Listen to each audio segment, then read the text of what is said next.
Malfeasance, Academy of Ancients, Book 5. Written by Avery Cross. Narrated by Jack Ainsworth. Chapter 1. Zack. You should have at least told her we were leaving, Luke grumbled as we pulled up to the main gate at HQ.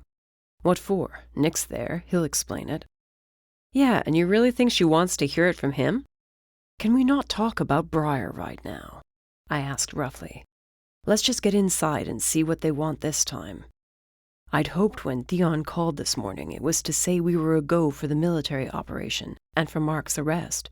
Instead, we were being summoned to meet with Bastille and Phillips to give them more ammo for when they presented the full plan to the council members. With any luck, we'll finally get the damned go-ahead to hit the tunnels after we give them what they need. Burn the blasted things down, force the Necromancers to come out, Luke said, rolling down his window as a guard approached. Pierce brothers. The soldier, one of the Talons luckily, nodded and leaned in closer. Something's going on. Bad? Not sure yet, but the masters seem in an uproar over something, and Generals Bastille and Phillips have been having quite the loud discussion with General Stone and a few others for the last 6 hours. Thanks for the news, Luke said, and the soldier waved us through. Sounds like a shit show. You're sure you want me going in there? I asked, thinking of the last time we were here. Clarence was locked up in his cell, and if there was any pushback from Mark, Theon had kept it to himself.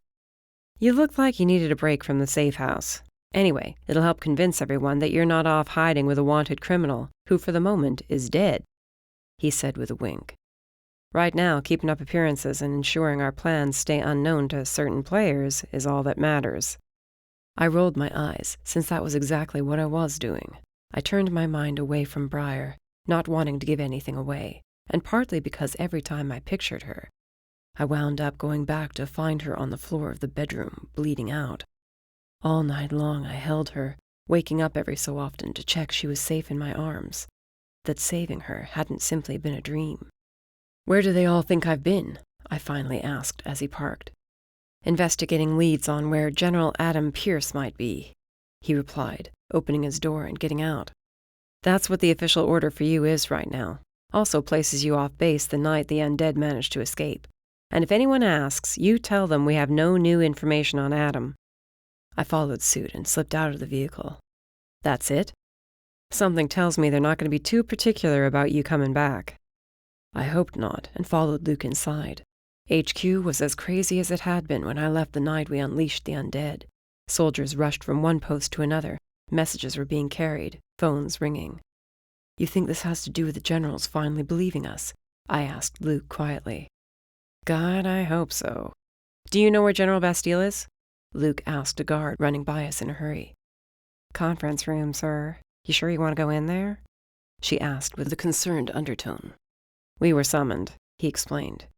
The guard wished us luck, and we continued on our path through HQ. Outside the conference room, 2 more guards stood at attention, flinching every time someone inside yelled. There was a crash, sounding like a chair or a table being thrown against the wall, followed by more shouting. I exchanged a look with Luke, but we couldn't turn back without getting updated on what the plan was as far as, well, everything. The guards opened the doors for us, and the moment we stepped inside, all yelling came to an abrupt halt. General Bastille, I believe you called for us? A quick glance around the room revealed Generals Bastille, Phillips, Stone, Harrison, and Gibbons, as well as Theon and Kira, and to my surprise and annoyance, Jasper and Jolie, 2 of our council members. I considered leaving Luke on his own for a split second, but he shot me a glare out of the corner of his eye, and I froze. Luke, good of you to join us. Zack, too. Any leads on your brother yet?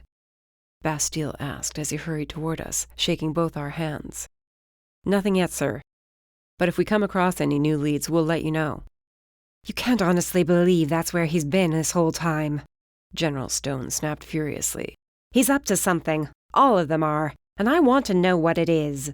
And why is there no one worried about Clarence's disappearance? He's one of the Master's top guards, and yet he vanishes and no one seems to care. It's being seen to, as I've stated plenty of times before, Theon said, sounding exhausted. Can we move on to other matters now?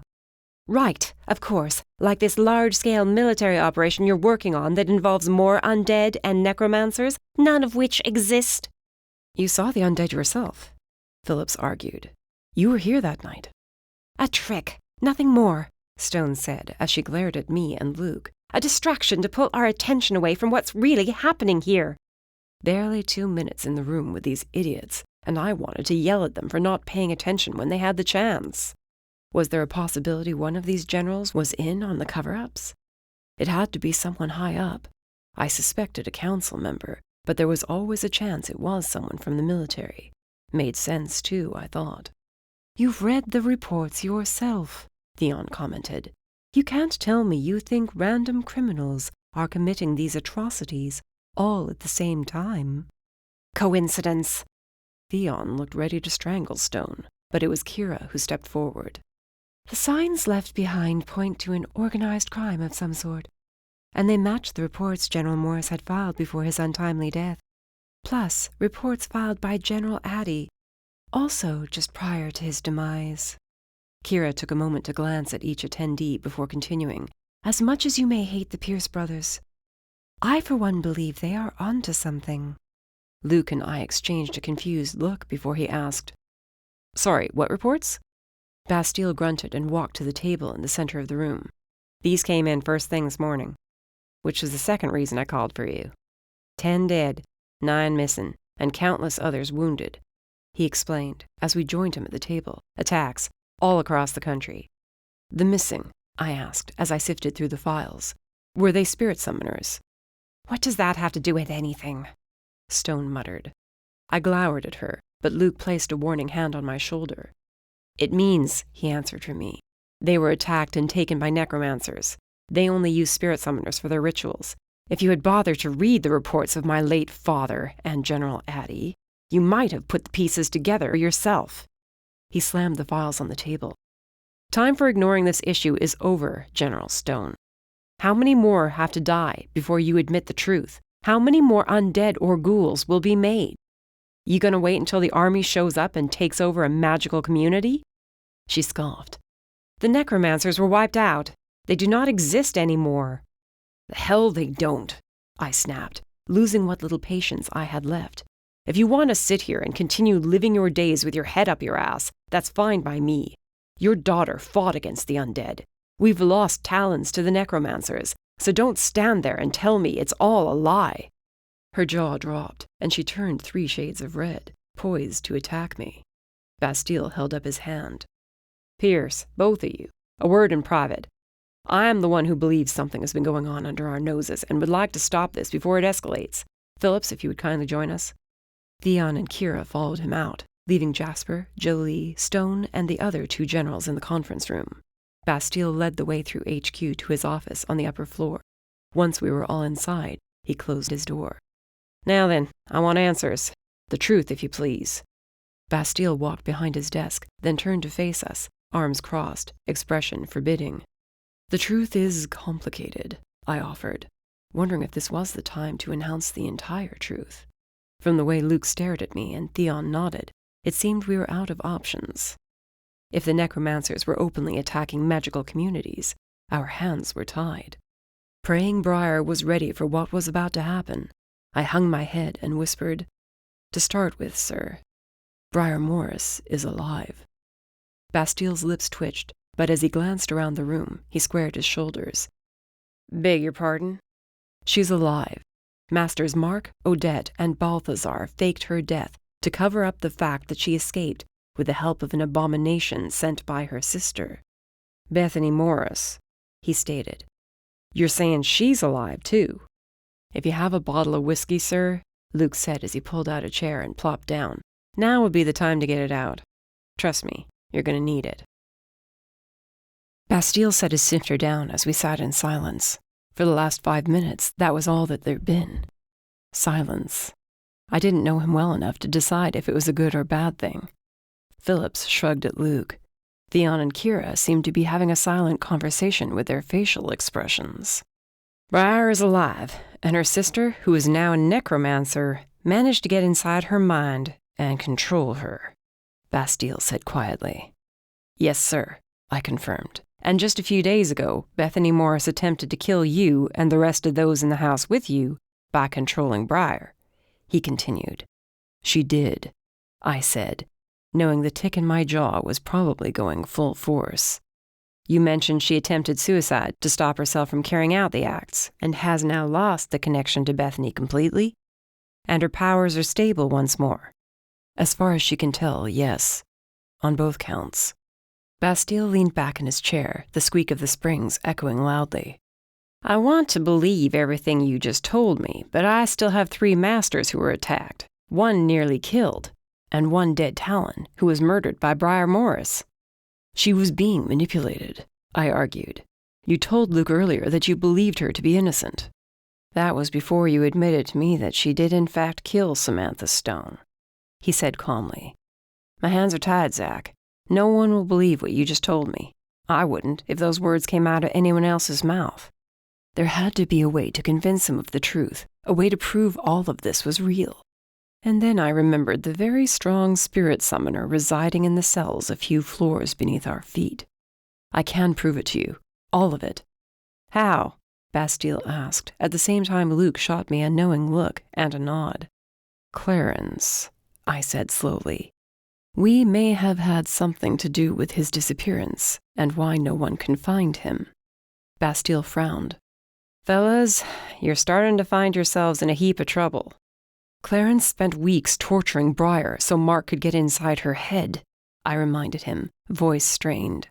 "You're lucky he's still alive." "What can he prove?" Phillips asked before Bastille could say anything else. "I think he might be ready to confess what Mark put him up to, but he may also be able to get inside Ivan's or Dresden's heads, make them admit what Bethany's plans are for Briar. If they confirm what we just told you, will you drop the charges against Briar?" "If Ivan and Dresden confess to their dealings with necromancers and undead, then I guess I will have no choice but to do so. And if he's willing to stand as a witness against Mark, then the warrant for Mark's arrest that Phillips signed behind my back will go into effect." Bastille finished off his drink.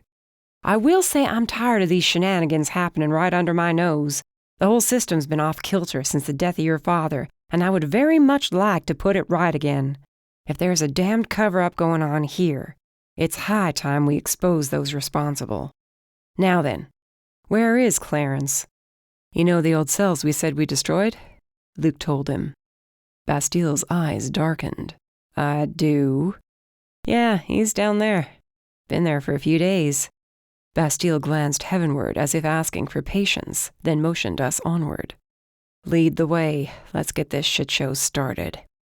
Down in the cells, Luke opened the door as Clarence sat on his cot, appearing more haggard than when I'd left him.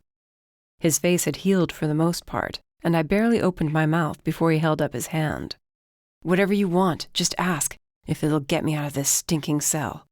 "That was easy," I said. "What changed your mind?" Clarence ground his teeth before he spat to the side. "Mark found me 2 days ago." "What?" I snapped, as Luke did the same. "Why didn't he get you out?" "Damn good question. Something about wanting to leave me here to set a trap for you and Briar, but I'm tired of his bullshit. If I help you lot, I want protection." "And how do we know this isn't the trap?" Luke asked. "Master Theon, care to read my mind?"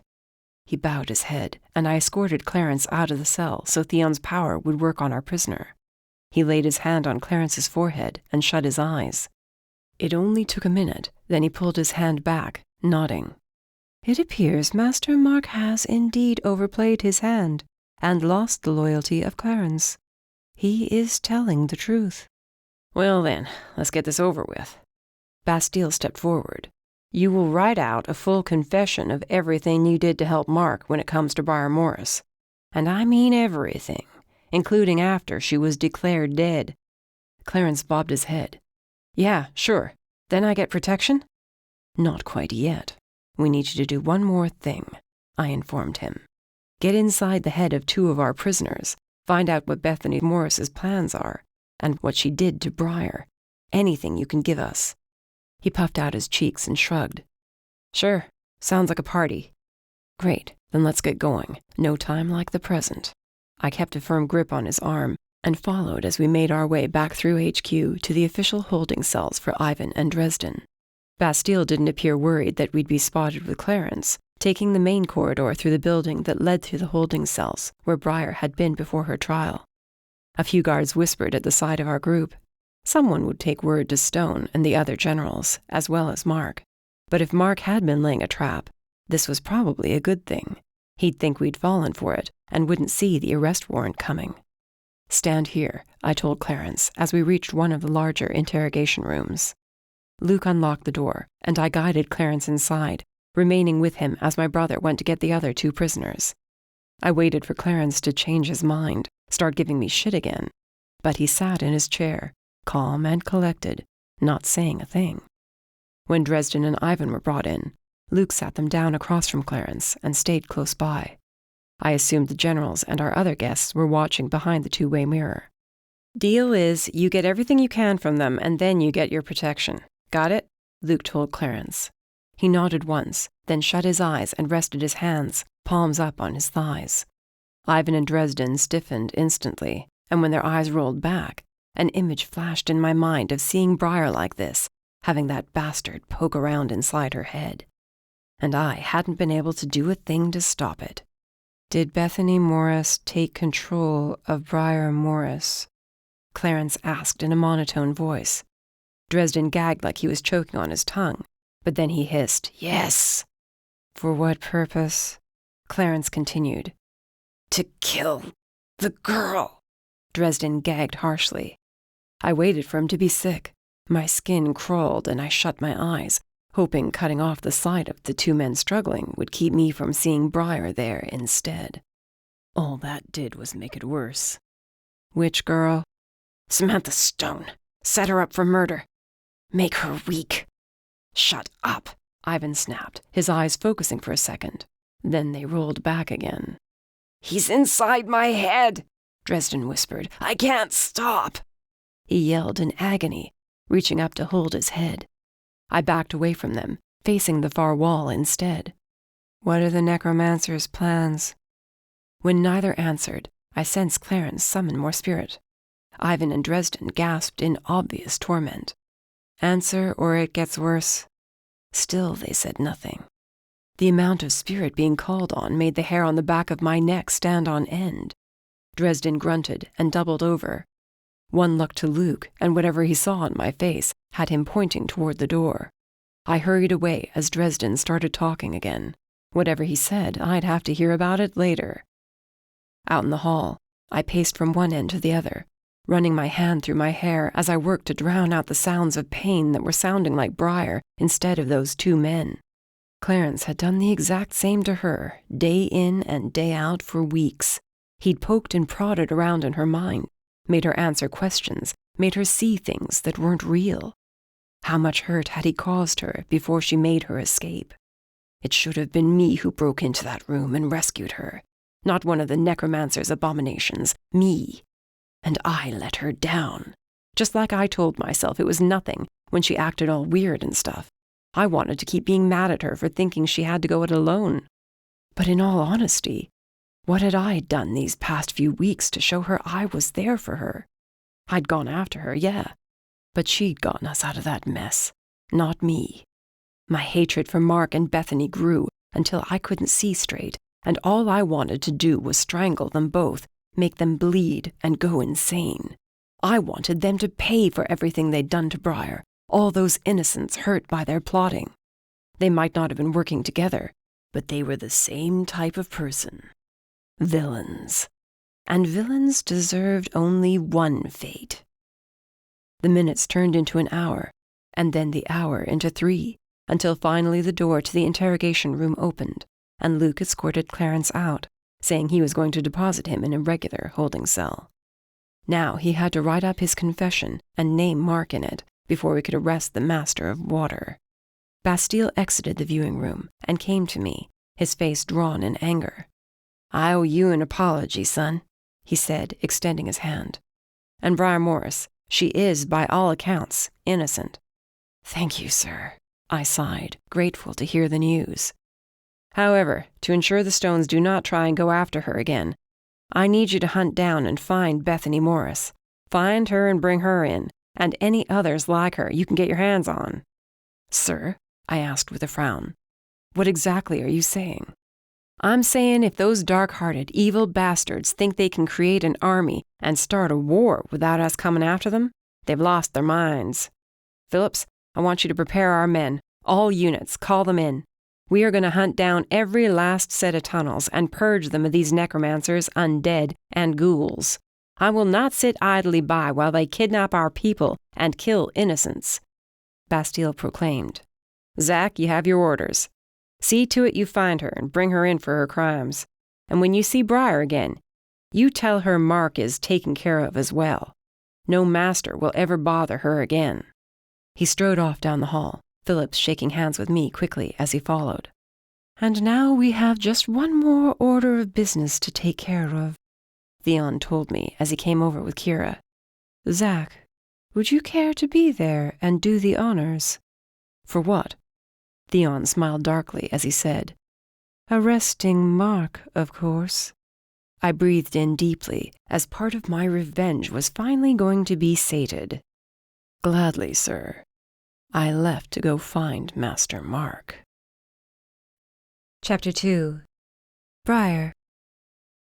"It's been 3 days, Nick," I complained as I stalked around the living room. "What's taking so long? Please tell me they didn't get arrested." "As far as I know, they haven't been arrested." He peered out the window. "But you're worried, and don't lie to me." He pursed his lips, annoyed, then shrugged. "Slightly concerned is what I would call it." "Maybe we should go after them." "Absolutely not. You are to remain here in this house until I receive word stating otherwise, got it? Nyala, take Briar, and I don't know, go braid each other's hair or something," he said with a smirk as I glowered at him. "What?" "You're ridiculous," I muttered. Nyala got up from the couch and took my arm. "Come on, let's go brood somewhere else," she suggested. "No brooding, only braiding," Nick called after us. "You shouldn't worry so much," Nyala told me, sitting me down at the table and rummaging around in the fridge for 2 cans of something carbonated and caffeinated. "You know, if you're that worried about Zack, why don't you reach out to him?" I picked at the metal tab, knowing I could do just that, but I stopped myself every time. He didn't exactly leave with us on good terms. "And? You think he's going to care you're checking up on him?" "Not sure what he cares about right now, or what he's thinking. I don't want to see what's inside his head, to be honest," I muttered. "And maybe I'm not so sure about my powers being stable quite yet." "That's bullshit, and you know it. Your sister's out of your head. You're back to your good old Briar self." "There's that optimism again," I teased her. "Never fades away no matter what." "Not usually, but it was touch and go there for a bit." She leaned against the counter, set her soda down, and really looked at me. "You know you did scare the shit out of more than just Zack, right? Pulling a stunt like that? I don't want to make you feel any guiltier, but you can't do crap like that, you know? Gave me nightmares." At the first sign of tears in her eyes, I got up and went to hug her. "I know, and I'm sorry. I lost my optimism in all the chaos. Lost my faith in everyone." "You've got more than just Zack, and you don't have to go hero mode every time we're in danger." She wiped her eyes on my shoulder. "Can't believe you really put your classes on hold. What did Hook say?" "Said he understood and to tell you to stay strong. No one at Academy believes you killed Sam, minus her stupid friends. But I'm pretty sure Councilman Stone, or General Stone, paid them off." "Nyala, you know I did kill her," I whispered. She shook her head. "Nope, don't even say it. You weren't you. I've seen you, and even when you're pissed off, the most you do is set people's feet on fire," she said with a grin. "You're not a bad person, and you're nothing like your sister." "You've never even met her." "Don't need to. You're better, hands down."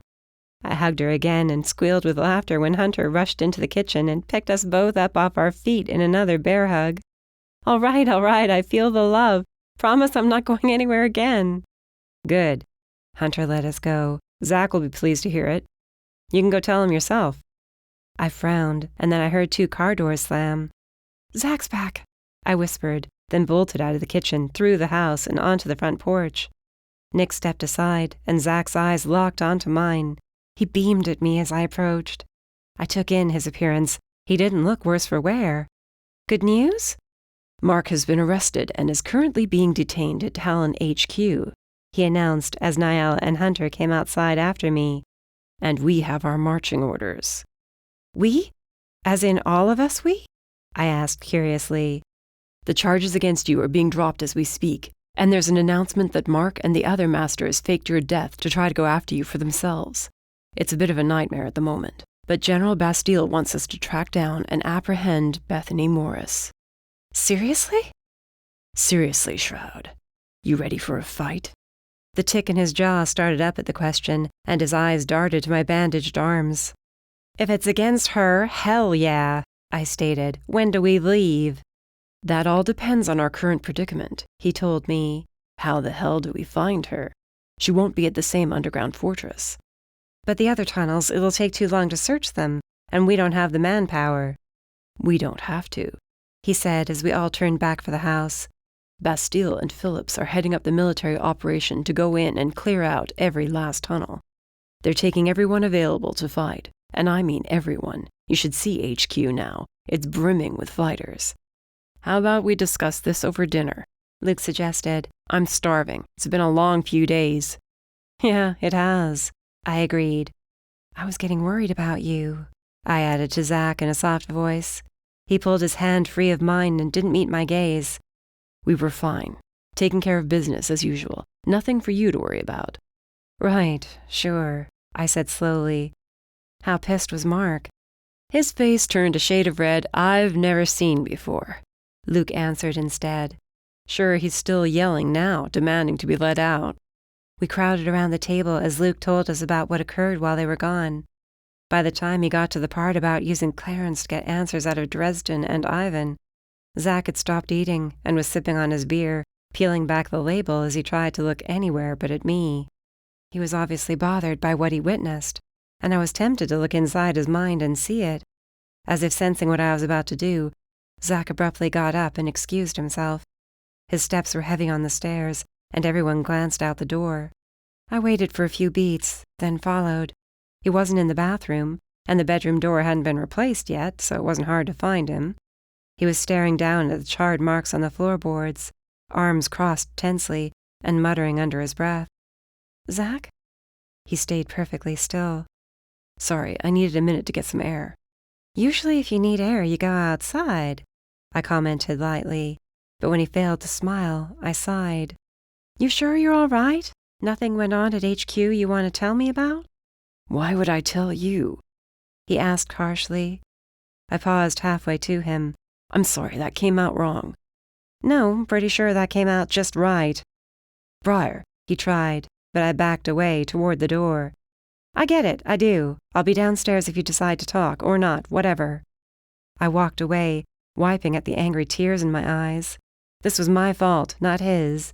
I'd blocked him out, and he had every right to be pissed. Still hurt like a bitch. Time, that was all he needed. My chest ached, and I bypassed the kitchen to go outside instead and actually get some air. We'd make it over this bump in the road. We had to. Otherwise Mark would be right, and our love wasn't as strong as we both assumed. The planning started first thing in the morning, after we all had coffee. What began as an in-depth discussion on the best way to find Bethany turned into an argument between the Pierce brothers.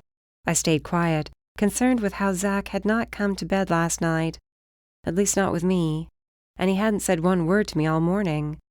I tried not to be angry, but between the nonstop arguing and the headache throbbing behind my eyeballs, I was ready to get up and go outside where I might be able to think. Nyala looked ready to do the same. Hunter chimed in every now and again, but so far, no one had come up with a solid plan. Bethany could be in any one of the tunnels we already found, or in none of them at all. I shut my eyes, thinking back to the very few glimpses I managed to get of her surroundings when she'd been trying to control me. My brow furrowed when I spotted trees, not stone, and sky overhead. She's not in the tunnels, I whispered. What? Nyala asked. Bethany, she's not in the tunnels. Not anymore. They moved.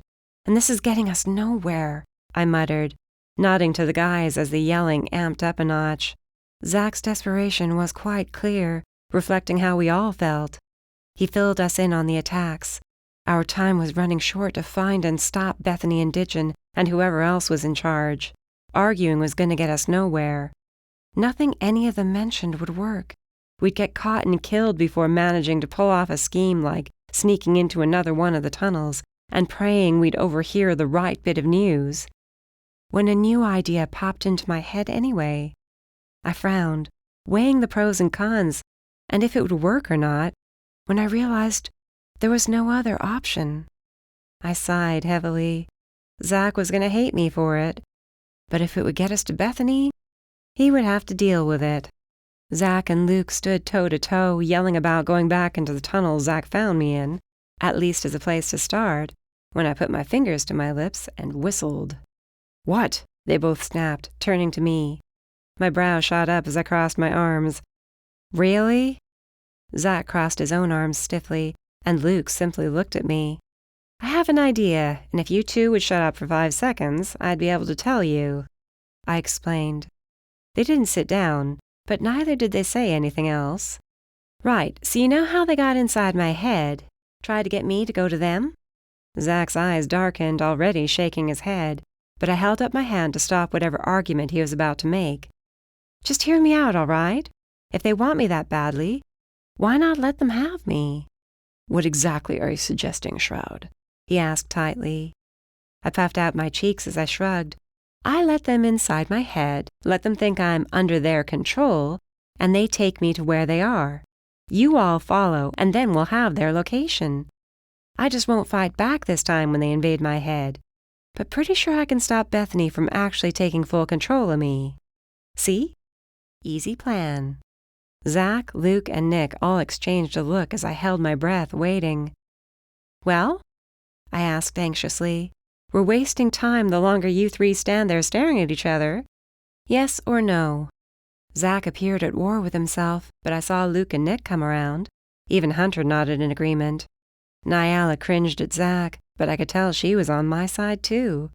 "It's a solid plan," Nick said as Zach scoffed and stalked away from us all. "She's right whether you want her to be or not. We need to know where they are. And we're just going to let her walk right back into a trap, with unknown numbers," Zach argued vehemently. "No, we'll think of something else." "There is nothing else, and we're running out of time," I reminded him. "Each day we wait, more people are killed for their undead army or ghouls or whatever other shit they have brewing down there. If this is the way to find them and stop them, then I say we do it." Zach's eyes flared white with his spirit summoning, and it was like the air had been sucked from the room for a second. "This is what you want to do, really? Just waltz in there like it's nothing, like there isn't a high chance of them killing you. What if they get inside your head and you can't get them out, huh? What then?" "Zach, it'll work out. Trust me," I tried to say, but he was shaking his head. "What's your problem?" "My problem?" he snapped. "My problem is I'm watching my girlfriend, who just tried to kill herself and almost succeeded, throw herself right back into the jaws of death like it's nothing. Like you're the only one who matters in this situation." His chest heaved with his ragged breathing, and I took half a step toward him, but he backed away. "I saw you die, Briar. Saw you die right there in front of me, and it shattered me. I was nothing at that moment, do you understand? Nothing. And you. Can't condone you throwing your life away again. I won't." Then he was gone, pushing past his brothers and out of the room. The front door slammed open as it hit the wall, then shut again, but I couldn't get myself to follow. He was right. I'd been home for less than a week after what I did, and here I was coming up with a plan that might very well get me killed. I was an idiot. I mumbled something about grabbing a drink and disappeared into the kitchen, needing a few moments alone to think. Zach wasn't just upset at my actions. He was furious with me, but had held back this whole time, bottled it up and acted like he could deal with it when obviously he couldn't. He had to let it out, vent before it made him do something he'd regret. Threw off his summoning. I was so eager to end this war, I never stopped to think about the consequences of whatever I did next to prevent it. I had turned my back on what we had, tried to end my life, and through it all he'd been there, dragging me back to life by any means necessary. He'd fought my demons with me, without any concern for himself. The way he acted yesterday, though, he was hiding something else from me, and I was too impatient to let him keep it from me any longer. Without meaning to, I reached out to Zach's mind. The second I made contact, I gasped, and my hands grasped the corner in a white-knuckled grip. The anguish inside his head sliced right to the heart of me. I slipped further into his mind and felt myself land right in the midst of the chaos. Glimpses of the last couple weeks hit me, one after the other, and all I could do was watch. I saw him getting me settled into this house, telling me he was right there beside me. I just had to open my eyes. Each time I lashed out, hurting him, I experienced it through his eyes afterward, not caring how much pain he was in. And then, the moment I dreaded seeing and tried to pull back from, him bursting through the bedroom door after I'd fallen to the floor, ready to die and be done with it. He fell beside me, held me in his arms, and begged for me to stay with him. Begged for me not to die. I clutched a hand to my chest as my heart broke and a sob escaped me. "Briar, pull back," Zach whispered in my ear. "Let go." "I can't," I whispered, even as Zach's arms closed around me, drawing me back into his chest. I was still in his mind, watching through his eyes as he put me in the car and Hunter floored it to the hospital, Zach's hand never letting go of mine. "You don't need to relive that." "Yes, I do," I replied as I slipped from his mind back into mine. "I'm sorry. I'm so sorry." I turned around and buried my face in his chest as he hugged me close. He kissed the top of my head as he sighed. "You can be mad at me. I can take it." "I'm not about to yell at you again," he said. "Don't think I have to now." I nodded in agreement, and he chuckled, squeezing me even tighter. "I never meant to hurt you like that. I lost faith in you, in us, and I'm sorry." "Forgiven. As long as you swear to me you'll never do it again," he said sternly, leaning back to stare at me intently. "Never again, Shroud. I can't take much more of watching you get hurt and almost dying. And anyway, not all my anger is for what you did." "Who's it for, then? Mark is imprisoned, and we're going after Bethany. Who else are you mad at?" I looked deeply into his eyes and sighed. "Don't." "I have every right to be pissed at myself." "For what? You saved me, remember?" "After I failed you quite a few times.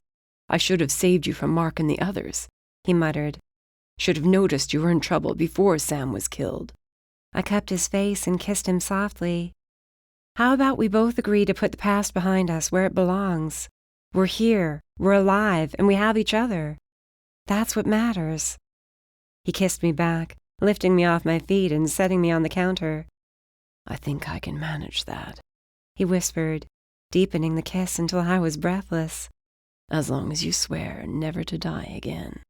"I'll do my best," I said with a quiet laugh. "Guess that means you're not game for my plan, then." He rested his forehead on mine. "As much as I want to say no, you're right." "I'm sorry, can you say that again?" He grunted in annoyance. "The best way for us to find them is to have them guide you in," he said, not sounding happy about it at all. "We just have to find a way for us to track you without them knowing we're doing it." "Or us?"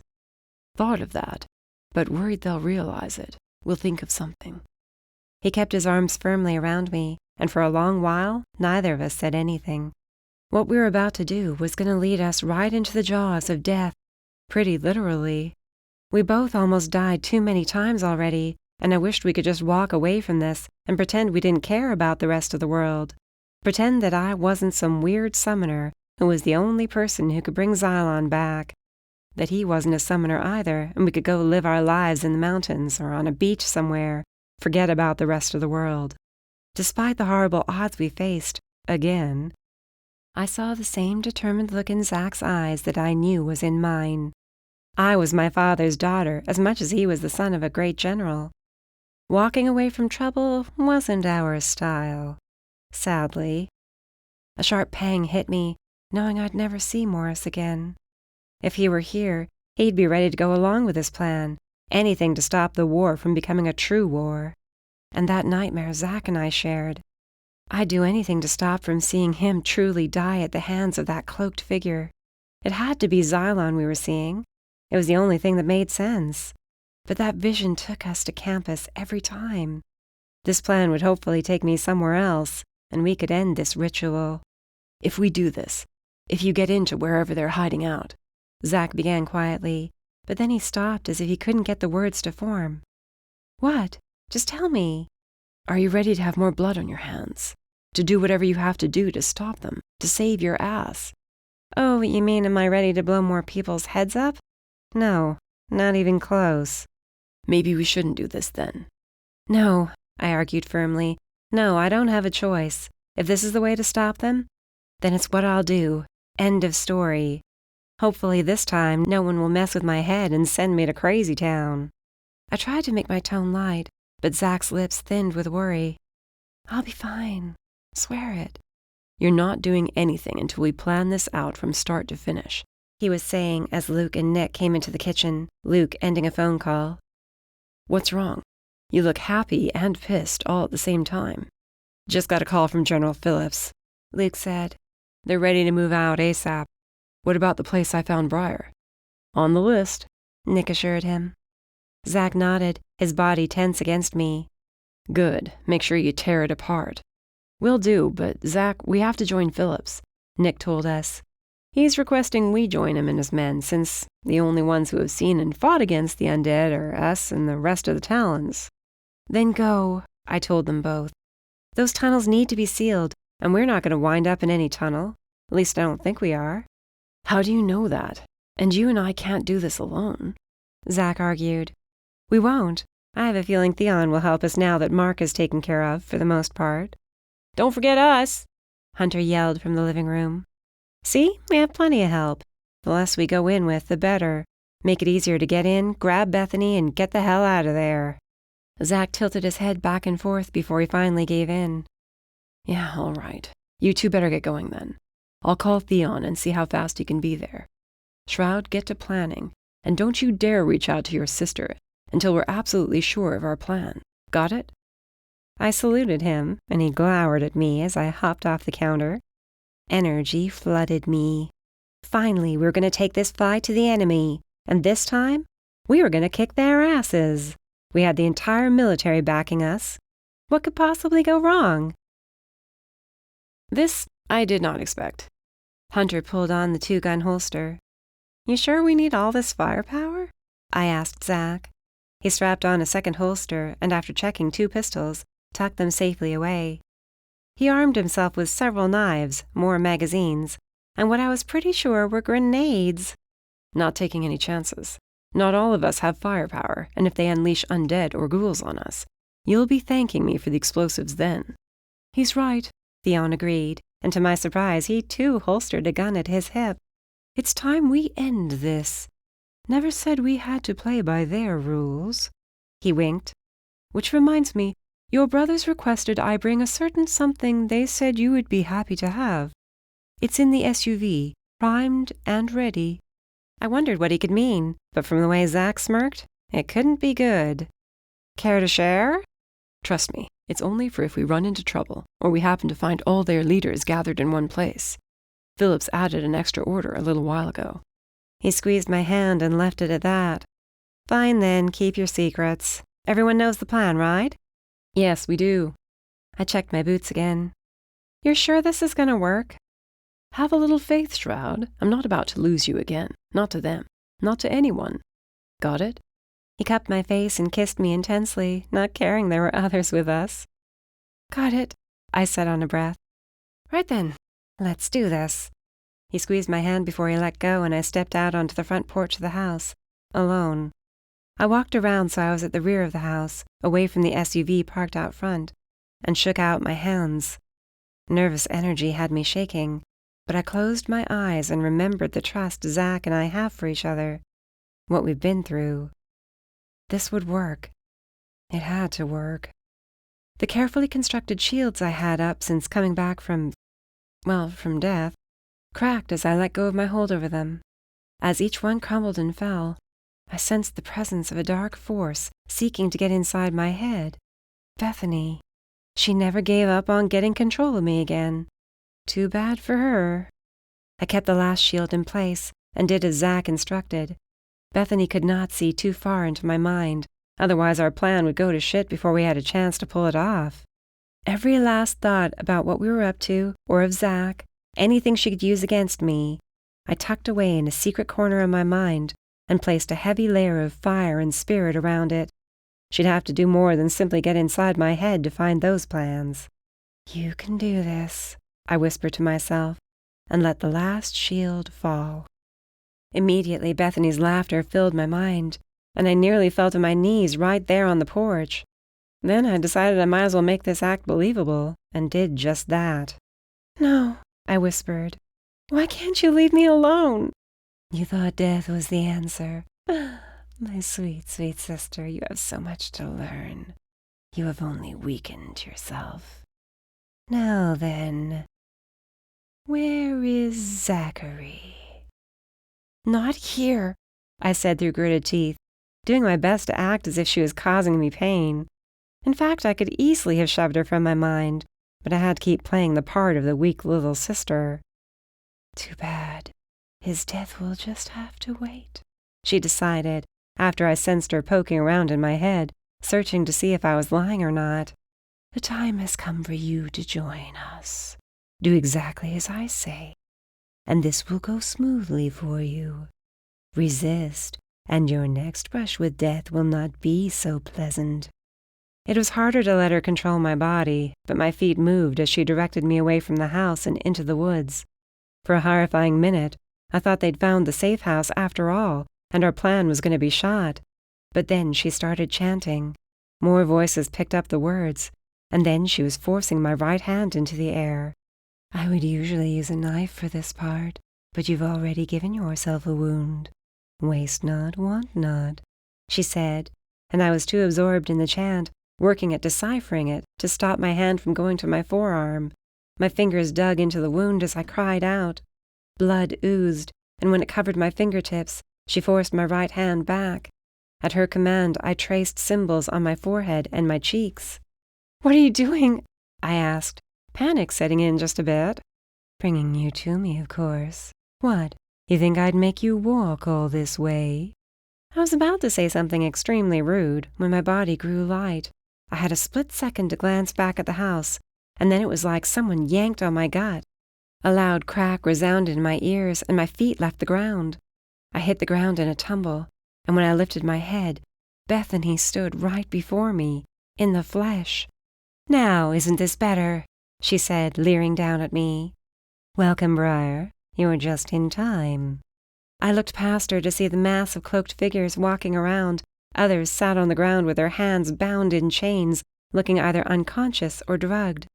I shifted my gaze to the right, and a shiver raced down my spine. "No, not him," I breathed, completely forgetting I was supposed to be on guard against my sister. "You can't. He's not back yet." The black-clad figure broke away from the Necromancers and the huge temple. I waited for him to throw back his hood and reveal his face, but he kept it lowered, and all I saw was tattooed hands sticking out from the sleeves. "You have arrived at last," the man said, but the voice sounded different compared to my nightmares. "You said you needed me to bring him back." "We do. His powers. And you're not the only one, but don't worry. You're bringing us everything we need." Bethany crouched in front of me and held my chin in her fingers. "Now all that's left is to bring him back to his full strength." I shook my head, wanting to leave and get out of here, but I was trapped, and from the look in Bethany's eyes, she knew Zach was coming for me. She wanted him to. It had been a trap all along, and I had no way to warn him. The second I reached out, they'd find him. Chapter 3. Zach. Briar's cry of pain nearly had me bolting out the door, but Hunter grabbed my arm, forcing me to stay put. "She's fine, just wait, or you'll blow the whole plan." We talked about how they might get Briar to wherever they were. Theon mentioned several magical routes, and when we heard the ear-splitting crack, I knew he'd been right. But we weren't playing by magic rules any longer. I held up the GPS tracker in my hand and watched as it homed in on the blip that was Briar. We'd stuck a tracker in her boot, small enough they wouldn't notice unless they looked for it. "Where is she?" Theon asked. Upstate New York, middle of nowhere. I showed him the map. It'll take us too long to drive there. Then we won't drive. I can get us close enough without being detected. You sure you want to do that? I asked. Our time is short, though it will make transporting the last item a bit difficult. You sure you can handle the trek? The area looks heavily wooded. Nyala hoisted the heavy pack onto her back. I can handle it. Just get us there quietly. I'll drop you farther away, and then the three of us will continue onward, Theon explained. Eyes open. We have no way to know what we're walking into. Not while Briar has to keep playing their puppet. I quickly texted Luke the coordinates of where Briar ended up, then tucked my cell away. Ready? Theon, Hunter, and Nyala nodded together. Stick to the plan, no matter what happens. The whole plan, he added, glancing toward me. The plan was to run in and snatch Briar, and then get the hell out if anything went wrong. I swore to Theon I agreed, but in truth, I wasn't going to pass up a chance to kill Bethany if we couldn't bring her in alive. Theon started chanting under his breath, and I held my breath, waiting to be transported. I'd never traveled like this before.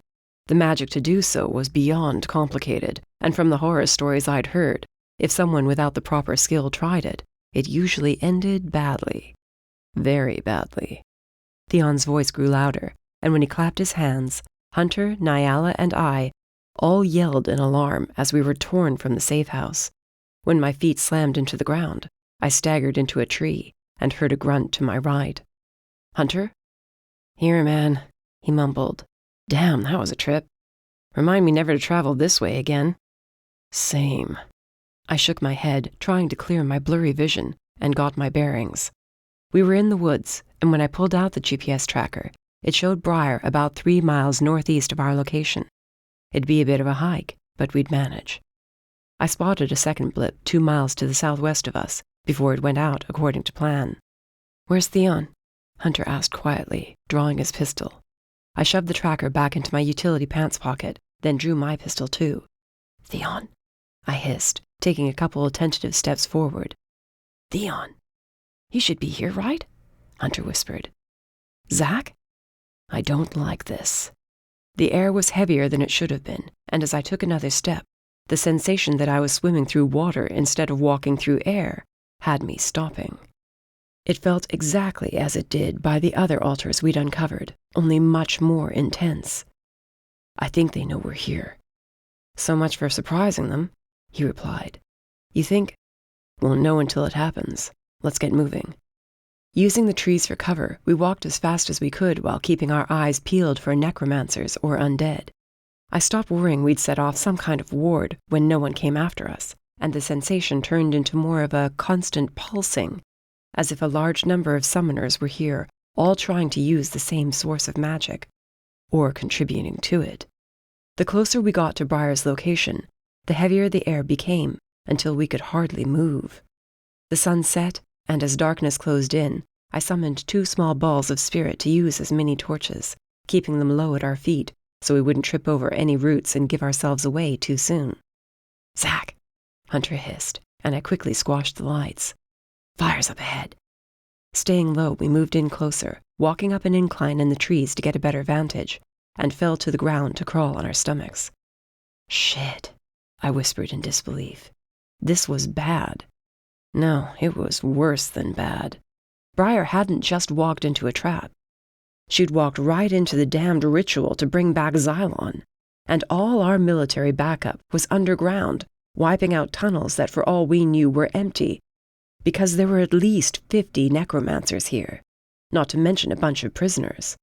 They were chained together in a line outside the open-air temple that towered over us. A massive altar rested in the center, but this one was in a circle, with a small portion removed so someone could enter the central space. I scoured the faces and moving bodies in the flickering torchlight. Briar, she had to be here. There. She was on her feet, her left arm bloodied, but for the most part looked unharmed. She was chained to a stone column just inside the temple, and wore a robe of a necromancer. Bethany paced nearby, but when I saw the black-clad figure step into view, my heart plummeted, and all hope that tonight would go as planned was shattered. "Change of plans," I told Hunter quietly. "We need to kill that bastard right now." "That guy? Why?" "Trust me."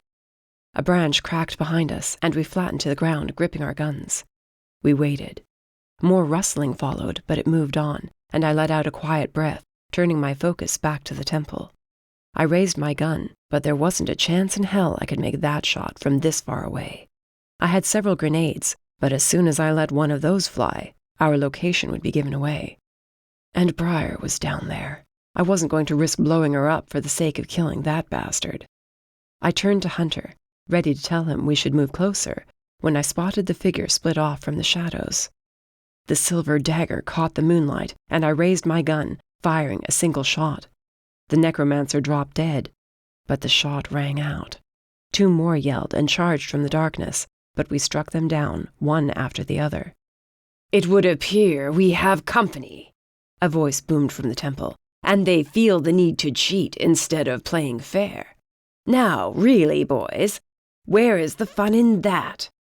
"Screw you, asshole," I shouted, and Hunter smacked my arm. "What?"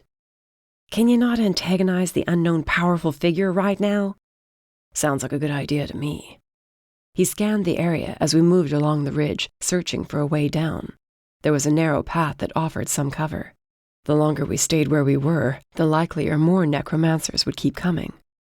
I swung my legs over the edge and dropped down when a vice clamped around my throat, cutting off my air. My pistol fell to the ground. Behind me, Hunter gasped and cursed. Then we were being pulled from our cover and into the midst of the necromancers. The power radiating from them was insane. Spirit summoners, all of them.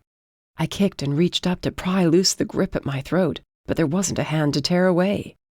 "Let them go," Briar shouted, yanking on the chain. "If you hurt them, I won't help you."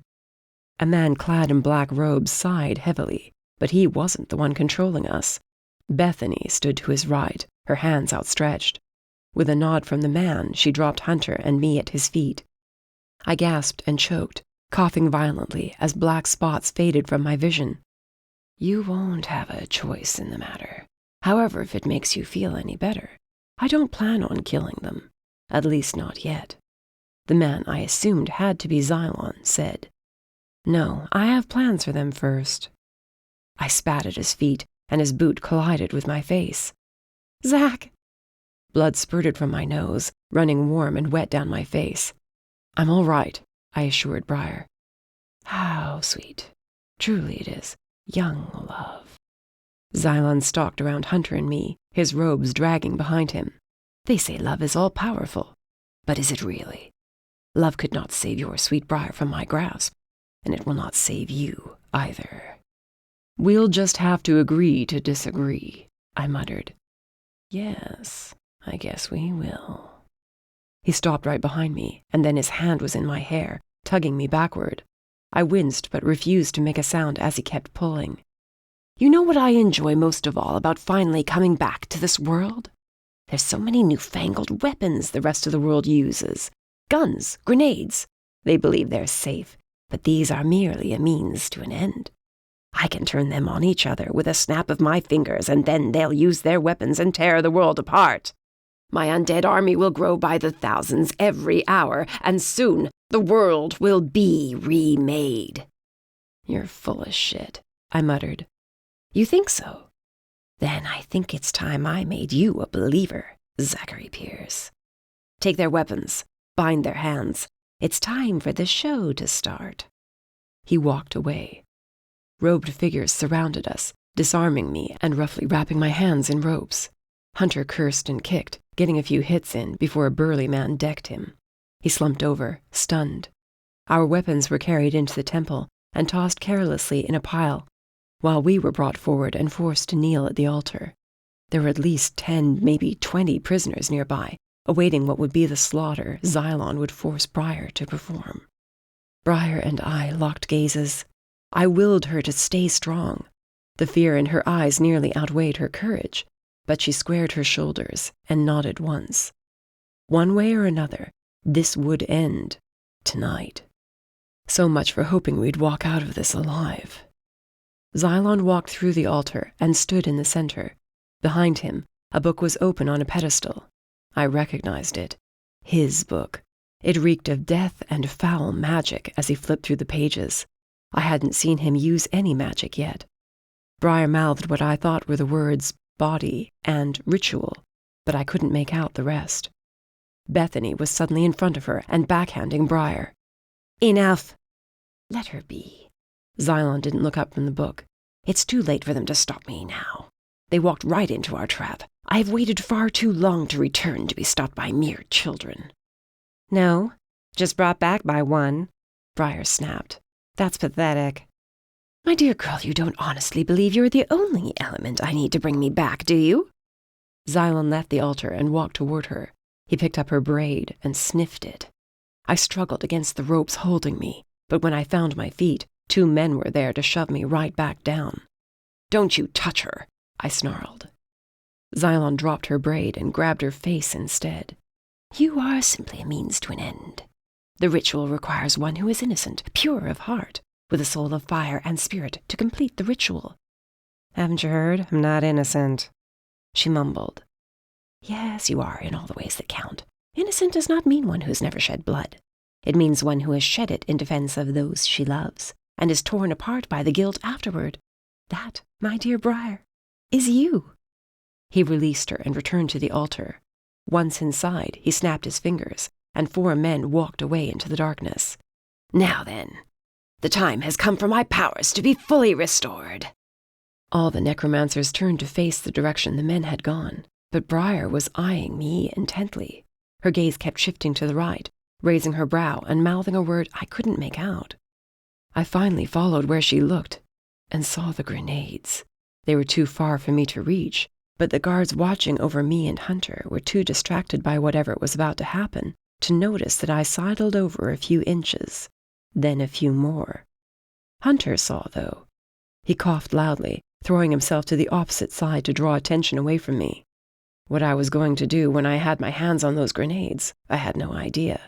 But first, I had to get them. Our epic plan had gone to total shit, and when the 4 men returned with a 5th individual being carried between them, all sense of what I was doing vanished. Theon! Briar yelled and fought to get free. No! The master of all spirit summoning, Xylon said with a smile, as Theon was laid on the altar, arms and legs in heavy chains, dark red warding running in a continuous stream through the links. It is high time we met. Theon's eyes fluttered open. He flinched against the restraints. Zack? We're here, Theon. I hated to see such a powerful being like this. He craned his neck to see me and Hunter. The fight and determination I'd seen on his face right before we left was gone.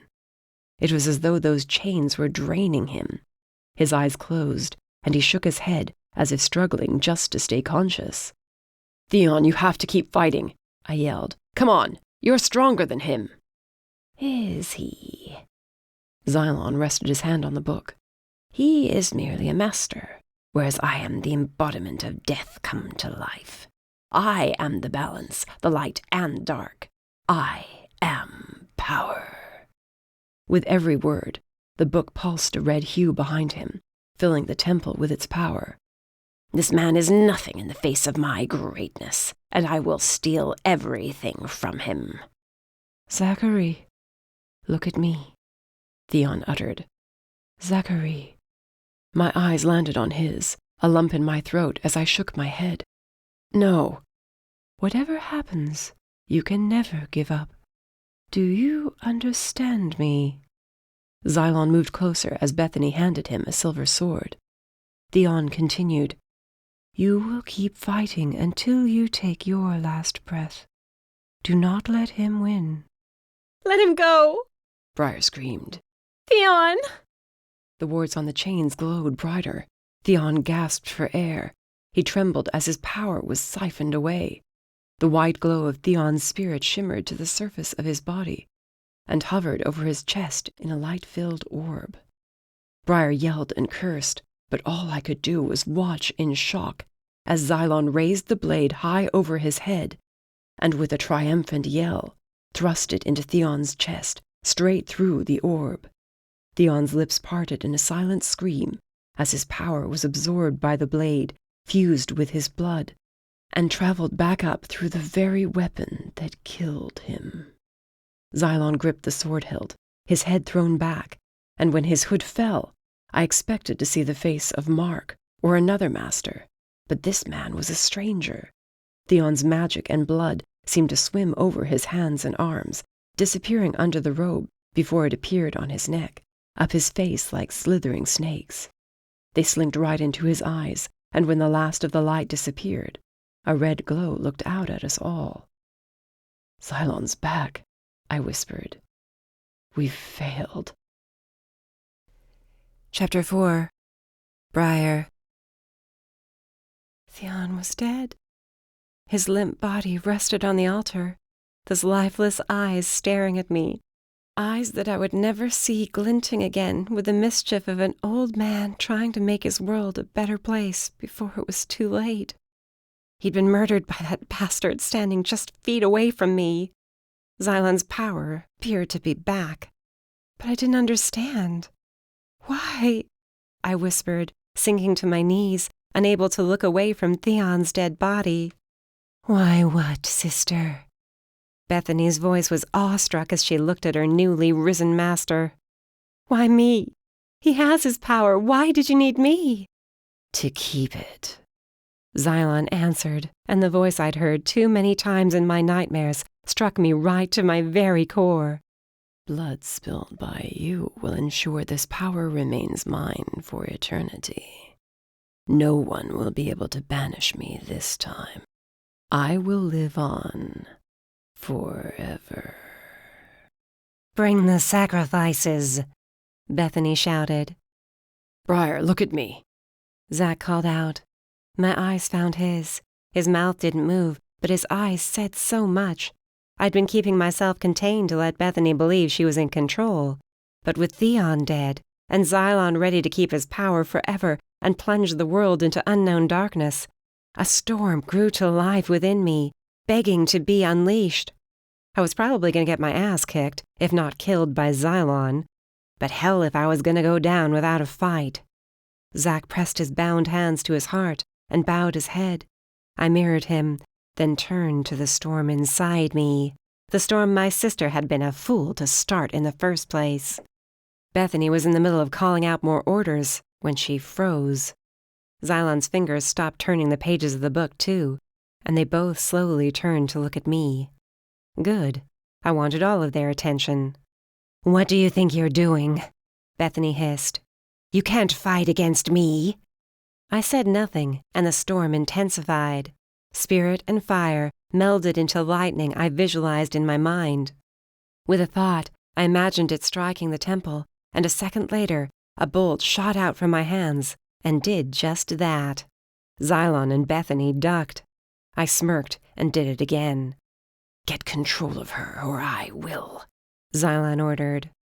Bethany pressed against my mind, but I grinned darkly and held up my chained hands. Fire poured out of my palms like lava and melted the manacles holding me captive. They fell away, and I stepped over the mess, stalking toward her. She called on more spirit and threw up a shield to block the firebolt I shot at her. She stumbled back, yelling for the necromancers to attack, when an explosion rocked the temple, sending us all to our knees. A second one followed a few seconds after. I spotted Zach and Hunter, hands filled with grenades, launching them into the mass of necromancers. The prisoners, I had to get them free and out of here before we brought this whole place down on their heads. With a battle cry reflecting all of my rage, I launched a second bolt at Bethany, and she was thrown backward into the mass of rushing bodies. With her out of the way, I sprinted to Zach and Hunter, quickly undoing their wrists. Zach hugged me and kissed me quickly before releasing me. "The prisoners," I barely managed to say, when a whip lashed out, striking me in the back. "You will not escape me," Xylon shouted as the spirit whip struck me again, slamming into the backs of my legs. I threw my hand out, but the force of the hit was barely enough to move him. Zach grabbed hold of my hand, and together we formed a shield as the whip came for me a third time. It bounced off, but Xylon formed a second, ready to face us down. Out of the corner of my eye, Hunter took off, I assumed to free the prisoners, leaving Zack and me to keep Xylon distracted. With fire burning in my left hand and spirit in Zack's right, we closed in on Xylon, attacking as a single unit. We matched him until he reached out and slammed his hand down onto that freaking book. His eyes flared blood red, and the whips matched. "What the hell is that?" I muttered. "Dark magic," Zack replied, just as those whips slammed down onto our shield. It cracked right down the middle. A second hit split us apart and threw me across the altar. I was slammed into the stones. "The book. We have to get him away from it." "'Cause that's gonna be easy," I grumbled as I pushed up on my forearms. I searched outside the temple for any sign of Nyala, but then a whip slammed across the altar and wrapped around my wrist. It threw me through the air, and I slammed into another stone column, the air forced from my lungs as it held me there. "You could have made this easy on yourself," Xylon sneered. "Could have saved yourself so much pain. But now you will watch as your love is torn apart." I reached up and grabbed hold of the whip with both hands. It burned my palms. Zack yelled from nearby, but I held it even harder, my yell turning into a hoarse scream as my fire and spirit clashed with the evil magic that was Xylon. It shot down the whip into his hands, and the resounding explosion sent me flying out of the temple and landing in the mud. Necromancers ran around, but none of them seemed to care about me. The ground rumbled beneath me, and for a horrible second, I thought Xylon was about to raise an army of the undead. But when I rolled over, I found those that had been prisoners were attacking the enemy forces. Summoners from all the elements unleashed hell on the Necromancers. They might have been outnumbered, and the fight wasn't going to last long, but it was going to be a bloody one. I had to get back to the temple and Zack, but Necromancers stood in my way. I attacked without thought, letting my power flow through me as it never had before. Undead were mixed in with the Necromancers, but a snap of my fingers set them alight. They turned into blazing torches that ran through the mass of fighters, screaming as they died a second time. All that mattered was that damned temple and the book. If we destroyed them, we could stop Xylon. I was tackled to the ground, and a kick struck my side, then another hit my face. "You stupid little bitch!" Bethany screamed, ready to stomp on my face until I rolled out of the way. I caught her foot when she tried to do it again and slammed her into the ground. "Should have paid more attention to Dad's lessons," I told her as we pushed off the ground and faced each other. "You have to see this as wrong. Do you really want to watch him take over, kill thousands of people just for power? Do you? You have no idea what I want." I know the real Bethany Morris would not have gone down without a fight. She shrieked and charged at me, but her spirit was so much weaker than mine, and I easily threw her back with a burst of fire. I used my other hand to form a cage and trapped her in it. She grabbed the bars, but the flames burned her. "Think you're so clever, do you? You will never understand the power I possess. Never." I started to smirk until she slammed her hands into the ground. She couldn't summon earth, but a hand shot up from the dirt and grabbed hold of my leg. "Oh, come on!" I muttered as a second followed. I kicked and swatted, catching the arms on fire, but more and more cropped up. "Ghouls!" Hunter yelled from a few yards away. "She's got ghouls!" This fight just went from already bad to so much worse. I set every arm on fire, but I couldn't keep up, and soon ghouls swarmed what had become the battlefield. I snagged a dagger from one of the Necromancers and stabbed him with it before using it to attack whatever got in my way. In the morning I knew I'd hate myself, but right now I had to reach the temple again. The ghouls were overwhelming our tiny fighting force. Behind me Zack bellowed, and I turned around in time to see his spirit shield clash with Xylon's red whips of power. I put my head down and barreled my way through the fighting. I was nearly there when Nyala screamed my name, her voice rising above the shouting. "Nyala!" I yelled, and spotted her arm waving over her head. "Hunter, she made it!" "About damn time," he muttered, and together we fought to get to her and clear a path. She was bloodied and stabbing undead and necromancers alike with ice bolts. Once we were at her side, we created an escort and turned back around, ready to charge toward the temple. This was our last-ditch effort to end this. But the ghouls were everywhere, and Nyala handed off the pack to me. "Destroy them!" she yelled. Then she and Hunter disappeared into a mass of fighting bodies. I slung the pack over my body and formed a spirit shield edged with fire all around me. My power was waning, but I pushed through, needing to reach Zack. I was just outside the temple when Bethany screeched and came at me again, but I threw as much fire as I could handle at her, and she sailed back into the fight. Once near the altar, I spotted Zack and Xylon locked in hand to hand, each bearing a sword crafted from their abilities. Zack saw me, and Xylon got the upper hand, punching him in the face, pushing him to the defensive. I kept low and hurried inside the altar space. I set the pack down, unzipped it, and carefully removed the bomb. I did exactly as Zack had instructed each of us, since we hadn't been sure who would be the one to place it, and watched as the red light kicked on, followed by the 2-minute timer. "Do it!" Zack yelled. Xylon's growl of fury made the temple walls shake.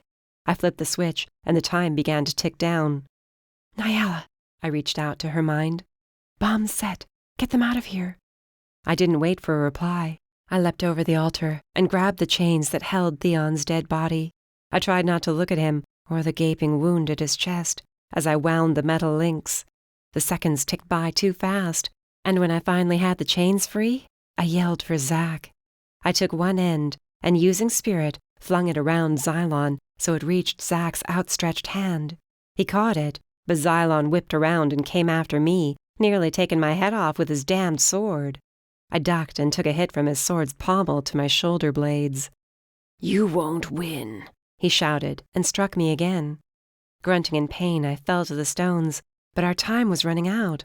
The storm burst to life once more inside me, and when he went to bring that pommel down on me again, I reached up and caught his wrist in my flaming hand. "Watch me," I whispered, then set his robes on fire. He dropped the sword in a panic to put out the flames, and I shoved him backward over the edge of the altar. He fell near the bomb and looked at the timer that was counting down. His eyes went wide with fear, and he began fighting to get up.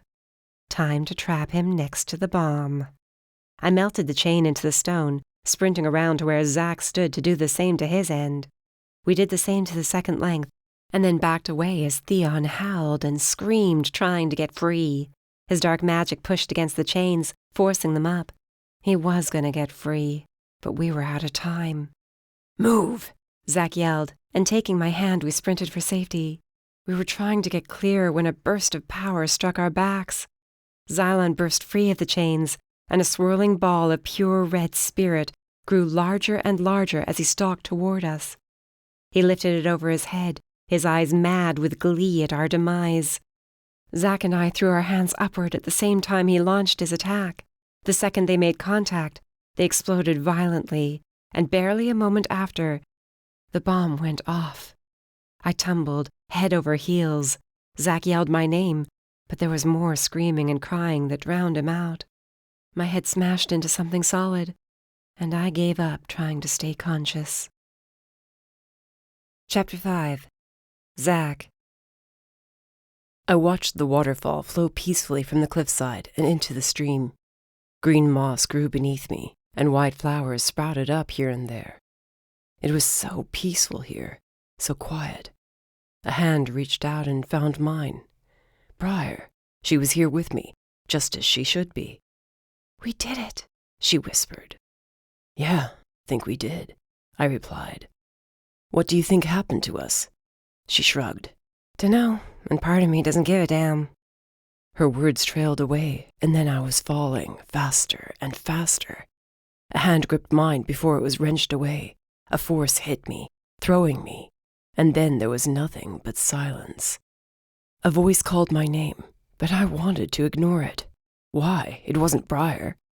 No, I'd left her and the waterfall behind. "Zack!"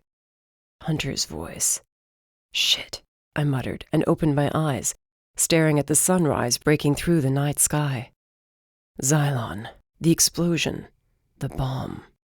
Briar, I had to find her. My eyes took a while to focus, and when they did, My jaw dropped as I took in my surroundings. The clearing looked like a bomb went off, which between Briar, me, and the actual bombs, it had. Trees were flattened. The ground was charred. The stones of the altar were cracked and falling apart as I rolled to my back, trying to make out shapes through the heavy smoke hovering in the air. A helpful wind blew through the area, clearing it out. And I knew at least Hunter was alive. "Zach?" "Yeah, here," I replied to Hunter, hearing him crawl toward me through the dirt. "You alive?" He grunted and fell back to his side close to me. "Sure, you could call it that." I shut my eyes as pain enveloped every inch of my body. The explosion, the screams, and then nothing. My mind was scrambled, and when the final image of the fight came back to me, I shot upright and glared around. Briar, where was she? "Shroud!" I yelled. "Briar, answer me, damn it!" Coughing met my shouting, and I pushed up, cursing as I found my feet and staggered forward a few steps. Every time I came across another body, I checked the face, praying I'd find Briar.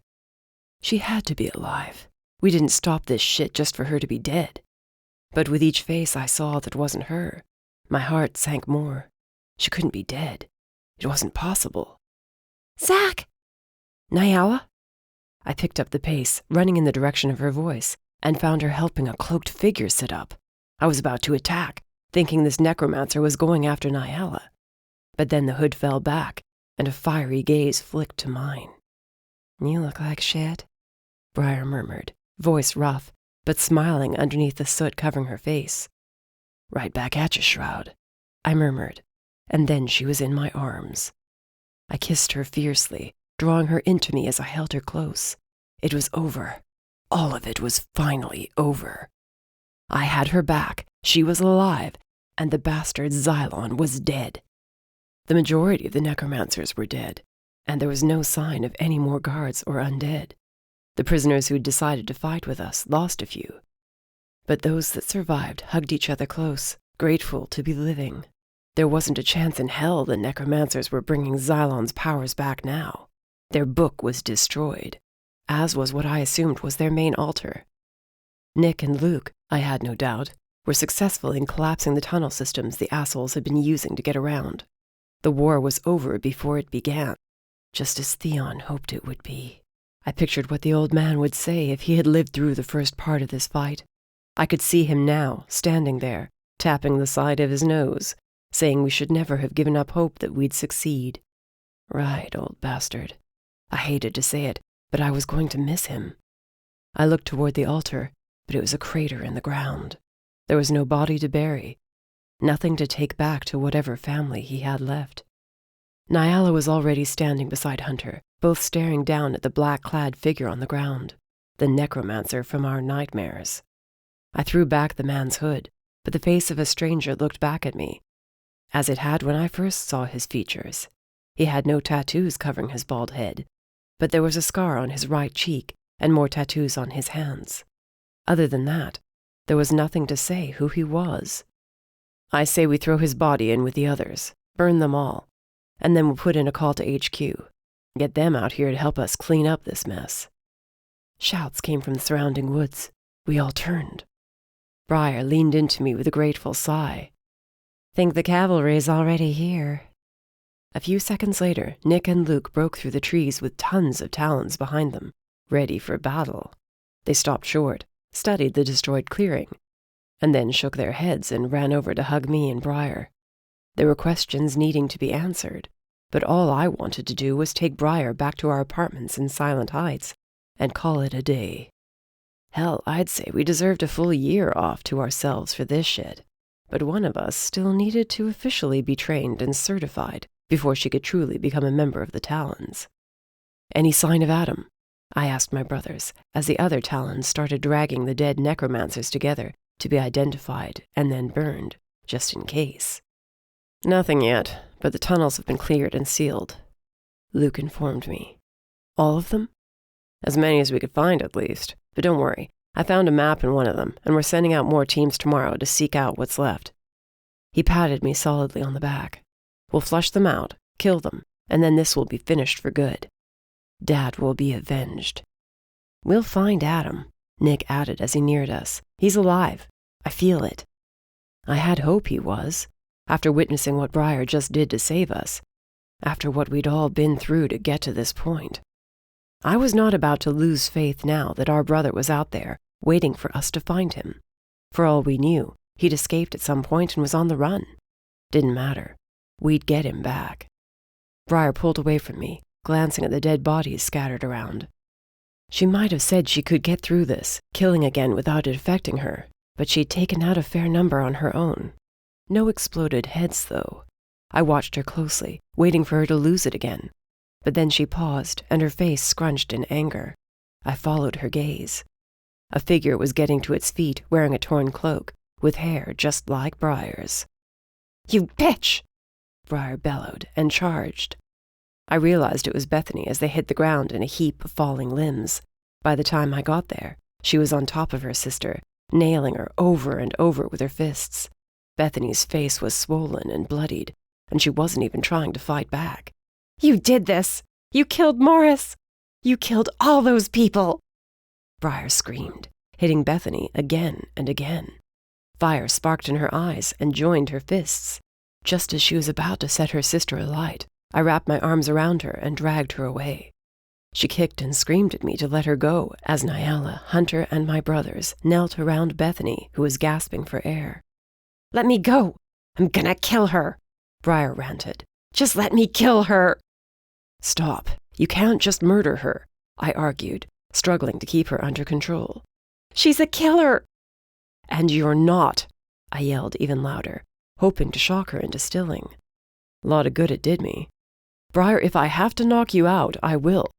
We have her in custody, all right? She's not going anywhere." Luke and Nick had Bethany on her feet, blood dripping down her face. She blinked as she looked around, as if confused. Who are you?" she said when her gaze landed on Briar. "Don't you talk to me!" Briar shouted as I pulled her farther away. "Don't you dare!" "What's going on? Where am I?" Bethany asked, wincing as her hands were pulled behind her back and tied. "What are you doing? Let go of me." "I didn't do anything wrong. Where am I?" "This isn't Academy." "Academy?" Nick repeated. "Why would you be at Academy?" "It's the last thing I remember. What's going on? Are they all dead?" The fear in her eyes seemed real enough to me, but Briar was throwing curses at her. I yelled for them to get Bethany out of there and take her back to HQ. If they didn't get her out of Briar's sight, she'd eventually break out of my hold and go after her sister. The anger in her eyes, I'd never seen so much before. It didn't abate even after Bethany was gone. Instead, she stomped away from me, and I let her go, watching out of the corner of my eye to make sure she didn't take off after her sister anyway. "You don't believe her, right?" Hunter asked quietly as he came over. "Not in the slightest, but I'm not about to let Briar kill off her last remaining family member." "You sure?" he murmured, and I glared at him as he threw his hands up. "Hey, just saying, man, after what she did to Briar, to everyone? And if she is in fact still a necromancer and this is all an act, killing one more player might not be a bad thing." "Player in what? It's over. There's no war. There's no more fighting. It's all over." Sure enough, we'd be burning the bodies, and then this could all be nothing more than a terrible memory. Briar and I could move on with our lives. She could get back to her training, and we could spend the next few months not worrying someone was going to come after her.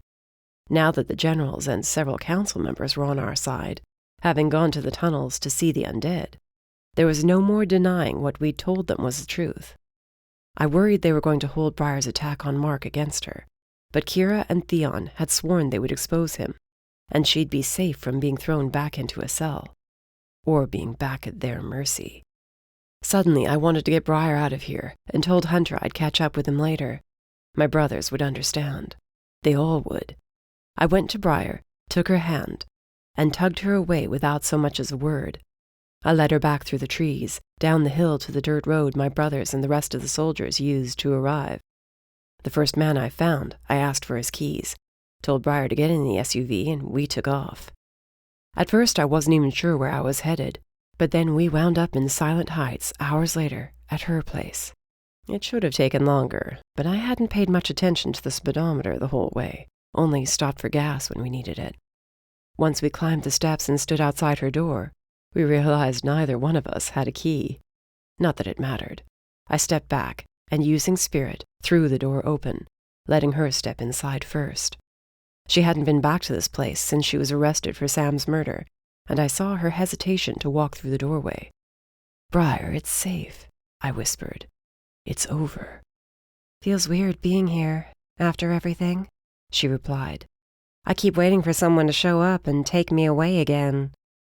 "Not going to happen, you hear me?" I swore. "Not while I'm around." "I know, but Zach, I still killed those people." I turned her around to face me, bending down so we were eye level. "And if you carry that weight around with you day in and day out, it'll wear you down again." "But I can't just forget. That makes me like one of them." I held her hands. "The fact that it tears you up inside so much should be enough to tell you you are nothing like those monsters. Not even close. Do you realize how many people you just saved because of your actions today? Innocents were lost, and it's tragic. But you can't carry the dead around with you forever. It's time to let it go, Shroud. Let it go and live in the present." "With you?" she asked, as if afraid I was going to suddenly turn around and leave her. "Always," I whispered, without missing a beat. I swallowed against the lump forming in my throat, wondering if it was still here or if it had been stolen when this place was ransacked after Briar's arrest. Wouldn't surprise me, really. Once we got through the door, I'd find it, and hopefully get up my damned courage enough to ask her what I nearly had when she woke up in that hospital bed. Briar turned around and entered the apartment. Her first few steps were slow, but then she was in, and I closed the door behind us and sealed it with a magical lock so no one else could just waltz on in. "Welcome home," I murmured, and then she was in my arms. Our laughter filled up the empty space that had been vacant too damned long. Chapter 6. Briar. Bethany sat in an interrogation room on the other side of the two-way mirror. Luke was in there with her now, asking her question after question, attempting to figure out if she was being truthful or not. She claimed to know nothing of the Necromancers or ghouls, nothing about Xylon or what she'd been part of. When they told her Morris was dead, after she spent a solid 10 minutes yelling for him, she'd looked at Luke in disbelief, then broke down and sobbed. Did I feel sorry for her? Not in the slightest. It was an act. All an act. I was not about to fall for it. It had been a few days since the fight, and we were dealing with the aftermath of everything that had happened since Hook had been captured so many months ago. The full council was convening in a few days to be fully briefed on what occurred here, so they could ensure the same was not happening in their regions of the world, too. Sadly, I had to be present, as did everyone else involved in this mess. Then there was the added issue of whatever plot Mark was stirring up we had yet to fully uncover. "What did I do?" Bethany asked Luke. "You have done a lot, unfortunately, and none of it good. Charges will most likely be pressed against you, even if we can show that you had no knowledge of what you were doing." "But I don't. Please, you have to believe me." She reached across the table toward Luke, but he pulled back, his jaw clenching.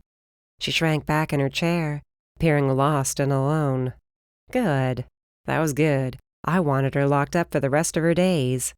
It might be harsh, but after what she put me through, after how many people she killed, she deserved nothing less. "Whether you remember or not, we can't let you back into the population. You're a danger to yourself and to them. You will remain at one of our facilities, Bethany Morris. I'm afraid my hands are tied regarding that matter.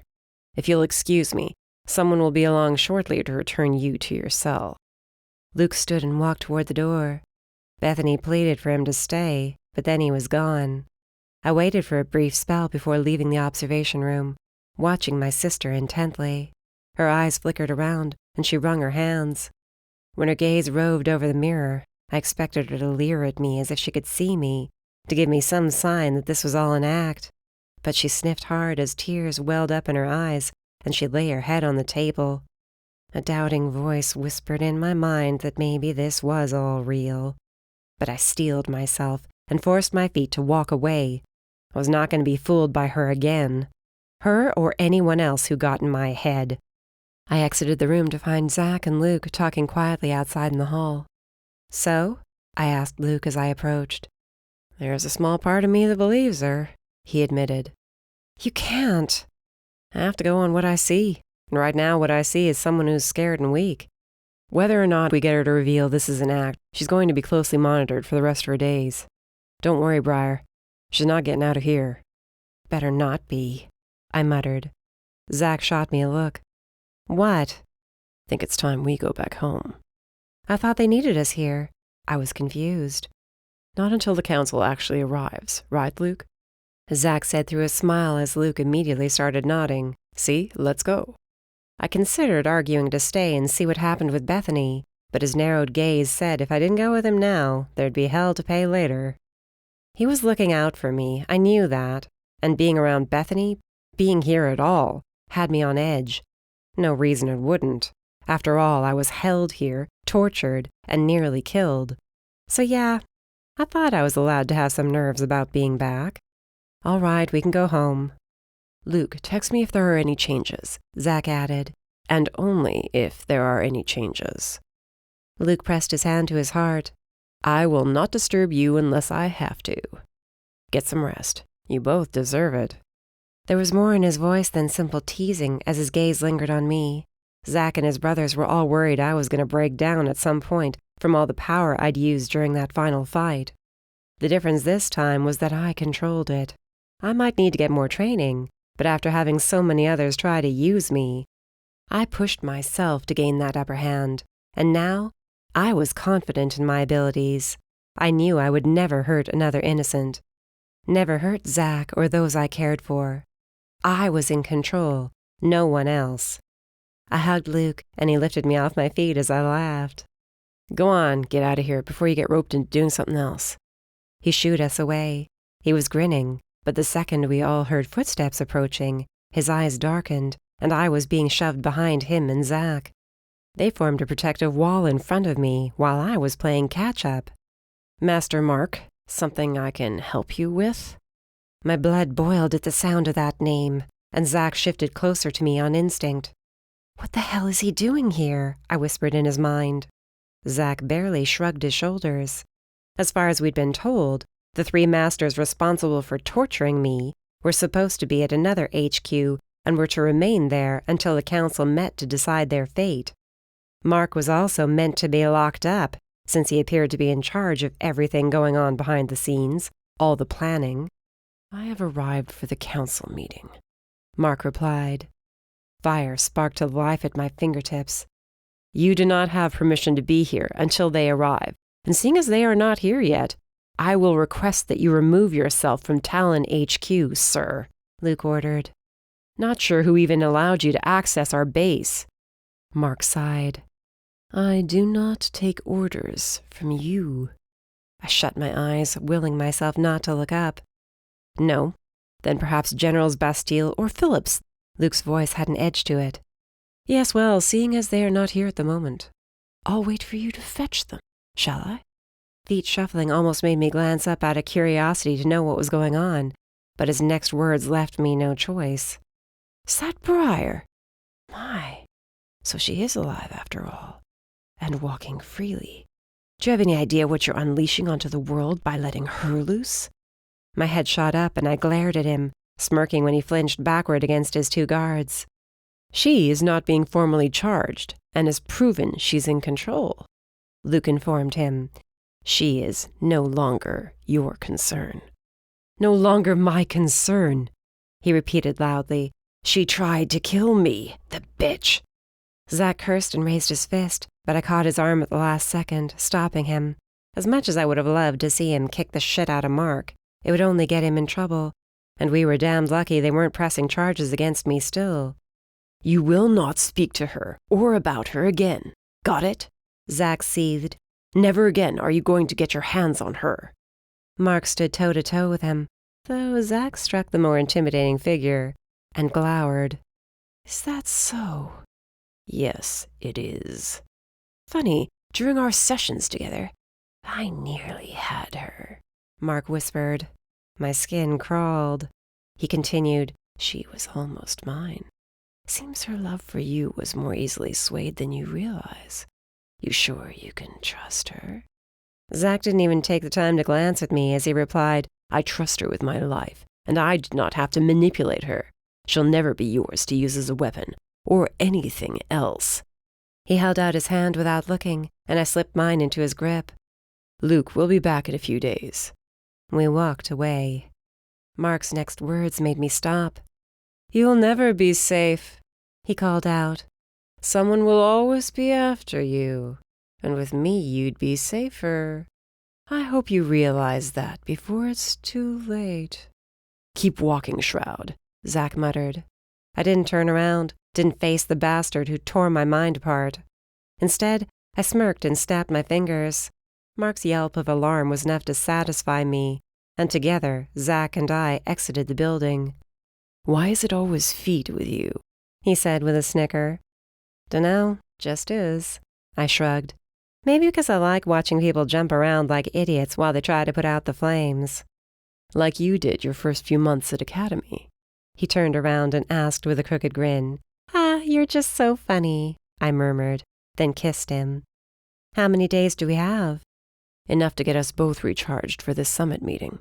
He held my chin gently in his fingers and pulled me back in for another lingering kiss. "You sure you're all right, with your sister and whatnot?" "I'll be fine. As long as she's locked up and you don't leave me alone with her, I'll be just fine. Promise." I put on my helmet and climbed behind him on the bike. I wrapped my arms around his middle, and he started the bike up, and we roared away from HQ. I'd been gathering up our clothes in Zach's bedroom to take down to the laundry when something small clinked to the floor. Frowning, I bent down to see what I'd dropped. The shining object glinted in the afternoon sun, and my breath caught. Since we left HQ 2 days ago, Zach and I had been pretty much inseparable, enjoying this time together as much as we could. There'd been little talk of what the future would hold. Mostly it was about me going back to Academy and him being there during the week, taking over Ivan's job so he could be near me. I technically never finished my second year and had a lot to catch up on. But aside from that, neither of us had said anything about what would come afterward. Zach, however, appeared to have a lot more on his mind than my going back to Academy. Carrying the silver and ruby ring in my hand, I quickly slipped out of his bedroom, moving toward the kitchen where he was cooking dinner. "Hey, just put fries in." I leaned in the doorway of the gallery kitchen, not saying a word. "Burgers should be done soon, too. Thinking Mortal Kombat night? We need a rematch so I can kick your ass." "Shroud?" he asked with a frown when he glanced toward me. "What's wrong?" "I wouldn't say anything's wrong," I said, unable not to start grinning madly. "Uh-huh. And why do you look like you're up to something?" "Not sure it's me who is." I held out my hand and opened it. "What's this?"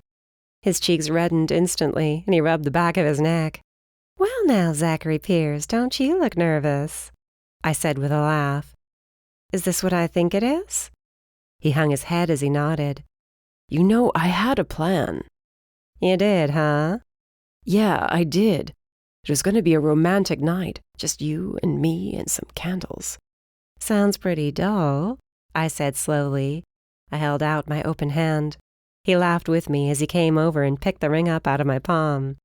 "How long have you had this?" "Few days. I was just waiting, I guess, to see how things went. I didn't want to add any more pressure on you, what with everything that's going on." He took my left hand in his, kissing the back of it softly. "Pressure from what?"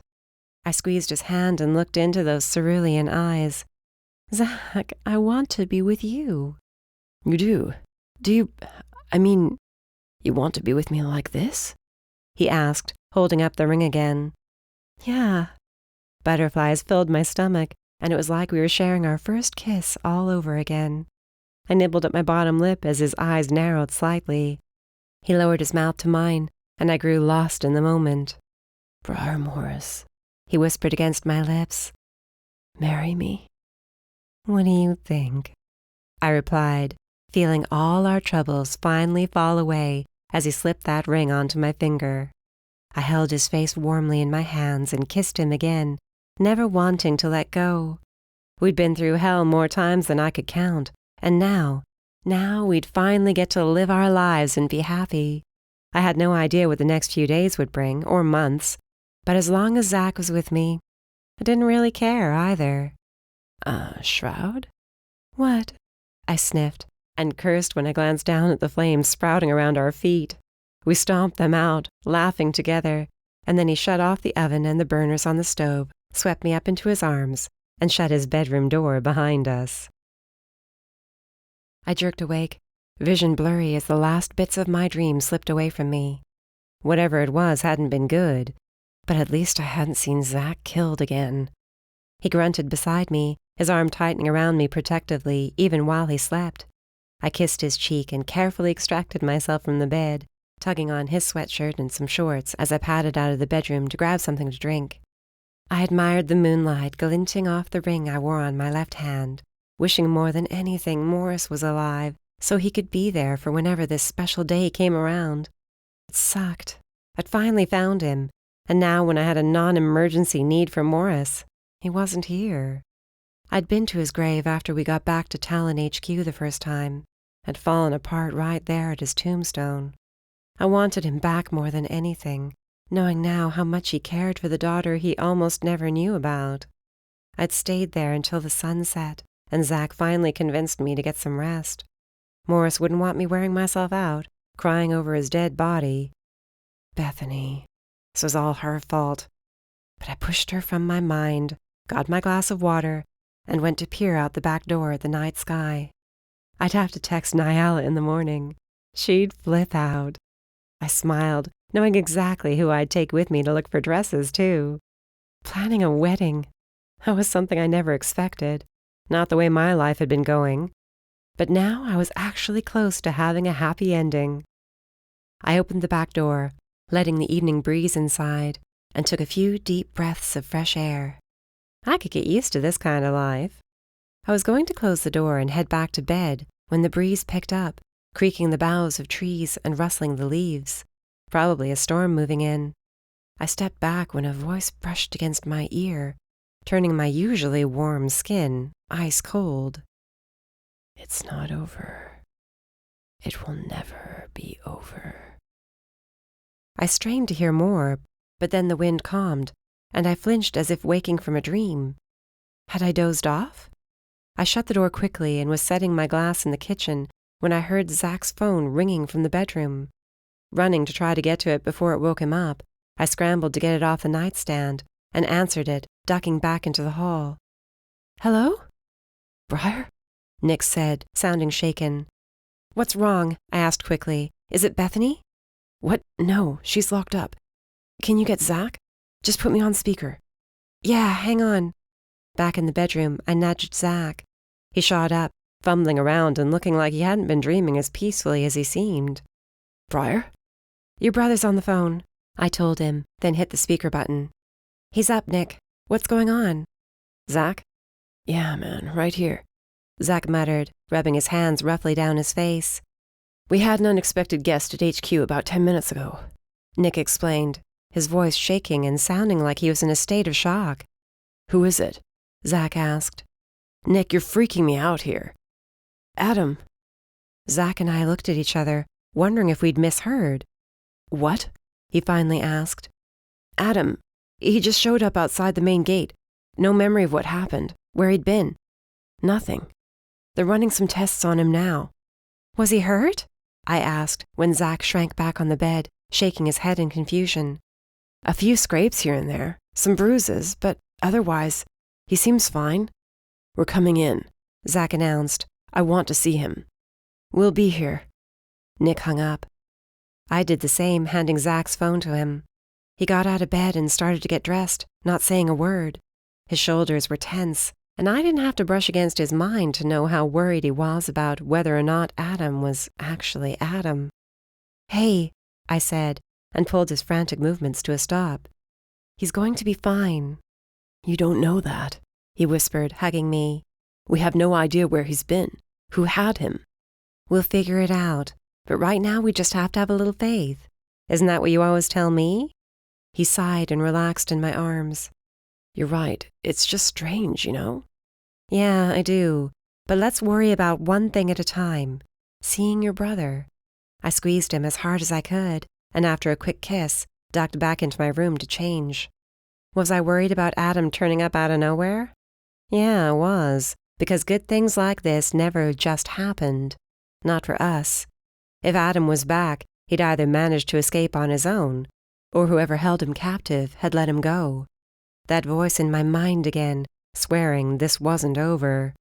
For Zach's sake, I prayed Adam was really Adam. I wasn't sure how much more deception and death either one of us could take. I glanced at my left hand again and the ring there. I'd be there for Zach, whatever he needed from me, and with any luck, we'd get through the coming hours still feeling positive about the future, and not as if the ground was about to fall out from under us. Again. Chapter 7. Zach. Time was flying by. I woke up feeling like it had barely been a week since Briar and I got back from HQ and she found the ring I'd tucked away. In truth, it had been nearly 5 months, and I was helping her get ready for going back to academy. Classes started in just 3 weeks, and she was freaking out she was going to mess it up somehow. I expected she was more nervous to be around her peers again, seeing as the last time she was around them, most of them assumed she was violent and unstable, and just recently, many had heard she'd been accused of killing Samantha Stone. Well, okay, Briar did kill Samantha, but not by choice. It was all messed up. I wanted to think it was getting better, except it wasn't. It was taking a hell of a lot longer than either of us wanted. The convening of the council started out as a joke. Mark made a spectacle of himself, claiming Briar was dangerous and a killer. She'd gone through rigorous testing by the council to prove she was of sound mind and her powers were fully under control. I thought of those moments. I was proud of her. There was no question about it. From the unstable, confused, angry young woman I'd met on the first day at the airport, bound for academy, to where she was now. Yeah, I was damned proud. Told her I was too. I'd never seen such perfect summoning. She was going to show everyone up once classes started. Zach, ready to go? Nick poked his head out the door to the balcony I was on. He up? He's up. I sighed, looking one more time around the courtyard outside of Talon HQ, my gaze falling to one dark-haired person in particular, sitting cross-legged beneath a willow tree. Then I turned around and followed Nick inside, down the corridor, 2 sets of stairs, and finally to the quarters where we put Adam. He should have been back in his own quarters, but there were 2 slight issues with that. 1, he was considered a suspect, since he disappeared in the midst of Briar's absence and during the raids on the Necromancers' tunnels. As for number 2, well, 2 was a bit more complicated. The tick in my jaw started as we stood outside Adam's door. Luke was already there, waiting for us. Chin up, he told me. We'll get through to him. Eventually, right? I replied, trying to smile and failing. Adam had come back physically unharmed for the most part, but he had no memory of any of us, of who he was. All he knew was his name was Adam, and he'd walked himself here. From where, he couldn't tell us. Had no idea we were his brothers. We told him, but part of him acted like he didn't believe us, or couldn't. We had several spirit summoners inside his head, but today was different. Since Theon was killed, there was an ongoing issue of finding who would replace him, so the majority of the top summoners in the world were busy working at gaining his position. We needed a summoner, and since the others were busy, that left one other person. Someone I had faith could get inside his head and figure out what was going on. She'd been reluctant at first, but said that for me she would try. Briar. Briar here yet? Luke asked. Getting ready, I told him. She was meditating outside in the courtyard. And she's been fine? He asked nervously. No nightmares, no visions, no voices. Her fires only sprouted a few times without her commanding. I paused, hated to give any more information about her, but for various reasons, I said roughly, and heat rushed over my face as my brothers nudged me playfully. She had been wearing long-sleeved shirts since we got home. Every now and then I'd find her running her fingers over the scars on her arms, but if they bothered her, she kept it to herself. I wanted to ask questions, but I couldn't. She was happy, genuinely happy. Her aura told me as much. The red had morphed into a pink and orange hue. The only time I noticed a hint of red was when Bethany or the fight with Xylon were mentioned. The first round of questioning by the council regarding Theon's death, and the man we all assumed was Xylon, had made her aura solid red for days. They asked every question imaginable, but in the end, Bastille, Phillips, and Kira's influence, plus testimonies from Clarence, Ivan, and Dresden, were enough to allow her to leave with me, and of course I brought her to Silent Heights. She was told not to leave Silent Heights unless it was to go to Talon HQ or Academy, but it was a hell of a lot better than seeing her thrown in another cell. Luke opened the door. We all walked in. "Morning, Adam." Luke closed the door behind us. Our oldest brother, our rock when our dad died, smiled at us like we were new and not so very familiar friends instead of family. "Good morning.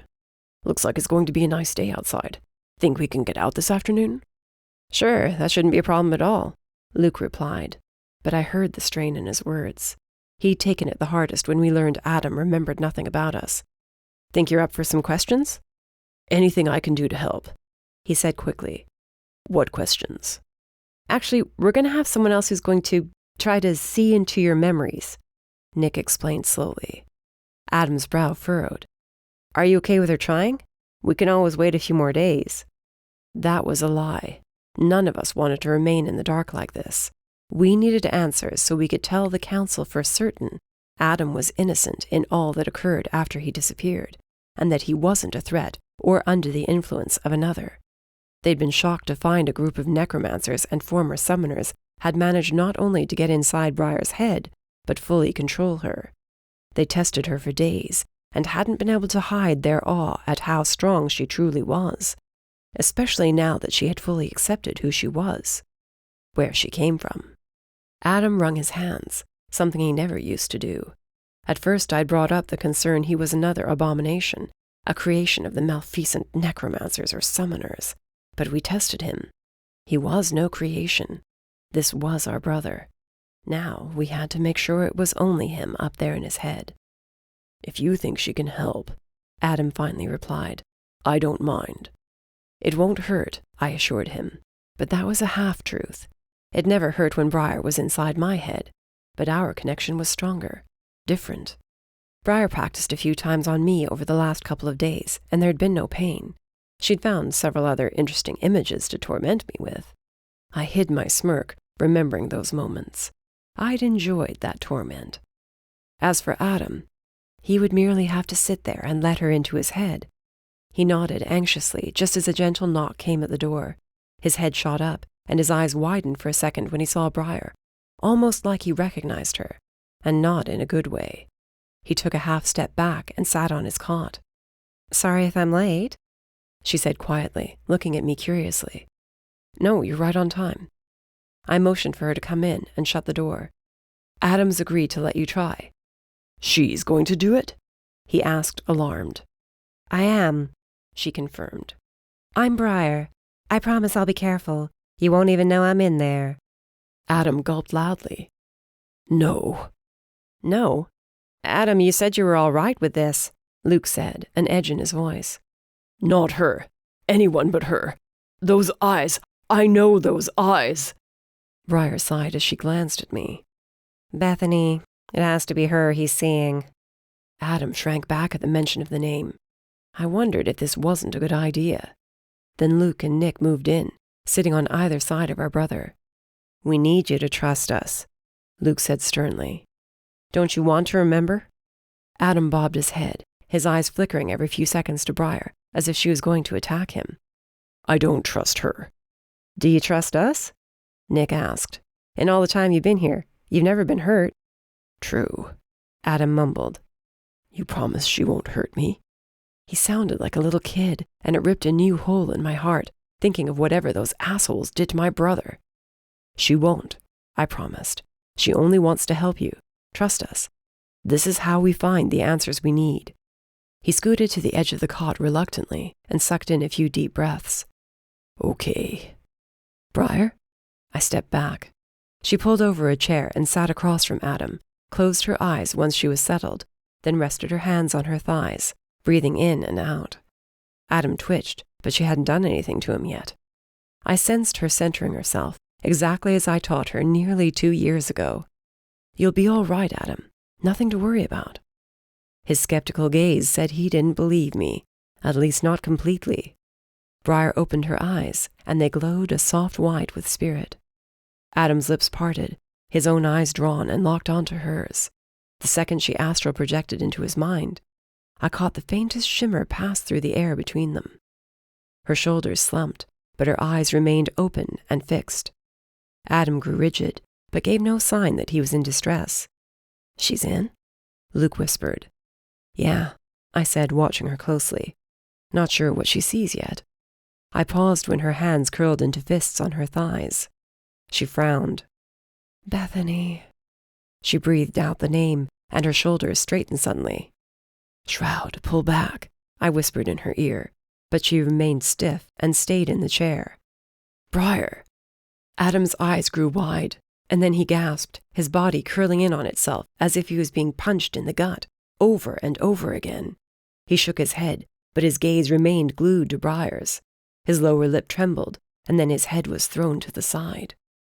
Briar cursed, blood trickling from her nose. I grabbed her shoulders.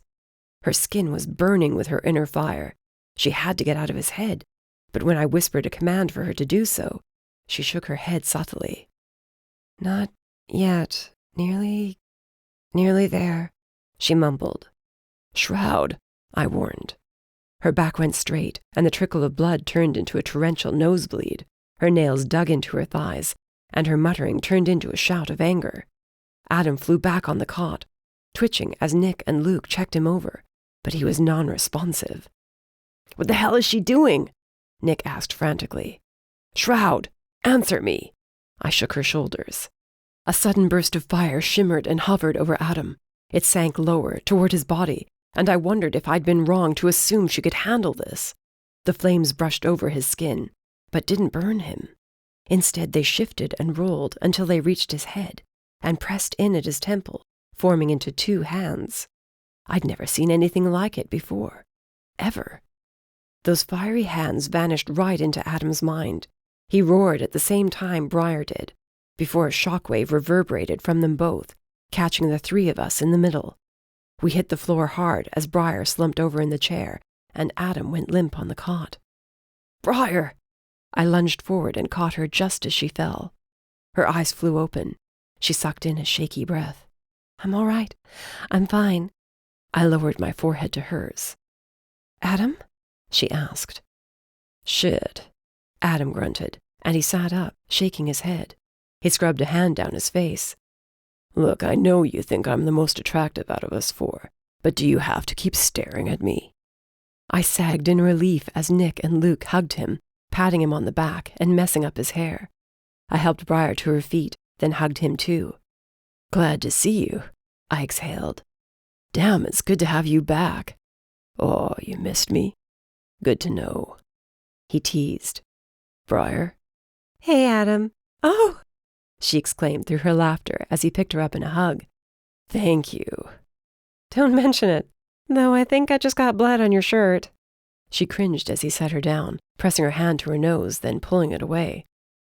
"Guess it could have been worse." "Yeah," I scowled. "Care to share?" Briar turned to the door. Her eyes darkened and the gold flecks shimmered with her fire. "Bethany. She got inside his head, blocked his memory, and put in new ones." "Meaning what?" Luke asked. Adam sighed. "Meaning I was placed here as a trap. In a few more days, I was going to go off on the council. Attempt to kill them all." "And now?" Nick poked his head until Adam swatted his hand away, and they smirked at each other. "I'm gonna assume you don't want to go on a killing spree?" "Yeah, but it leaves us with one problem," Briar said. I took her hand, squeezing it to give her as much comfort as I could. She squeezed back. "Bethany, this is all an act, and I have to get her to break out of it, or she's going to remain a threat while she's here." "What do you want to do?" I asked. "It's not about what I want to do," she muttered. but I can't let her stay here any longer. Not while the entire freaking council is here. I want this necromancer shit done and over with so we can focus on more important things." "Yeah, like a wedding," Luke chimed in. Adam's eyes widened. "Wedding? Whose wedding? You two?" He slapped me hard on the back. "Well now, who would have thought our baby brother would be the first to get married?" "One step at a time," I told her, but couldn't stop grinning as the ring on Briar's left hand caught the light in the room and glimmered. "I'd prefer not to have you worried about your sister when you go back to Academy." Briar puffed out her cheeks, exhaled, then nodded once. "Right then. I want to see her." "Right now?" "No time like the present. Besides, the council is still investigating Mark, Odette, and Balthazar, right? And working to find the next spirit master? I've got some time to kill." With the last word, her eyes glowed, her fire showing. Then she let go of my hand and said she'd be outside collecting her thoughts. I almost followed, but stopped short. I hoped when we succeeded in killing Xylon, our troubles would be over as far as Bethany and the Necromancers went. Any that were left out there were on the run. No undead or ghouls had been spotted in the last couple of months, and there'd been no more attacks or summoners kidnapped. Bethany remained, however, and every time we spoke with her, she claimed she had no memory of anything after the day she was kidnapped from Academy. She pleaded and begged for us to believe her, even asked to speak to her sister, but I'd refused. Not like Briar was clamoring to see her either, but I was not ready to let them anywhere near each other. Not after Briar nearly beat her to death the last time. "How long was I out for?" Adam asked. "Do you really want to know?" Nick said and nodded toward the window. "It's July, if that helps." Adam sank back to the cot. "Damn." "Yeah, you missed quite a bit, brother. Care to play catch-up?" "I would," he told Luke. "Where's Theon, Bastille, Phillips? What happened with Briar's trial? She's here, so I'm assuming it was good news, right?" I crossed my arms and leaned back against the wall. Until Briar's thoughts were back in order and she was strong enough to speak with Bethany, I had time to help Luke and Nick catch our brother up on what occurred while he was gone.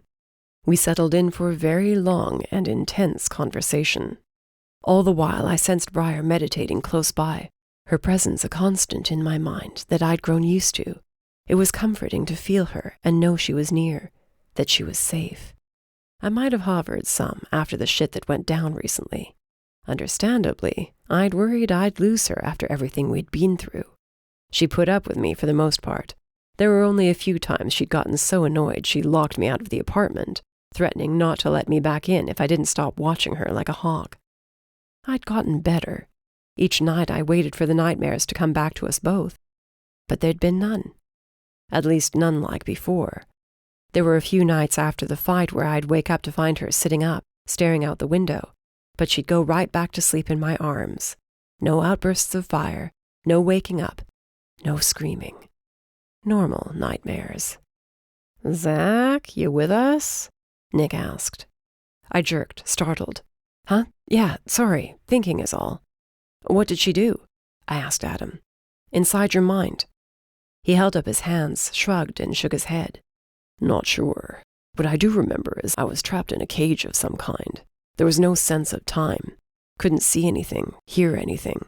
All I remember seeing is Bethany, and then the cage. Briar, she broke me out. Chased away whatever was left of Bethany. Well, burned it up. Burned it. Down to the last tendril of Bethany's influence. I'm sorry about what happened to Briar," he added quietly. "She seems to have pulled through all right. So far." "You gotta stop worrying," Nick told me. "You both have a wedding to plan at some point." "Getting there. I think before that's going to happen, we have to get through one more issue." Briar's voice brushed against my mind as if she heard me talking about her, telling me to stop being such a worrywart. Hard not to be with all the shit we survived. Once Bethany was taken care of, then we could start planning our future. If taking care of her sister didn't break her completely first. Chapter 8. Briar. I found my happy place, but nothing could have relaxed me enough to face what I was about to do with a clear head. The second I felt Bethany's influence inside Adam's head, I'd nearly lost it right there. If she hadn't been in a cell where summoning couldn't penetrate, I would have been inside her head without Zack even knowing it. I would have taken care of the problem. But she was beyond my reach. Soon she wouldn't be. This act she was putting on was going to end. I was angry with her. Hard not to be after all she'd done, but she was my sister. The only living family I had left. But what I planned for her was not going to end well, not by any means. I stayed within my mind for at least half an hour, listening to the running water of the falls, admiring the flowers. But I couldn't stay there forever. My life needed to move on. I wanted it to. I had a wedding to look forward to, and I'd finally be getting back to Academy so I could be an official fire and spirit summoner, and hopefully be placed at Talon HQ. To get there, though, meant Bethany had to be taken care of. Permanently. Zack told me I was not a killer, but it was so hard not to wish her dead. If he'd let me keep attacking her, she might have died from her wounds. Her death was not something I needed on my hands, but at least she'd already be gone.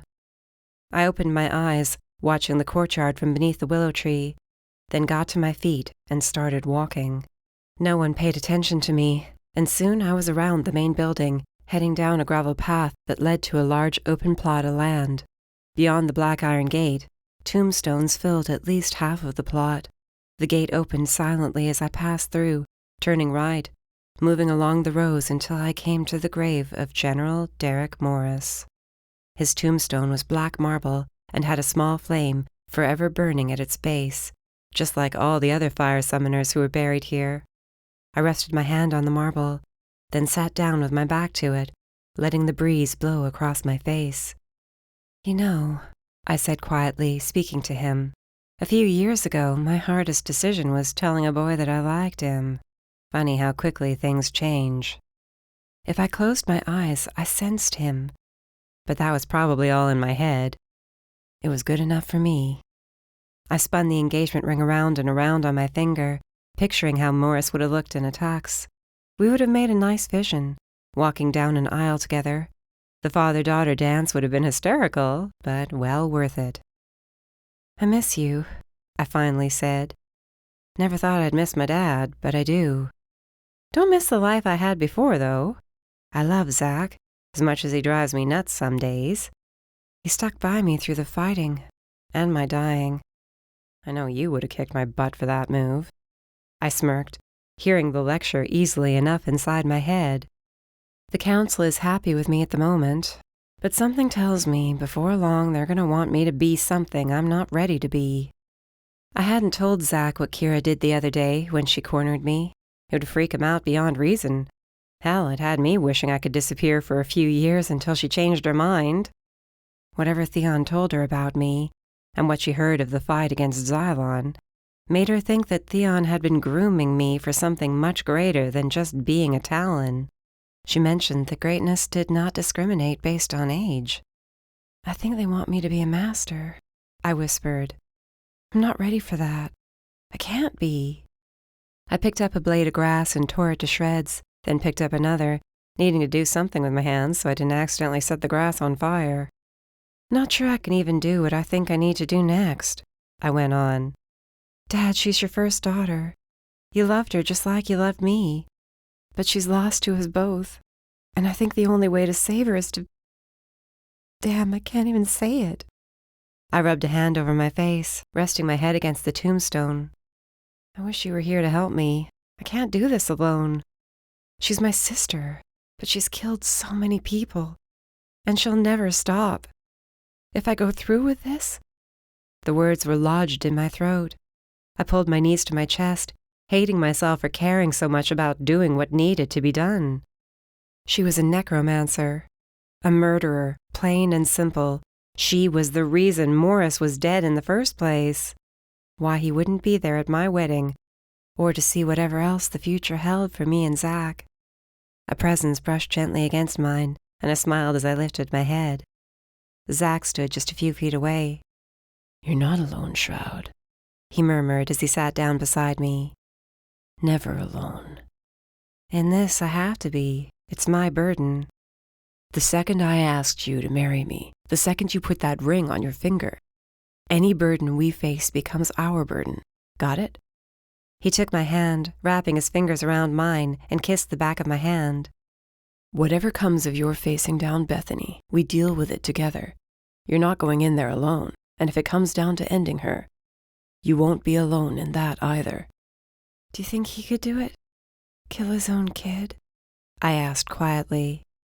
Your dad made more hard decisions in his life than most men have to make, Zach said after a few minutes of silence.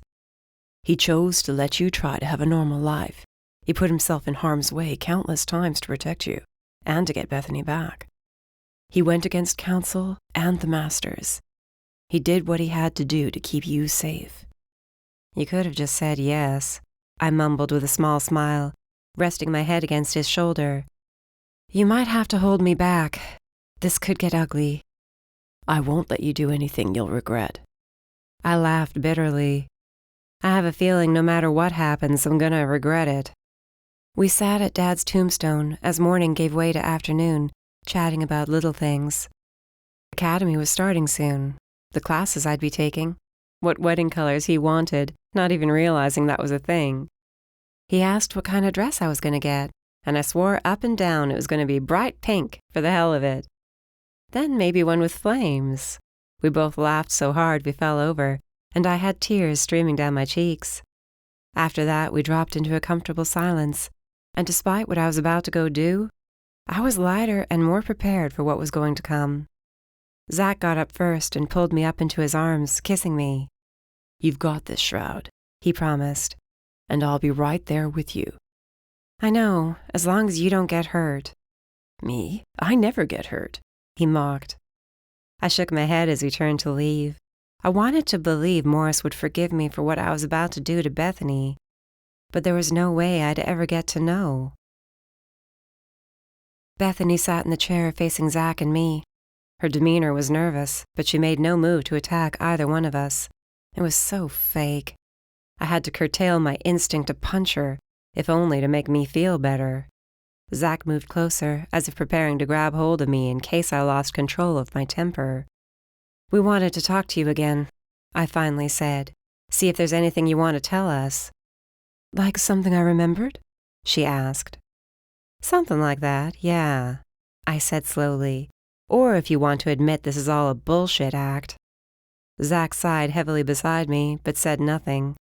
Bethany fidgeted in her chair. I've been asking to see you, she said, her gaze flickering to Zach with a hint of anger in it. They wouldn't let me. I did beat the shit out of you, I reminded her. I know, but they told me I did some bad things, so I think I deserved it. The harsh bark of laughter that escaped me made her flinch. What did she expect me to do? Was not going to sit here and fall for whatever trick she was trying to play on us all. I had to give her credit for not dropping character for 5 months, but that was about to end. You know, the only reason you're alive right now is because Zach stopped me from killing you. I leaned forward. That, and because right now everyone believes you had no idea what you were doing when you were sacrificing innocent people for Xylon. I didn't, I swear, she said in a rush. I crossed my arms. What, you don't believe me? Maybe because you were inside my head trying to drive me insane. Oh, wait, you did, I muttered darkly. Glad I had on a long-sleeved shirt today. Then again, letting her see the scars might have gotten a reaction out of her, allow her to see how far she'd pushed me. I don't remember, she insisted. Briar, you're my sister. I would never hurt you. Yeah, don't believe you. What can I do to make you? She asked urgently. Please, I want to make this right between us. They can lock me up for life, but I don't want my sister hating me forever. Too late for that. Briar. She reached out for me. I scooted my chair backward so she couldn't reach, and her hand fell to her lap. I'm sorry, really, for everything. Can't you see that much at least? I want us to be a family. I glared at her intently. Never going to happen. I glanced at Zach, and he nodded. By the way, your plan has been screwed up, thanks to me. You're welcome. Plan? What plan? I tapped my fingers on my arm and shrugged. reaching out to her mind. While in here, there were wards to stop her from using her powers, but I could use some of mine. They only tried to block the ones that could kill her. Then again, I hadn't tried in here. Not yet. I never wanted to astral project inside her head after what I glimpsed by accident once or twice. At the same time, I had to break her down, had to get her to admit this was all a front, and she was biding her time to make her next move. Xylon's dead, I stated. He won't be coming back from the dead, and the war the Necromancers wanted ended before it began. Giving you one chance, Bethany. Come clean now, and maybe you'll only be put away for life.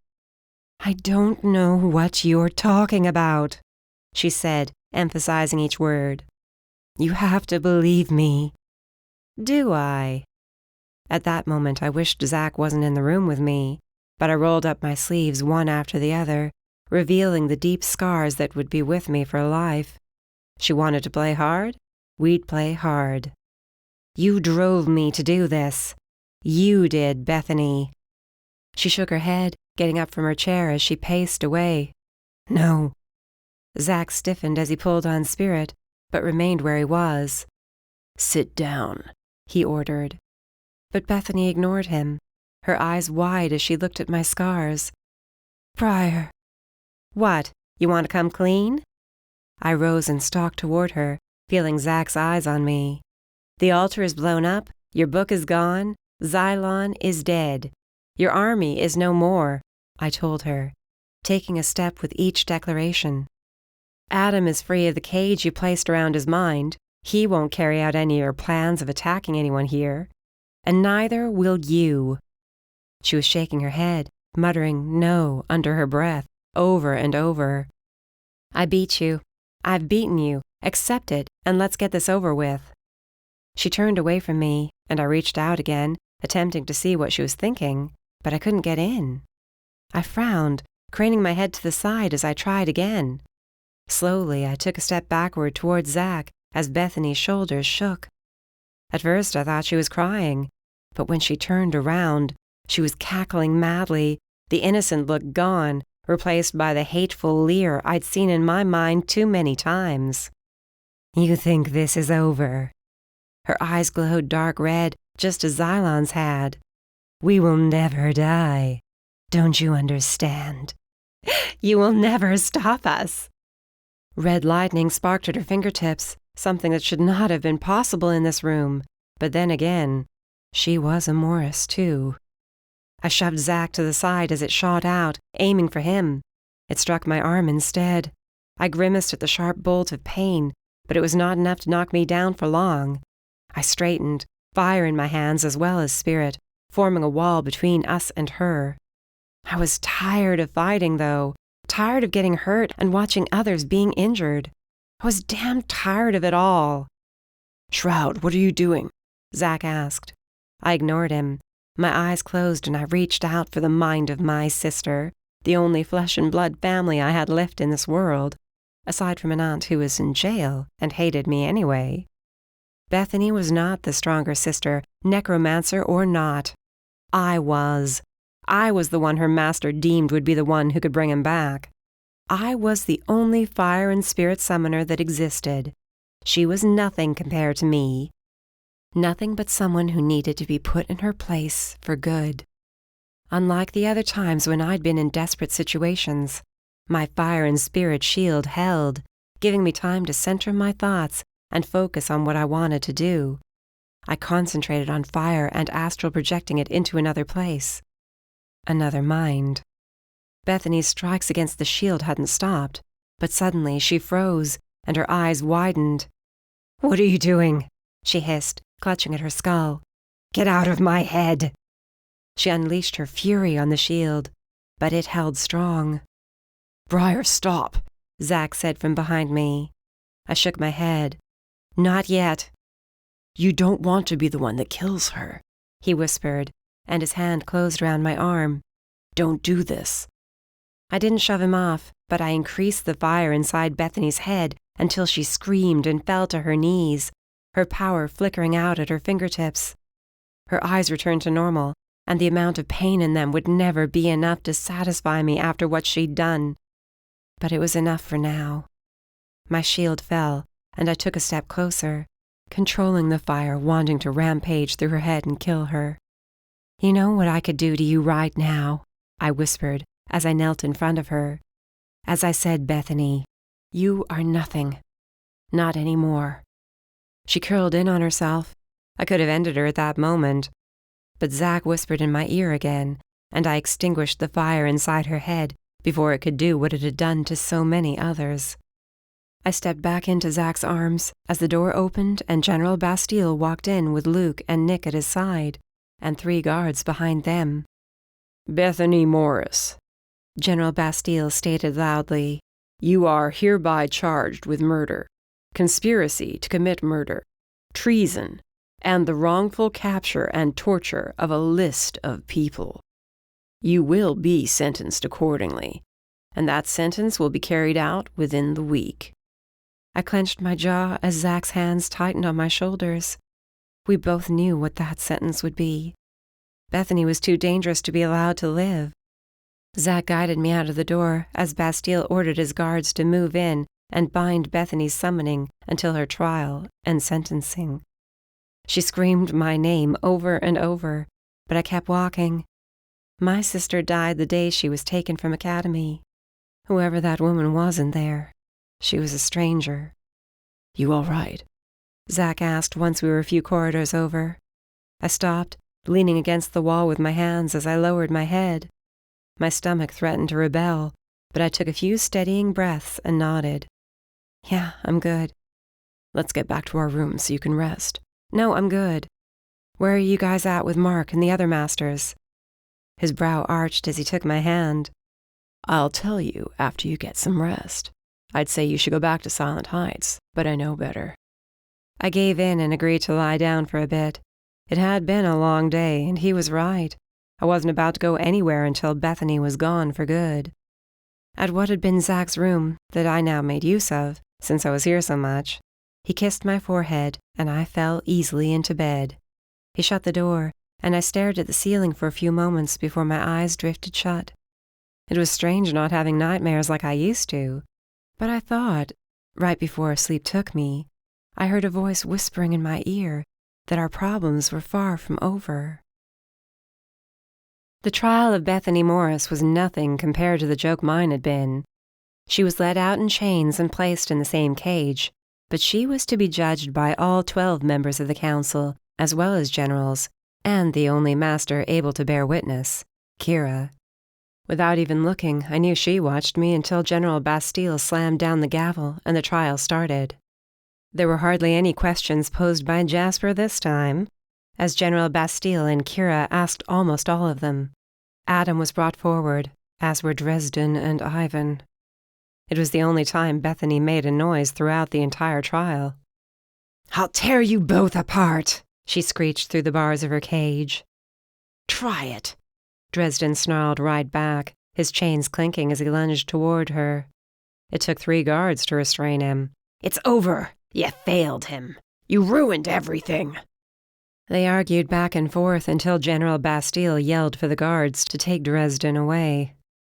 Bethany screamed at Ivan too, but he ignored her, gave his testimony, and was removed from the courtroom just as quickly. I expected them to say we would come back the next day, but the table of judges only had to exchange a look before it appeared they all made the same decision. "Bethany Morris, you are hereby sentenced to death for your crimes," Bastille announced. "The sentence shall be carried out at sundown tomorrow. I suggest you make peace with whatever god you worship these days. Take her away." I clutched Zach's hand as Bethany yelled for me, cursing me out one second and pleading for me to save her the next. I kept my head down until she was dragged, kicking and screaming, from the courtroom. The few who'd attended stood and exited next, but her screaming echoed in my ears long after she was gone. Zach stayed at my side, not trying to get me to move, and I loved him even more at that moment. "Hey," Hunter plopped down beside Zach. "How about we all go out for drinks?" "Not old enough, remember?" I muttered, wishing I was. 1 more year. Just 1 more year. I have a bottle in our room. Zach told me you could use it. He was right, and I nodded. As we got to our feet, Master Kira hurried toward us and reached for my arm. "If I could steal your fiancé for a few moments?" she said to Zach. "Bit of housekeeping I need to take care of regarding Theon." Zach squeezed my hand, which was his way of saying without asking if I was all right. I grinned and told him to go with Hunter. "I'll catch up," I promised. Kira waited until we were alone before she asked if I would follow her to her quarters. "You seem to be holding up for the moment." "I am, but we'll see how tomorrow goes." "You're going to witness it?"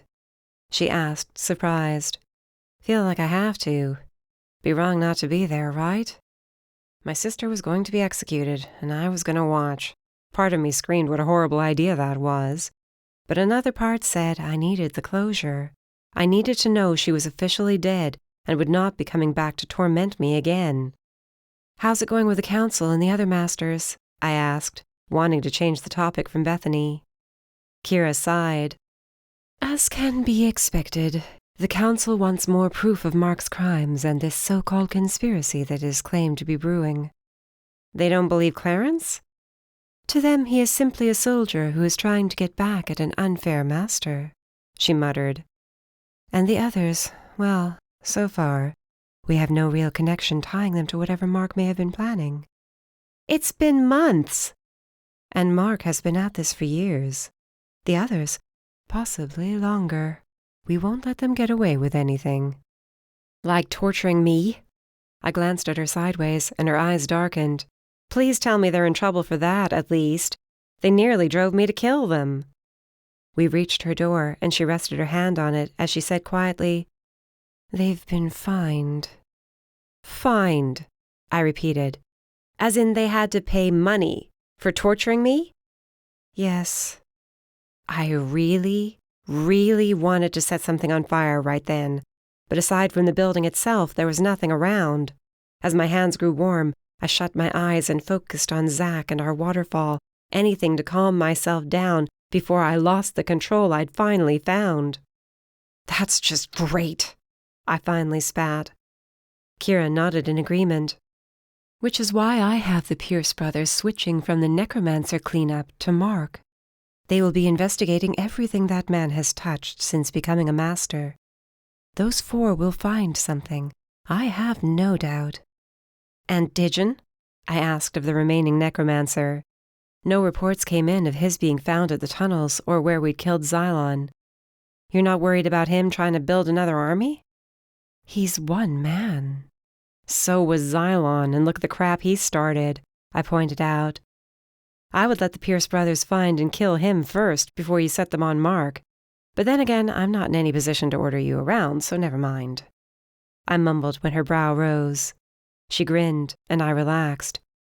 "You have a fair point. I'll keep Luke and Nick on tracking down Dijon. How does that sound?" "Good. Sounds good.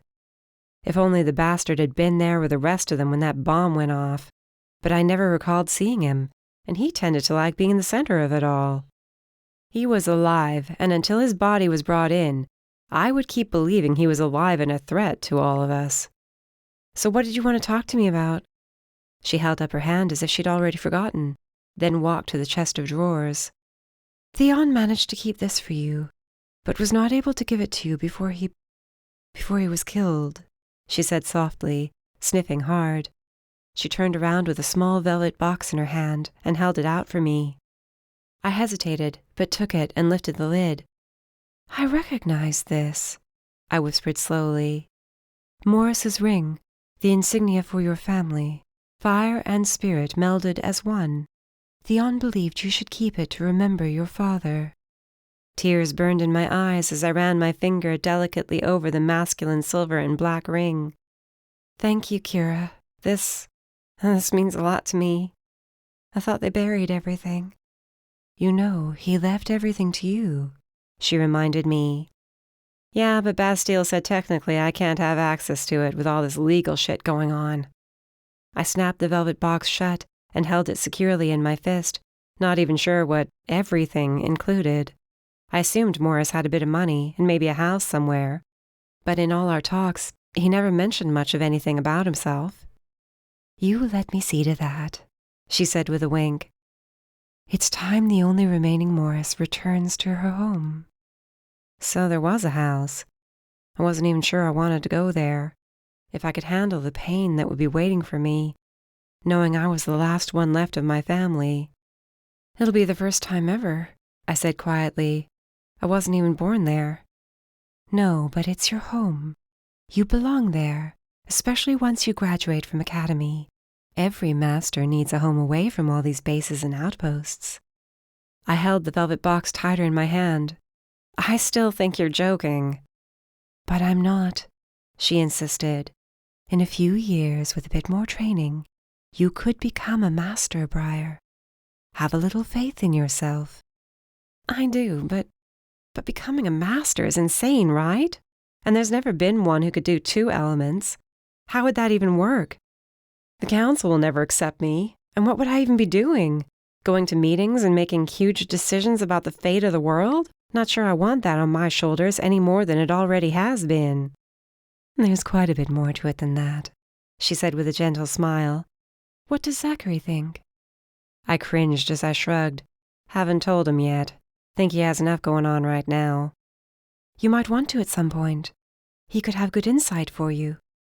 Or he could hate the idea as much as I do, I replied. He's finally getting to the point where he doesn't have to worry about me 24/7, you know? The second I bring up you want me to be a master? No, I can't. At least not for a while. Just know the offer stands, Briar, and will continue to stand. Now then, if you're going to be here tomorrow evening, I suggest you take tonight and collect yourself. Tomorrow morning, I'll have papers for you to sign, and then you can see to your family's estate. I left her, glad Zach had hidden a bottle of booze in his room. My family's estate. I never even realized it was an estate, but all I could see was a simple house somewhere with a white picket fence from once upon a time when my family had been happy. After my mother had died and Bethany was gone, I assumed Morris stayed on base instead of at the house. Or had sold it off by now. What did it even look like? Better question, where the hell was it located? By the time I reached Zach's room, my mind was jumbled, and I accepted the glass of amber liquor he handed me, swirling it around before I shot it back. It burned all the way down, and I coughed and sputtered, setting the glass aside as all 4 Pierce brothers plus Hunter watched me. Something you want to talk about? Zach asked. Yeah, where's the Morris's family estate? Anyone know? Couple hours from Academy, north if I remember correctly. Adam answered. Why? Apparently, Kira is seeing that it's handed over to me tomorrow. Road trip, anyone? We can leave in the morning, Zach said. I knew where he was going with that and shook my head. He was persistent. Briar, you don't have to see the execution. I do, actually. I'll be fine. I swallowed hard against the guilt and sadness all rolled into one for the family I'd found and then lost just as quickly. Luke changed the subject, and soon we were all laughing and carrying on about times when they were young. Or asking about our wedding. Or wanting to know who Zach's best man was going to be. I smiled as much as I could, but as the evening turned into night and they left, I sank right back into my mixed ball of emotions. Zach pulled me close, kissing the top of my head. I'll be by your side the whole time. I know. I held out the box Kira gave me. He opened it. I had a thought. Oh? He picked up the ring and examined it. This was your dad's? It was. Theon saved it for me. I want you to have it. Briar, he started to argue. I covered his lips with my finger. It'll be your wedding ring. Probably have to get it resized. But I think he'd want you to wear it. I closed his hand around it and smiled. It'll look good on you. He wrapped his arms around me and kissed me. If that's what you want, then I'd be honored. We sat up in bed late into the night, not really talking, just sharing another glass of whiskey, until it made me sleepy enough to pass out, and with any luck, not dream about tomorrow. At sundown, Zach and I followed the rest of those at Talon HQ who would be there to witness the end of Bethany Morris. I'd asked Zach that morning how it would be carried out, and he assured me it was quick. She wouldn't feel a thing. A dark voice inside my head said that was too bad. but I wasn't sure I could deal with her dying screams haunting me forever. We had a plan for right after. Kira had pulled through, and when I woke that morning, there were papers waiting for me to sign, officially making me the owner to the Morris estate, including the land, house, and wealth that Dad had tucked away. Needless to say, I was going to be set for a very long time. Not that I'd be able to stay in the house while going to academy, but it was a strange thought to realize I had a home now. We entered the courtroom, except this time there was a chair set in the center of the floor, and the judging table was gone, making room for more seating. Zack and I found our places and sat. He never let go of my hand. Hunter sat beside me, and the rest of the Pierce brothers beside Zack. Once everyone had filed in, those who passed judgment on Bethany entered next, leading the way for her. She was chained, but held her head high as she was taken to the chair and forced to sit down. Her arms and legs were secured. A man I'd never seen before approached, standing across from her. Bastille read out the charges again, but I heard nothing he said, not really. My gaze was locked on Bethany's sneering face. She tugged on the chains absently.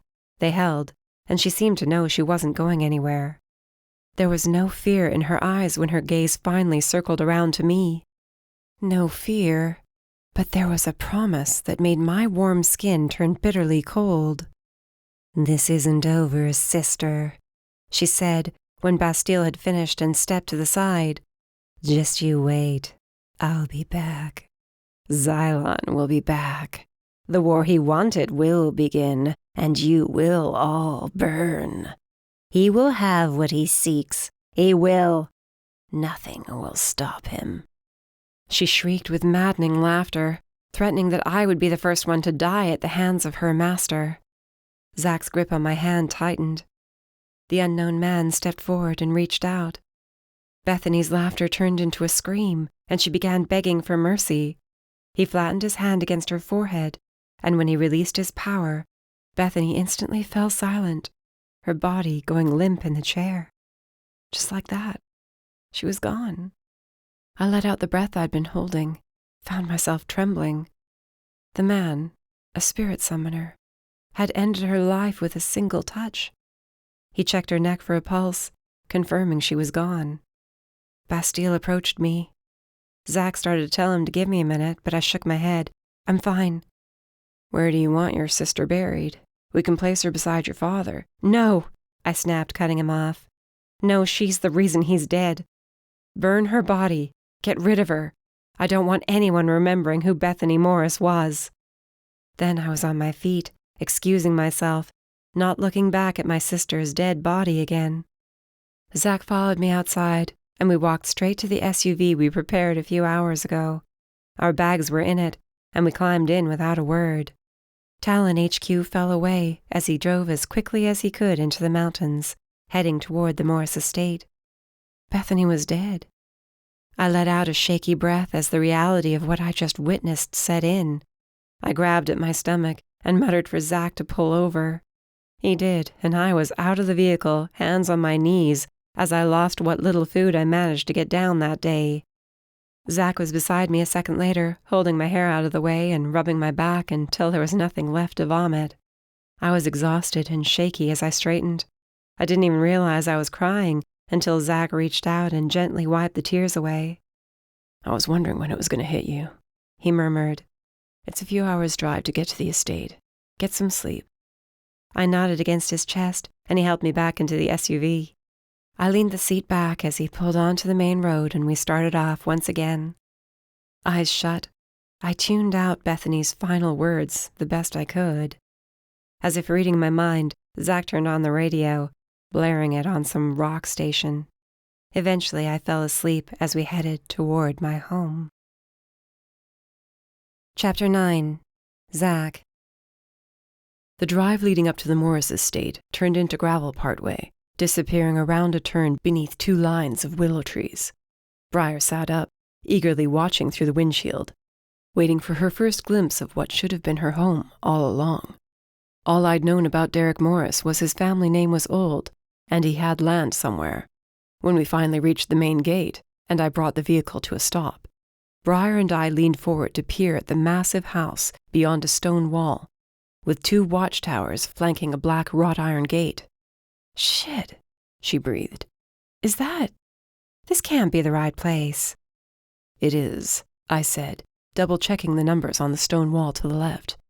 "Your name's on it, too." There on a black plaque in silver letters were the words Morris Estate. "This is your home." "Uh-huh." "You want me to open the gate or wait a minute?" "Guess we should go in," she muttered. "I'll open the gate for you." She was out of the car before I could suggest otherwise. I'd been worried about her after her sister's execution, but the car ride seemed to soothe her, and as soon as we'd pulled off the main road, her sadness had been replaced by apprehension and excitement for what we were about to find. My brothers had told me to take as much time as we needed, since Luke and Nick were going to be setting off to hunt down Digin with a few trusted talons, while Adam, and I, before this estate thing came up, remained behind to keep working on Mark's case. We had a little less than 3 weeks before Briar had to report to Academy for the fall semester, and I planned on keeping her here for as much of that time as I could.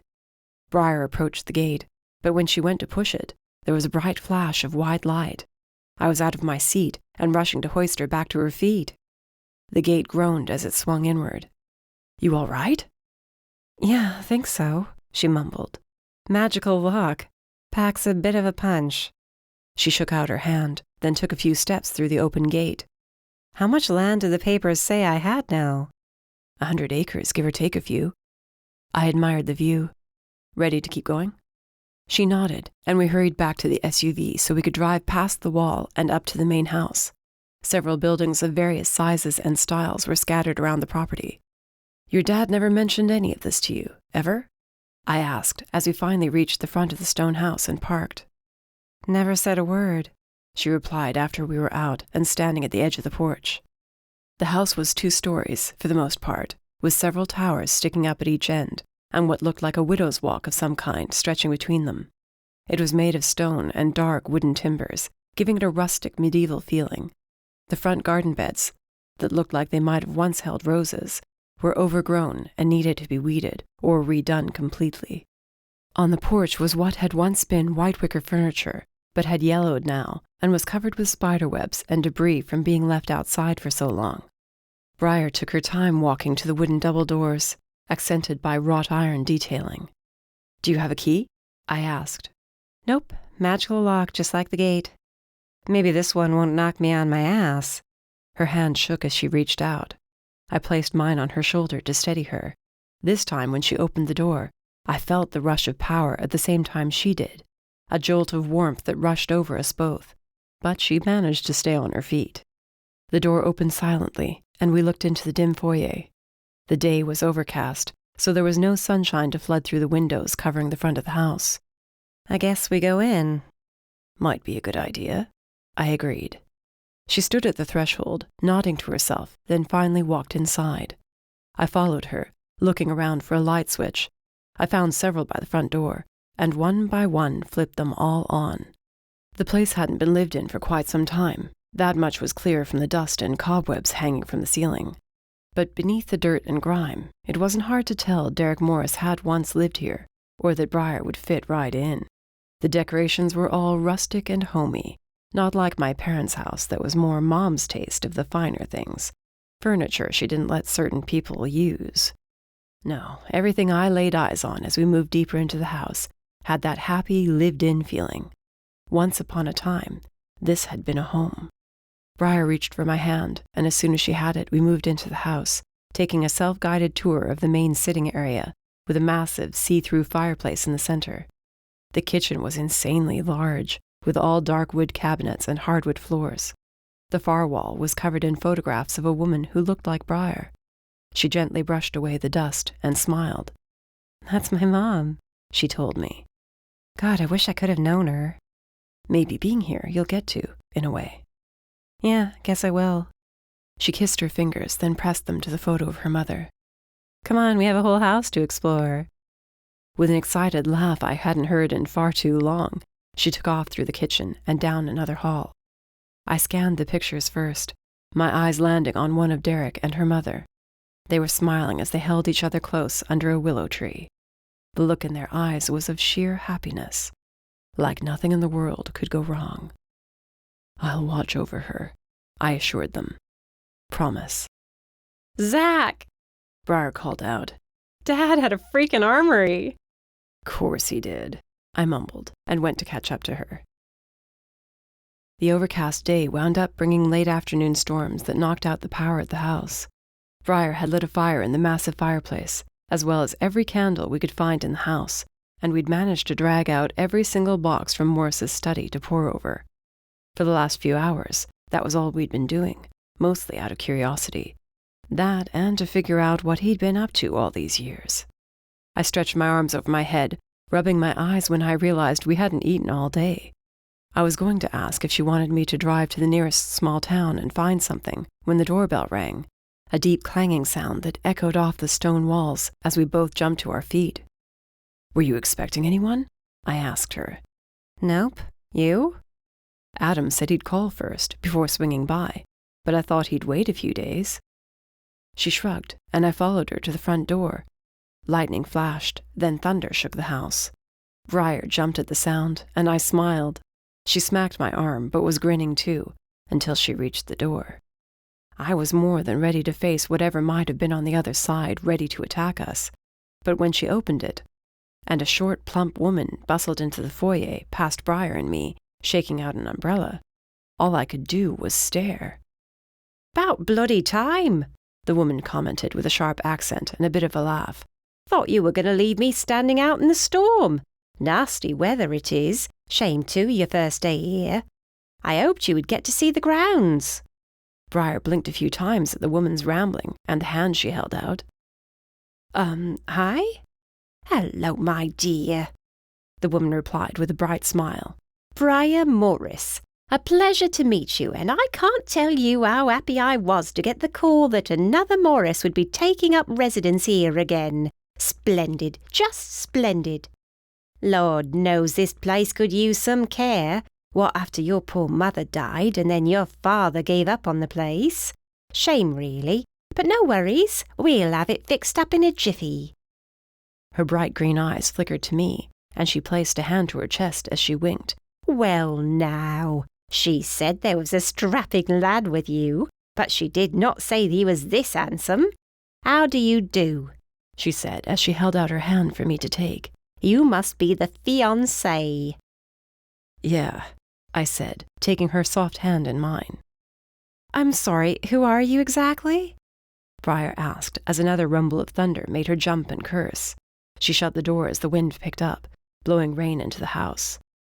"Oh, did she not tell you I was coming? I swore she said she did." "Who?" "Master Kira, of course," the woman announced, pulling out her cell phone. "Ah, that may be why. This house was always terrible for cell reception." Briar frowned as she pulled her cell from her back pocket. "No service. Great." "Well then, let me introduce myself." The woman cleared her throat. "I am Beverly Starch. You may call me Bev. I was the housekeeper here for years before your father closed out the house. I would be honoured to take up the job again, if you'll have me, of course." Briar glanced at me, looking a bit flabbergasted to have a housekeeper. I guess so? I'm sorry, I had no idea there was even an estate until yesterday, so I'm playing catch-up here." "Not to worry, dear, not to worry at all. I'm quite familiar with the place, and like I said, after a few days of hard cleaning, this place will be looking as it used to." She looked panicked and patted Briar's arm. "Not to say you can't change anything. This is your home now, of course. You can do as you like with it. Repaint, redecorate, tear everything out and start over. You just say the word, and I shall see it taken care of." "Right, okay," Briar mumbled. "Now then, have you two eaten anything at all today?" Bev asked as she took off her raincoat and hung it up on the coat rack on the wall. "We were a bit distracted," Briar told her, "but we can go grab something." "Nonsense. There is a lovely place just down the road from here. I know the owner," she added with a wink. "He'll send something over within the hour. Tomorrow I'll go to the store, and get the place well stocked again. Kira did mention something about you returning to Academy in a few weeks. 3, Briar replied. How are you going to call him? No service and the power's out. Bev only smiled and motioned for us to follow her, picking up one of the lit candles and a lantern along the way. This old house was always losing power, but your father fixed the problem. Just have to head down here. She guided us through a door that led to the basement. Back in this corner, this is where the box is. Don't ask me how he did it, but all you do is this. She smacked the side of the electrical box, and the power flicked right back on. See? I'll use the landline to call for food. Hey, Bev, this isn't weird for you, is it? My being here, I mean? No one even knew about me. She trailed off, tugging on the sleeves of my sweatshirt as she nibbled her bottom lip.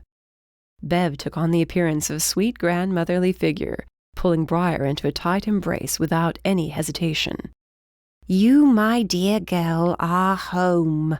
That's what matters. Your mother and your father would be so happy to know you're here, no matter how long it took. She set Briar back from her and patted her cheek. This is your home, so make it your home, for both of you.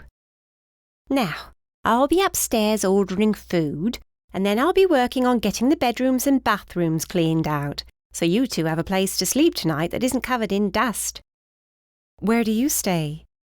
I'll take up my old residence across the gardens, she hummed as she went back upstairs.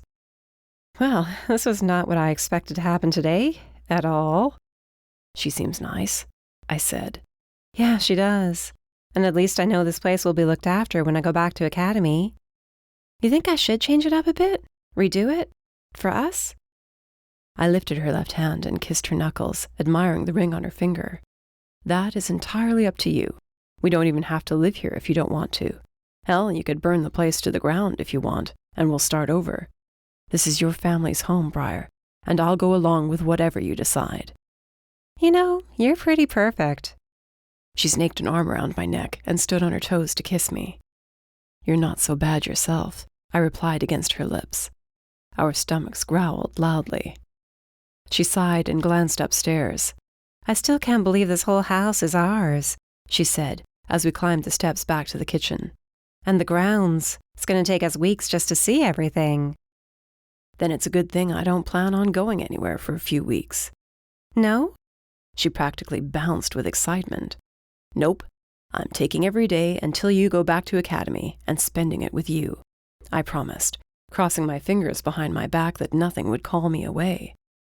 The rest of the world will just have to deal with it. We were back in the kitchen when she stopped short and grinned. What?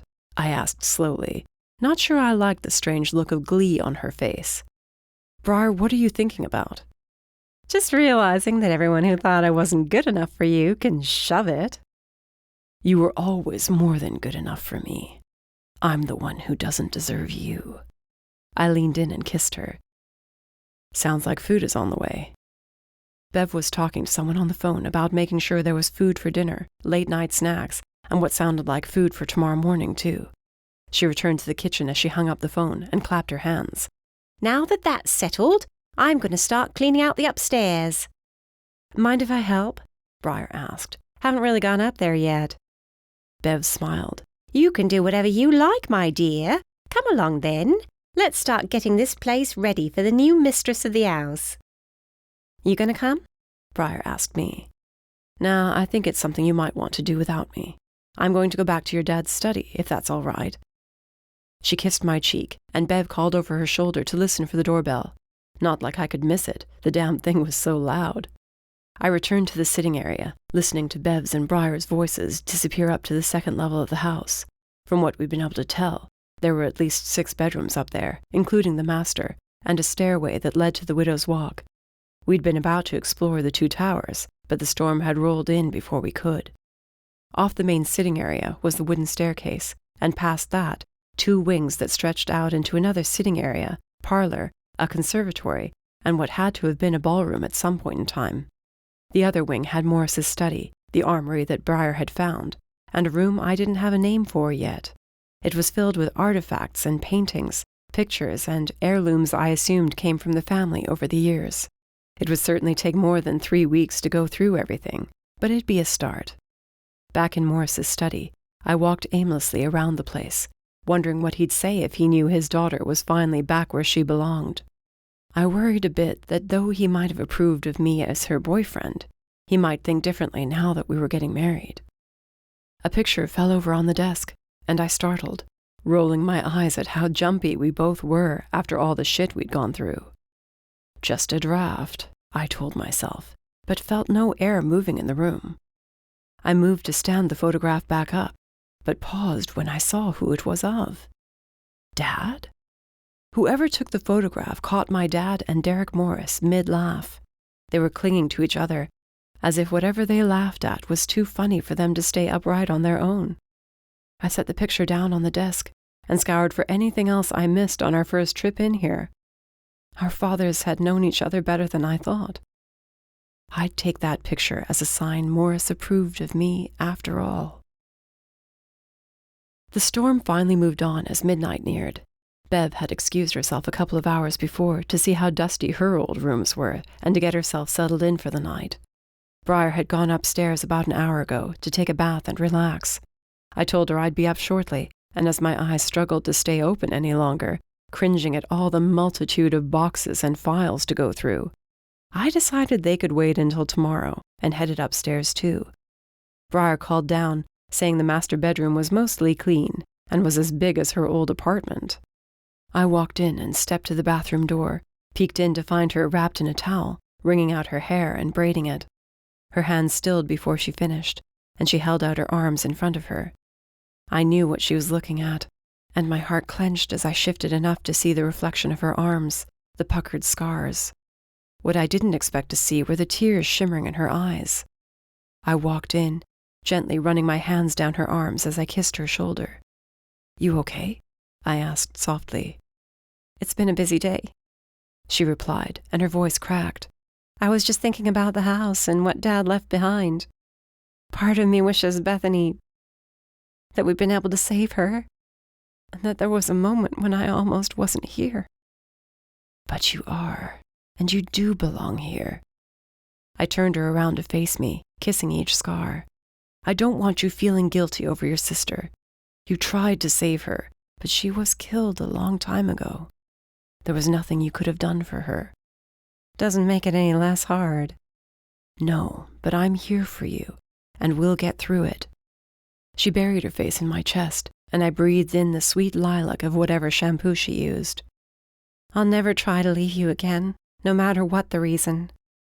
"You'd better not. I can't handle going through that again." She squeezed me even tighter. Chapter 10.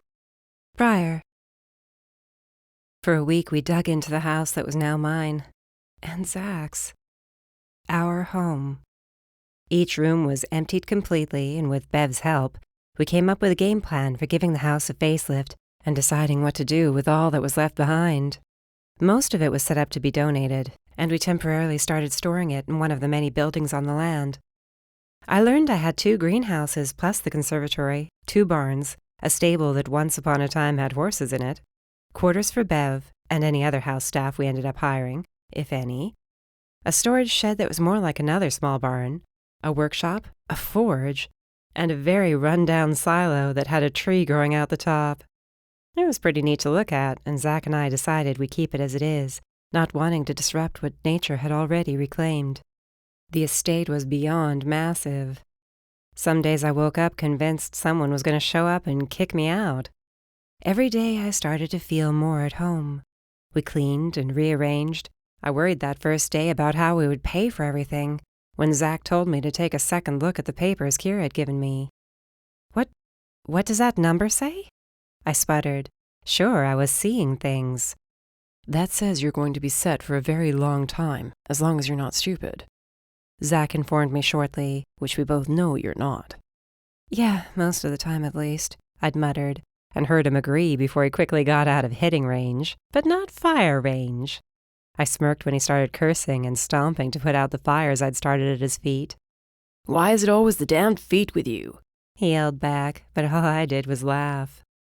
I'd gone from being broke and worried about how much longer Morse's money would keep the apartment for me in Silent Heights, to not having to worry about money for decades. Longer, probably. It took one load off my shoulders at least, but that was quickly replaced with another. There were grounds to be taken care of, the house to be sorted and cleaned, and, oh yeah, a wedding to plan at some point. To say I was overwhelmed was an understatement. My hair was tied back in a bandana at the start of the second week, early in the morning one day. As I opened the door to another one of the bedrooms upstairs, I stared, speechless. "Shroud, you up there?" Zach called as he stomped up the steps. Huh? "Bev wants to try to get a gardener in here this week.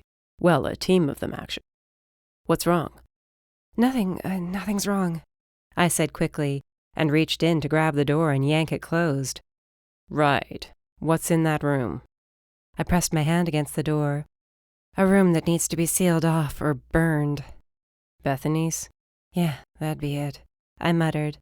I didn't even think about finding her room. He glanced beyond me to the door. "I'll take care of it." You will? "Yep, you have to decide on a plan for the gardens. And there's a special someone who should be arriving in about an hour to get you out of this dusty house," he informed me with a kiss on the cheek. I can't leave. We've barely gotten started, and there's so much left to do, I argued, following after him as he walked down the hall. Zach! "Trust me, you will want to go with this person. It'll be good for you to get away." And what are you going to be doing? "Finishing up your dad's study." Oh, that's your study now, by the way, I told him. I want you to get it set up and make it your base of operations, or whatever you want to call it. I'm sure at some point you'll need one. You sure? He pulled me into his arms at the top of the stairs. I'm sure. I don't want to keep hanging on to the past. I want to really make this work so the study, the armory, the forge, and the workshop, and whatever else you want to use as your space for you and your brothers. Take it. He hugged me close, and I sighed against his chest. "Yep, you need a day out. Go take a shower, get the dust out of your hair, and put on something fun."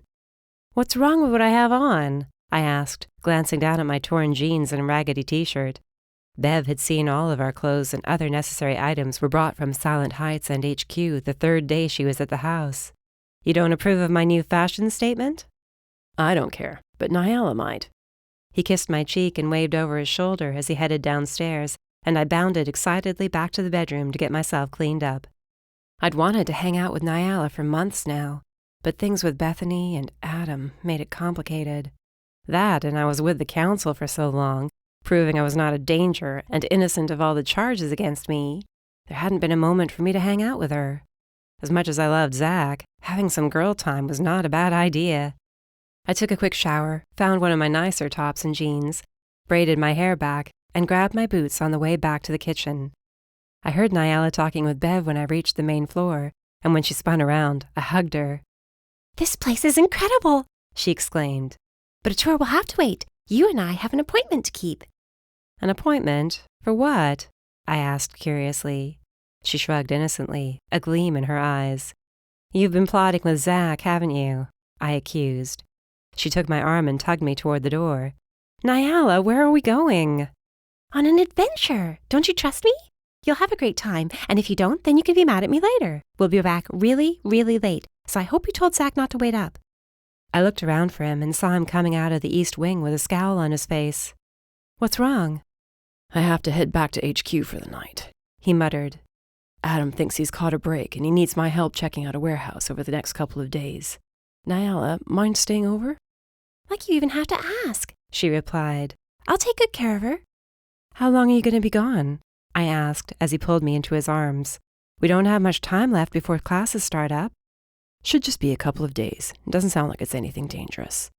Yeah, well, we all know how that shit works out, I murmured. Be careful, please. "Plan on it. I'll be back before you know it. Have fun." He shooed me back to Nyala. "And I swear if anything exciting happens, I'll keep you posted." The urge to dig my feet in and argue until he let me go with him was strong, and I knew the second he saw me thinking it because he shook his head, his cerulean eyes telling me it wasn't going to happen. "Go. Have girl time. You'll thank me later," he assured me. I want you to text me tonight and tomorrow. I said. "And no lying. If it's that bad, just tell me. And if you get hurt, I'll kick your ass, got it?" He grinned. "Go, Shroud. I'll see you in a few days." Nyala dragged me out the front door to the waiting car, and we piled in. "So, ready for some crazy good times?" "Where are we going, anyway?" "There's a ton of boutiques in the town just south of here." She started the car and nosed it down the drive. "Perfect for what we're looking for." "And what exactly are we looking for?" "Nope, you'll just have to wait and see." She laughed when I cursed and muttered about plotting fiancés and annoying bossy friends. "You know, I have a feeling we're going to have to work on your optimism again this semester." I rolled my eyes. "Nyala, seriously, what are we doing?" I asked after the hour-long drive into town. She parked the car and turned it off. "Why don't you look to your right and tell me?" I had no idea what she could be up to until I saw the shop window, and my heart fluttered with nervous excitement. "Is that... No, really? Holy shit!" She squealed with laughter as she clapped her hands. "I'm going to take that as a very good holy shit, and we're right on time. You have an appointment in 5 minutes, and after the fitting, it's on to the flowers, then the baker, and oh!" I'd reached across the console and hugged the only friend I had in the world as tight as I could. "Hey, I got your back, girlie." "Zach called you about all this?" I asked, hastily wiping at the tears in my eyes. "He might have asked for some help, yeah. Knew you'd hate to ask me since it'd be a lot of work. But you need a female to help with this stuff. Any smart man knows that. And he said you were getting a bit beat down by the house and thinking about the wedding, so here we are." She grinned brightly. "You don't have to do any of this alone." I'm starting to realize that. I was about to get out of the car when Nyala took my arm, and when I turned back, she was staring at the scar, visible in my short-sleeved shirt. She started to sniff, trying not to cry. I covered her hand with mine. "I'm not going anywhere, swear it." "Good, that's good." She mumbled and wiped her face. "Let's go find you a wedding dress." We walked into the small wedding boutique and were immediately greeted by a slender woman with freckles and a huge smile. She brought me over to racks of dresses, and my jaw dropped. "Now then, do you have any idea what style you might like?" The woman, Lily, her name tag proclaimed, asked. No, not really." I ran my fingertips along the dresses. "Honestly, never thought I'd get this far." "Then you should try on quite a few," Lily said with a grin. "Shall we get started?" She guided me to a fitting room, and as I changed out of my clothes and into a silk robe to wait, one dress after another was brought back for me to slip into. I waited for the nerves to kick in, or to start having a full-on breakdown because I was buying a wedding dress. But after all the fighting and killing, planning a wedding was so normal and happy. Over the last 5 months, we'd barely discussed it, so caught up in Bethany and the council. Now all I wanted to do was plan it, and when winter break rolled around, make it official before anything else happened. I wondered how much Zach would freak out about that. But then Lily was there, with the first dress out of the plastic and ready to go. The first was a strapless ball gown that, after taking 10 minutes to put on, was fun to see myself in, but I couldn't stop laughing at how much dress it actually was. "I look like a cupcake," I managed to say through my laughter. Thankfully, Nyala and Lily agreed, so we nixed ball gowns. I stepped out of that one and into a more slender-fitting one with a train, but there was just something off about it, so that one went away next. I tried on dress after dress, and my face hurt from smiling so much. I reminded myself to thank Zach for talking to Nyala about doing this for me. For the first time in what felt like years, I was able to relax and have fun, not worry about any undead attacking, or if I was going to suddenly be arrested for a crime. We'd been at the dress shop for at least an hour when Lily snapped her fingers and said she'd be right back. "What do you think she found?" I asked Nyala, running my hands down the front of a soft ivory dress with 2 thin straps and an overlaid skirt. It was pretty, but something was still missing. "Dunno, but I'm going to guess it's amazing." She reached out and took my hands, turning me to look in the full-length mirror. "My best friend is getting married. This is insane, and I love it. I'm so happy for you, Briar. Really happy." "Me too, for once. See, your optimism rubbed off on me more than you thought." "Let's keep it that way." "Here we are," Lily announced, carrying with her another dress.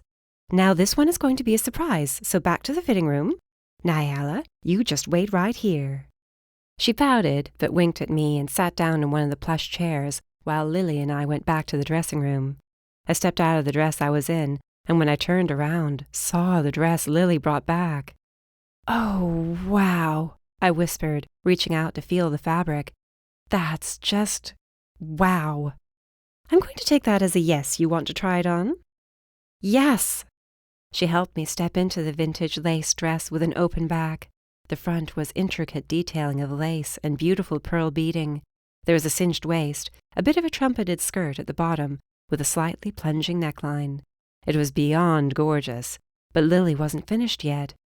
She left, then came back with earrings, a simple tiara headpiece, and a short veil that settled low on the back of my head. "Do you want gloves?" she asked. I didn't want to ask, but some brides are self-conscious. I looked at the scars on my arms and smiled. No, I don't mind people seeing these. I won the fight after all." Lily beamed at me and clapped her hands. "Very well, then." She adjusted the veil a bit more and wiped a tear from her eye. "Your mother would be so proud of you right now." "Meredith, you knew my mother?" I whispered. "I did. She was an incredible woman. The second Nyala called and said your name, I had to be the one to see you were taken care of on your special day." She sniffed a few times and waved her hands at her eyes. "Goodness, well, we should probably let Nyala see you before she comes back here herself. Ready?" I was a bit teary-eyed myself, but held it back as I followed Lily out of the dressing room.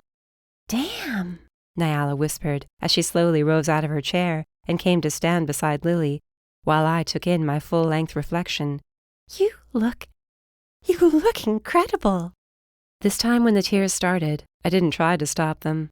I looked like me, but a happier me. "I think this is it," I said, and Lily and Nyala cheered. The first was already showing me other belts I could use at the waist or veils, but everything about what I had on was perfect. My heart fluttered, imagining what Zach's face would look like when he saw me walking toward him in this dress. I told Nyala to take a picture, and she eyed me funny. I'm not showing Zach the whole thing, but I think a little hint would make his day and drive him a bit nuts. "That I can do." Good. She took a photo of the full dress, but then I took a small piece of the lace and held it toward my face. She snapped that one next and sent it off to Zach with a grin. "All right, your turn," I told Nyala as she put her phone away. "My turn?"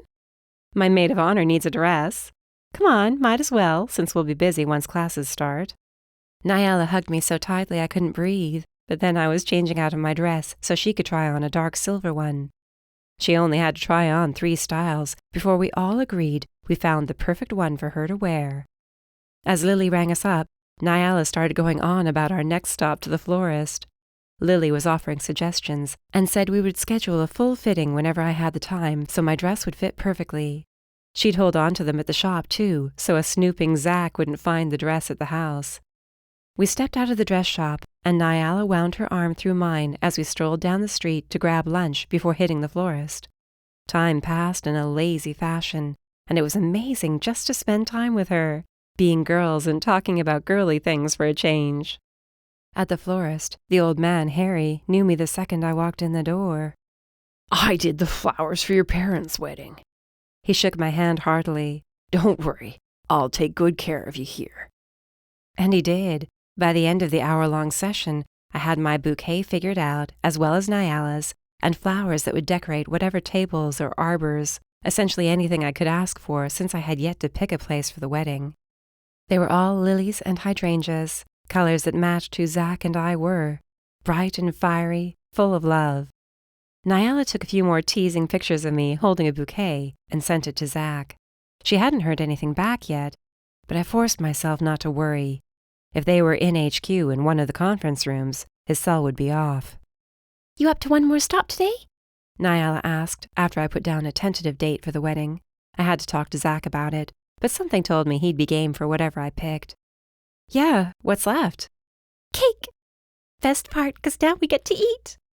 We giggled like little girls as we rushed to the bakery and were immediately set up with a table full of samples. These I would definitely be taking home, so hopefully Zach would be back in time to try them before they went stale. When I told the baker I was worried about that, she patted me on the shoulder with a wink and said she'd be sending me home with mini cakes I could put in the fridge to keep them longer. Besides, who doesn't want to go home with cake? That's what I said.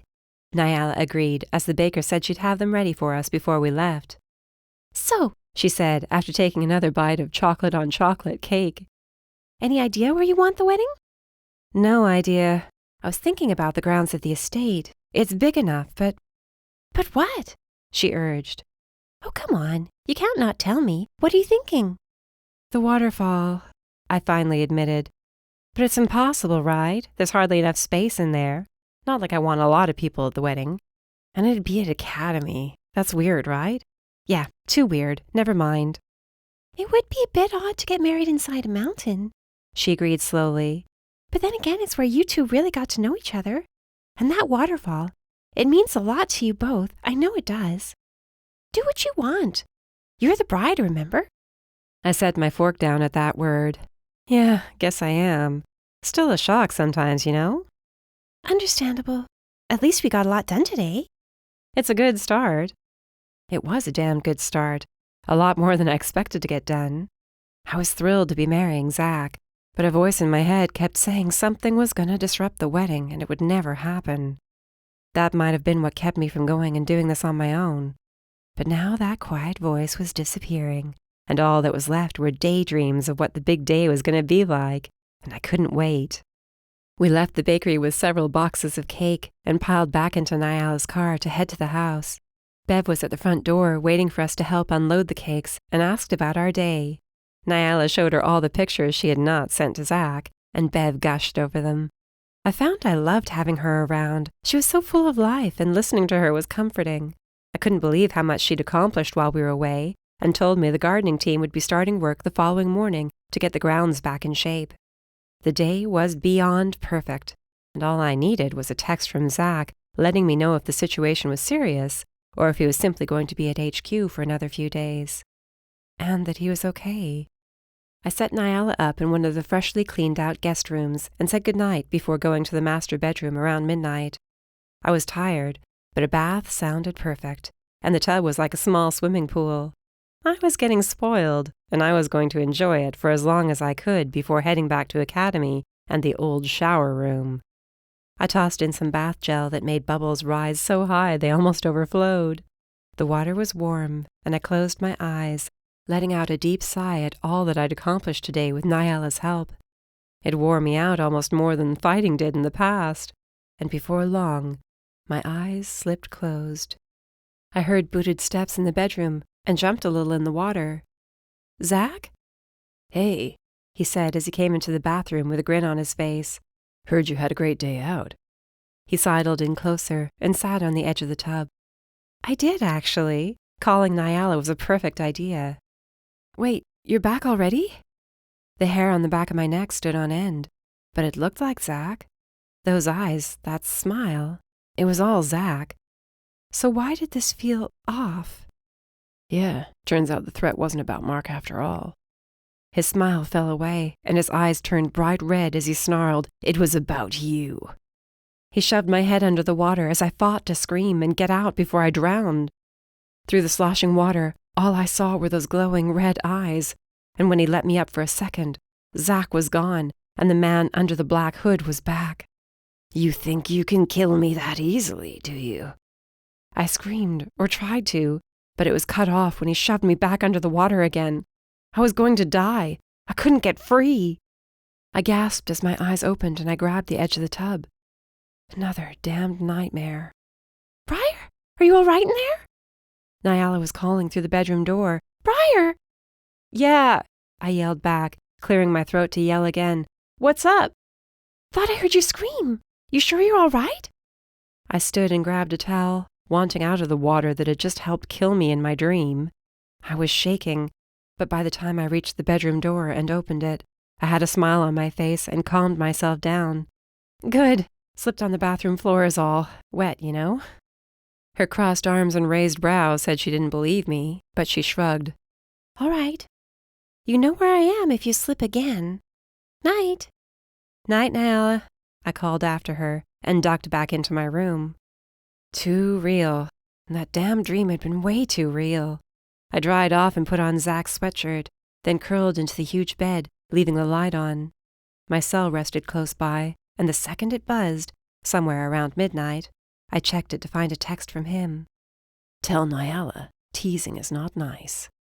I smiled as I texted him back, asking how it was going so far. He said they'd be gone just about 3 days, 2 if all went according to plan. He promised it was nothing dangerous, just checking out a warehouse that might have a connection to Mark. I told him to be careful again anyway, and waited for him to finish typing when he sent back, "You sure you're all right?" I frowned at the message, then at my door. I texted him back exactly what I told Nyala about slipping on the bathroom floor. It took a full minute for him to respond with, "You know I can tell you're lying through text, too. Love you, Shroud.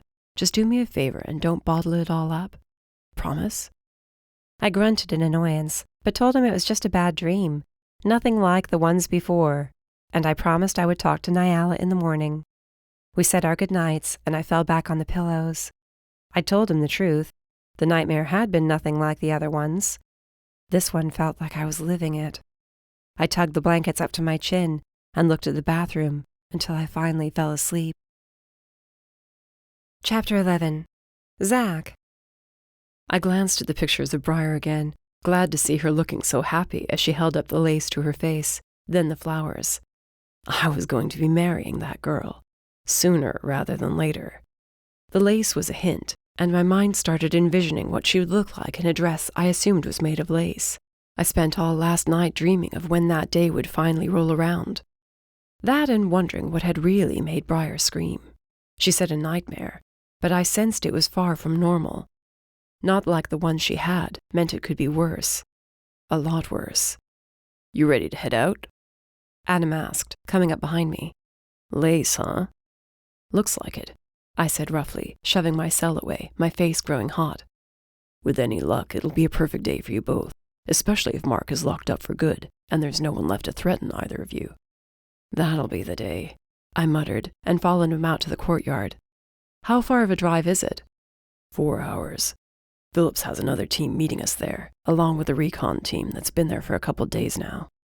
I glanced back at the convoy of SUVs and cringed. I may have lied to Briar a bit about how big this operation was on the warehouse we were investigating. She could yell at me all she wanted later, but I was not going to ruin her day of wedding planning with Nyala because she was worried about my getting hurt. Or worse. The warehouse was linked to Mark. There was no question about it, and we had no idea what we'd be walking into. He was being held without any means of communication, but there wasn't enough evidence to hold Odette or Balthazar. Either one could have warned whoever was at the warehouse that we were coming, which meant things were going to get exciting. Hunter and 4 others rode with Adam and me, hitting the main road and leading the 4-hour trek farther north. We talked about the chances of walking into a trap, but soon Hunter was asking me about the future wedding. I rolled my eyes as he and Adam got going. "I will say I don't want to wait," I finally said. "Don't blame you," Hunter stated. "You two attract danger like moths to a damned candle." "I'm sure she feels the same," Adam said. "I still can't believe my baby brother is getting married first, before me." "Well, it'd help if you found yourself a girl, you know." He smacked me. "What? Just saying it would help." "Speaking of all this wedding stuff," he said slowly, in a tone that told me I was not going to like whatever came out of his mouth next. "You should probably tell one more person before she somehow finds out." "Who?" I asked, then shook my head. "Nope, not going there." "She's going to find out at some point," Adam argued. "Better it comes from her son than someone she talks to while at work. It's not exactly a secret you two are engaged, you know." "Mom and I have not actually spoken in a long while," I muttered. "And this would be the start of a new and loving mother-son relationship." Adam gave me a big smile that made me want to punch him. "What? All I'm saying is the sooner you tell her, the more time she has to get off her high horse and accept that you're in love with Briar, and there's no changing that." "You'd think it helped that she's actually a Morris," I snapped. "And it might have. You won't know until you talk to her." "No, because that'll just make it worse," I grunted. The fact that Briar wound up being from an important family before Mom could accept her as my wife. It's bullshit, and you and I both know Mom will never like Briar for who she is. All she'll care about is the name. Not completely her fault, Adam said as I glared at him, but I'll agree it's a bit obnoxious. Just saying, save yourselves some trouble and tell her when we get back from this mission. I'll think about it. And that was the last I said on the matter. The rest of the drive was quiet, and when we finally pulled off the road and into the trees outside the warehouse, I was itching to punch somebody. When was the last time I actually spoke to Mom? Months. More than months. I'd half expected her to make an appearance at Briar's trial, but she never showed her face. Not that I expected support from her, but assumed she'd be there because it would be proving to me that Briar was not the right fit for me, since she was a criminal. I climbed out into the tall grass, following Adam around to meet up with Phillips's team, which was already here. They'd been scoping out the place for 2 days. I was curious to know what they'd seen, and if they had an easy way to get inside. The woman in charge shook hands with Adam, and I caught the name on her shirt. Logan. I'd heard of her, a renowned fire summoner, in charge of her own team, one much like the Talons, for the last 7 years. What's the news? Adam asked her. Guards at every entrance, including the roof. She pointed us to a green tent, and we ducked in, under the flap. Inside was a blueprint of the warehouse, accompanied by pictures they'd taken. Rotation is every 3 hours, and there's never any time when those doors aren't guarded. Security cameras? I asked. 2 at every entrance, plus motion sensors, infrared, the works. We've not gotten anyone inside, so no idea what we'd be walking into, even if we managed to get through the doors. Any magical traps? Adam asked. As far as we can tell, there's something the guards do each time they switch out, but we can't get close enough to see or hear what it is exactly. There's just a flash of blue light. That's it. Probably handing off a talisman, Hunter chimed in. Tricia said the guards on Mark's detail would use them whenever they switched off shifts. The man was beyond paranoid. The talisman has every guard's blood forged into it, and if someone other than a guard takes hold of it, the coin explodes. Is that all? Logan said with a straight face. Guess we won't be sneaking our men in. What's beneath the warehouse? I asked. Nothing as far as we can tell, but there are motion sensors. If we do any tunneling at all, they'll go off, and we'll lose our chance at surprising them. I tapped my fingers on the table. And if we show up on official business? Logan and Adam exchanged a glance before the latter asked, What do you mean? I mean, the chances they know someone is coming are pretty high, right? The second the officials show up here to investigate, they'll probably try to destroy everything inside. But what if we were from Odette's or Balthazar's guard detail? I glanced at Hunter. You think she'd go for it? Tricia, Hunter's girlfriend, had been on the Master's guard detail since she graduated from Academy. It hadn't been long, but she was one of the best air summoners and was well known to everyone, especially the other guards. If she showed up, seeing as how she worked for Odette the majority of the time, there was a slim chance she'd be able to get inside with a few of our own and give us eyes. When it came out what Odette, Mark, and Balthazar were plotting, she'd been one of the first guards to step forward to offer whatever help she could to bring them down, then been transferred to work under Kira. But depending on what the guards knew, she was our best chance of getting inside. I can make a call, Hunter said. Then we'll wait. Adam crossed his arms. Logan nodded in agreement. I stepped away from them and checked my cell. Briar had sent a picture of the front garden beds being torn out and redone, as well as the meal Bev had cooked up that afternoon. She said she was doubting her decision to return to Academy. I grinned, understanding her dilemma. I texted her back that all was going well, and we were just waiting on paperwork before we could leave. Felt bad about lying, but I couldn't have her worrying. I shoved my cell in my pocket as a familiar sensation brushed through my mind. I hurried away from the others.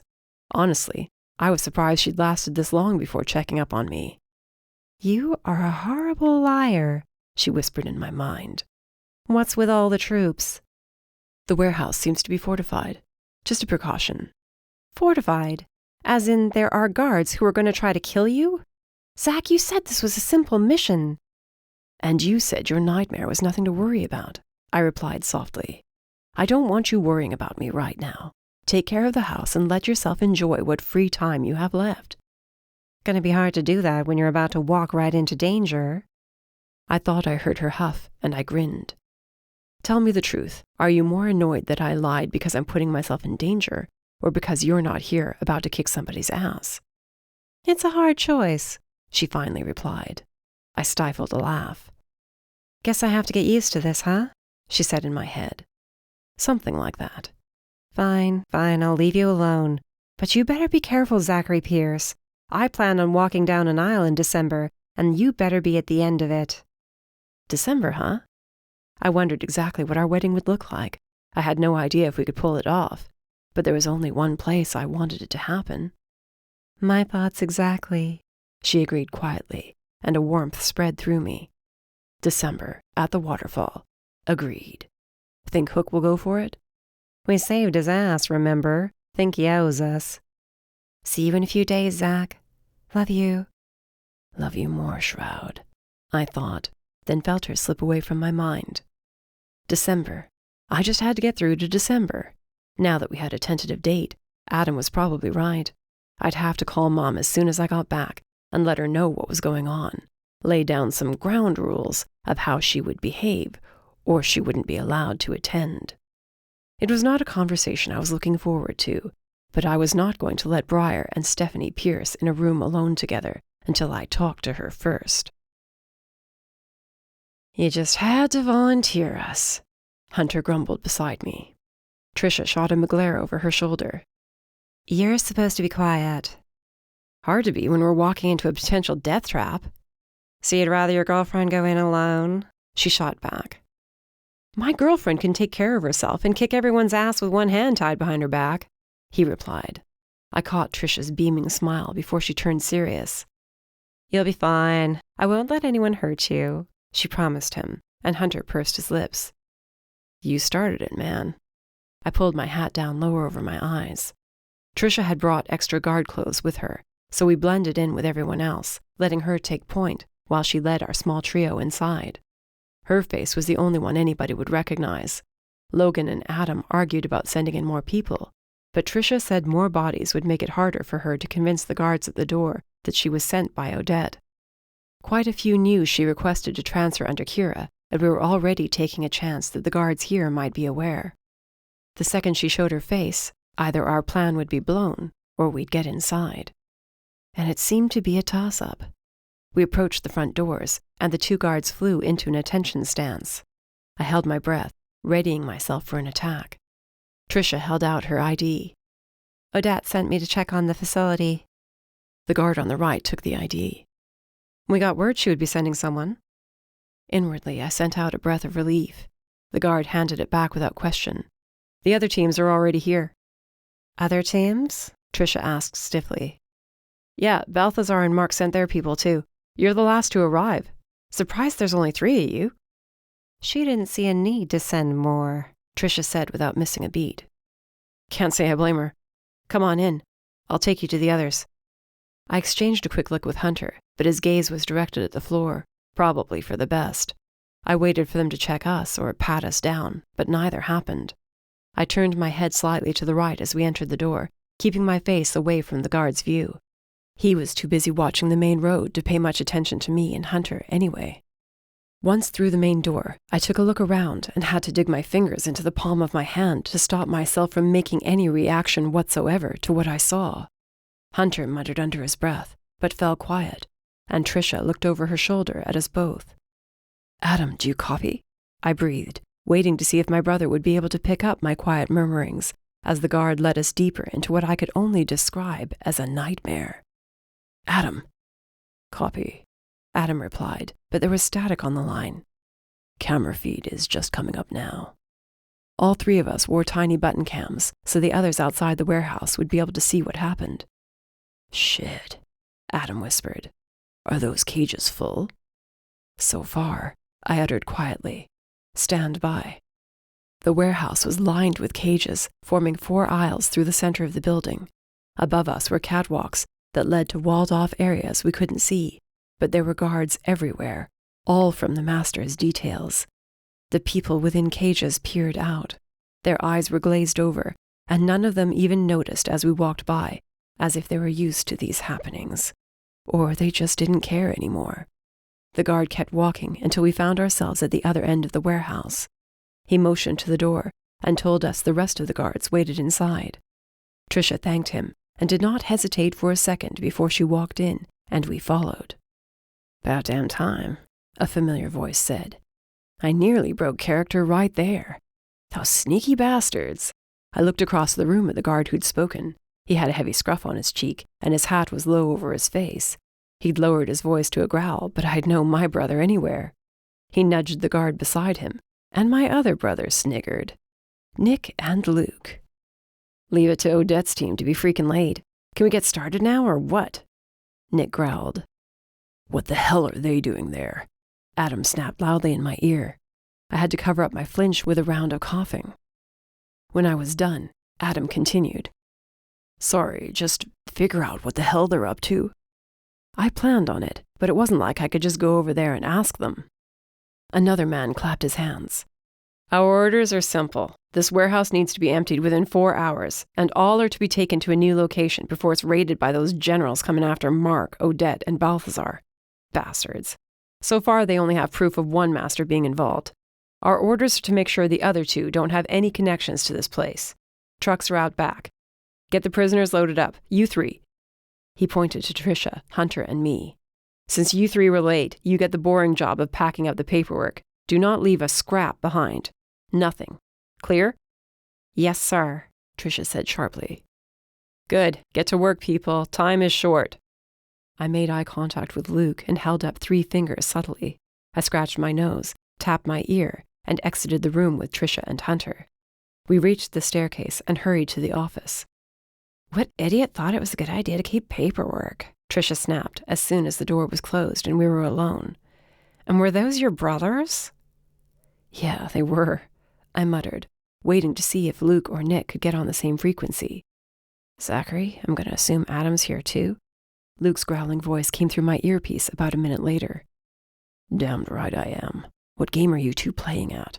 Thought Kira had you on Digin," Adam asked. "She did, but on our way to tracking Digin, we witnessed several summoners being taken from a bar, and out of curiosity, since it was a kidnapping, we followed them. Imagine our surprise when we found out they were brought here." "How did you get in?" I asked. "You asking us to reveal our tricks? Where's the fun in that?" Luke remarked, sounding offended. "We took out 2 guards, one of them had a talisman, pour our blood on it, and passed ourselves off as Mark's guards. Not that complicated," he scoffed. "Been here since this morning. And by the way, Odette's real team is still on the way." Nick chipped in. "So we have very little time. What's the plan, Adam?" "Now that I've got you two here, can you ensure the prisoners are loaded, but not so securely? I will not have this turning into a bloodbath. As many men as we have with us, the guards outnumber us. And I can tell you already they won't hesitate to kill prisoners to keep you from getting your hands on them," Luke said darkly. I didn't have to ask. It was clear he must have witnessed this already. "Zach, you pack up that office and get everything out of here that we can use. Those files are what we need to finally tie Odette and Balthazar to this madness going on." "Right," Tricia nodded. She and Hunter started to pack while I watched the door. "Luke, you and Nick get the prisoners ready. We'll be moving in around the back of the trucks. If you can, distract whoever's leading this evacuation. Going radio silent, effective now." "Copy," Luke said. "Copy," I repeated. Yelling voices came from down below. Looked like things were starting. I pulled spirit to my hands, ready to act the second this plan went sideways. I heard cages opening, clanking of chains, and orders being shouted. I wanted to ask my brothers what they were doing, if the plan was working or not. 5 minutes later, the first explosion rocked the warehouse, and the air grew heavy with magic. "I'm gonna guess that's a bad sign?" Tricia asked as she and Hunter each carried a box of documents. "Yeah, I'd say it's a bad sign." A second explosion had the 3 of us rushing out of the office and into the melee.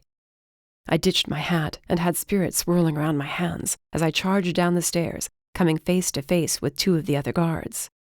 "We need to go. The Talons are here," he said, then squinted, staring at me intently. His eyes widened suddenly, and he cursed as I threw him and his partner down the stairs with a push of spirit. They landed in a groaning heap at the bottom. I jumped over them and turned to the right to take on the next 2 guards when a small cyclone whipped up, snatched up the guards, and threw them clear across the warehouse. I glanced behind me, where Tricia grinned as she wove another cyclone together. Hunter stared at her in admiration, at the same time guarding her back. The 3 of us moved deeper into the fray. The boxes made it difficult, but we handed them off between us while keeping up a constant attack and simultaneously protecting the files. "Zach," Adam called through the earpiece, "find your brothers, get the prisoners loaded in the trucks, and get them out of there." "I can fight," I replied, but the earpiece crackled and Adam was gone. "Hunter, Tricia, with me." I sprinted through the warehouse, passing several cages with prisoners. We rushed to get them out, helping them through the warehouse. "We have to get them to the trucks. Let's move." The Talons and Logan's team had swarmed inside the warehouse now. The ground shook as Earth summoners pulled spires of rock through the floor, tearing the place apart.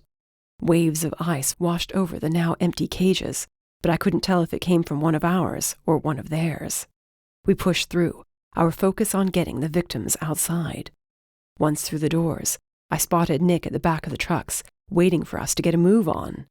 One of the guys we freed had his arm around my shoulder, and we hightailed it through the fighting to reach the truck. As he climbed up, I turned back to help more, and a burst of water slammed me into the ground. I sputtered as water rushed into my mouth, then surrounded me again, dragging me toward the warehouse, crushing me into the outer wall when I hit the ground again, grimacing. "You. I should have known it was you," the guard snapped as he stalked toward me, water dripping from his fingers. Shaking, I spit blood and rose to my feet. I glared at the guard, and then I recognized him. Drake. I should have known him too. He was one of Mark's top guys. He was there when Briar was being tortured. Spirit crept up my arms and formed a shield around my hands, encasing them with the full force of my power, as the water at his hands turned into 2 long swords of ice. "You and your brothers. You all just need to die," he snapped. "Then what are you waiting for?" Fury grew within me as I thought of all that Briar had endured. "Chicken," I taunted him. He roared and charged, swinging the ice swords wide. I easily grabbed a hold of both blades with Spirit and swung him around, taking out his legs with a kick. He went down to one knee, but yanked the blades from my grasp. I leapt back, working to create a cage, shooting shards of Spirit to surround him. He slashed through each one, and then he was on me again. I kicked the right blade, and it shattered, but the left came down on my leg. I grunted as it sliced through my thigh, then staggered away, warm blood dripping down. "What's wrong?" he asked, leering at the blood on his sword. "Need your girlfriend here to save your ass?" I looked up and raised my brow. "No, but I bet you wish you had one to save you." He frowned. Then the chasm peered in the ground and swallowed him up to his neck, closing him in. Nick walked over and kicked him hard enough to knock him out. "Amateur." "A little help," I mumbled as my legs started to give out. Nick supported me, and together we got my wounded ass back into one of the trucks. I waited, knowing I'd hear Briar yelling at me in my head for getting hurt. There was only silence. I sensed her there and smiled, knowing she was resisting the urge to rip me a new one. "Just you wait," her voice finally whispered. "Looks like you'll live." "I will, Shroud." "Good. Get yourself home soon." I leaned back against the side of the truck as it rumbled to life and pulled away. The prisoners around me appeared weak and in a state of shock that they were out. A few of them patted me on the shoulder, thanking me, but I waved them off. We didn't deserve their thanks. No one had paid enough attention to notice what Mark was up to. These summoners should never have been locked up in the first place.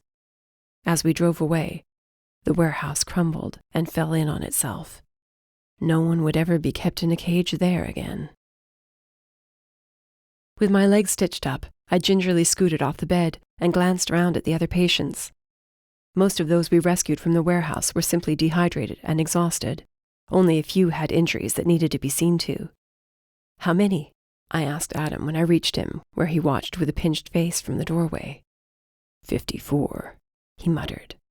"Damn," I whispered. "Don't think damn covers it." He rubbed his eyes hard. "How did we not see this?" Mark covered his tracks well. They all did, I said. You can't blame yourself for this, Adam. Dad didn't even catch on to it. Adam shook his head.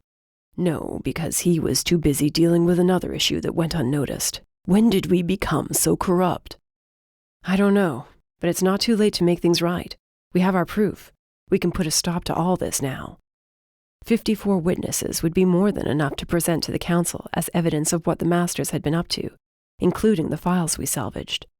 Not all of the summoners had been spoken to yet, but quite a few of them were like Briar in that they could control 2 elements. None were fire and spirit. But at least now we knew why there were so few at the academies. Mark somehow found out about them early on and took them away before they could ever reach any academy. One of the men had been at that warehouse for 10 years. He wasn't always coherent, but during the times he was, he told us everything. So many damned innocents. What if this wasn't the only warehouse? How many more summoners was Mark hiding? I need to make a call. I stepped into the corridor. Briar answered on the first ring, asking me if I was all right. Just a flesh wound, I said. Then I felt her scowl through the phone. What? Nothing. You sure you're all right? Physically, yeah, but damn, I'm not even sure where to start. That bad? Worse than bad. But I need to talk about something happy, for a few minutes at least. Wedding plans coming along, I take it? Yeah, Nyala's a huge help. Got quite a few things taken care of. Found a dress. I grinned, hearing the smile in those words. What does it look like? Nope. And before you go poking around the house, it's not here. Damn, you're ruining my fun, Shroud. That's the plan, she said lightly. But I do have a fridge full of cake for you to try. I guess I can handle that. I moved a bit farther from the infirmary. And the house is coming along? You haven't gone in that one room, have you? No, I'm going to leave that for you, as you said. The gardens are going to look incredible, though, she said. Bev is nothing short of a miracle worker. Just take care of your leg and get home as soon as you can. I will. I wanted to say more, but since she already knew what was going on inside my head anyway, I said I'd see her in another day or so.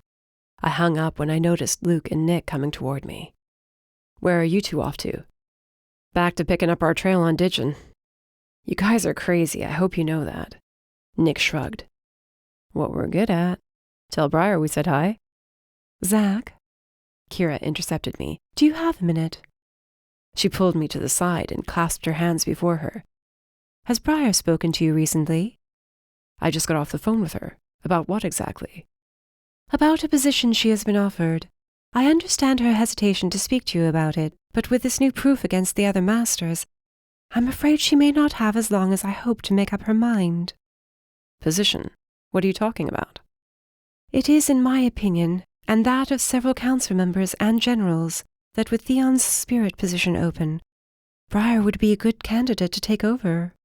But with that said, there is also a chance she would be a fire master as well. What with Balthazar being implicated in these crimes. Master, I said quietly. You want Briar to be a master? She had to be joking. Clearly, Kira did not know Briar at all, because that was the last thing she'd want. What do you expect me to do, talk her into it? I would like you to discuss it with her. Make her see it would be a good choice. She's never going to see it that way. I don't understand why, she said, sounding frustrated. And that there is your problem. Briar has seen enough fighting and death and chaos to last a lifetime.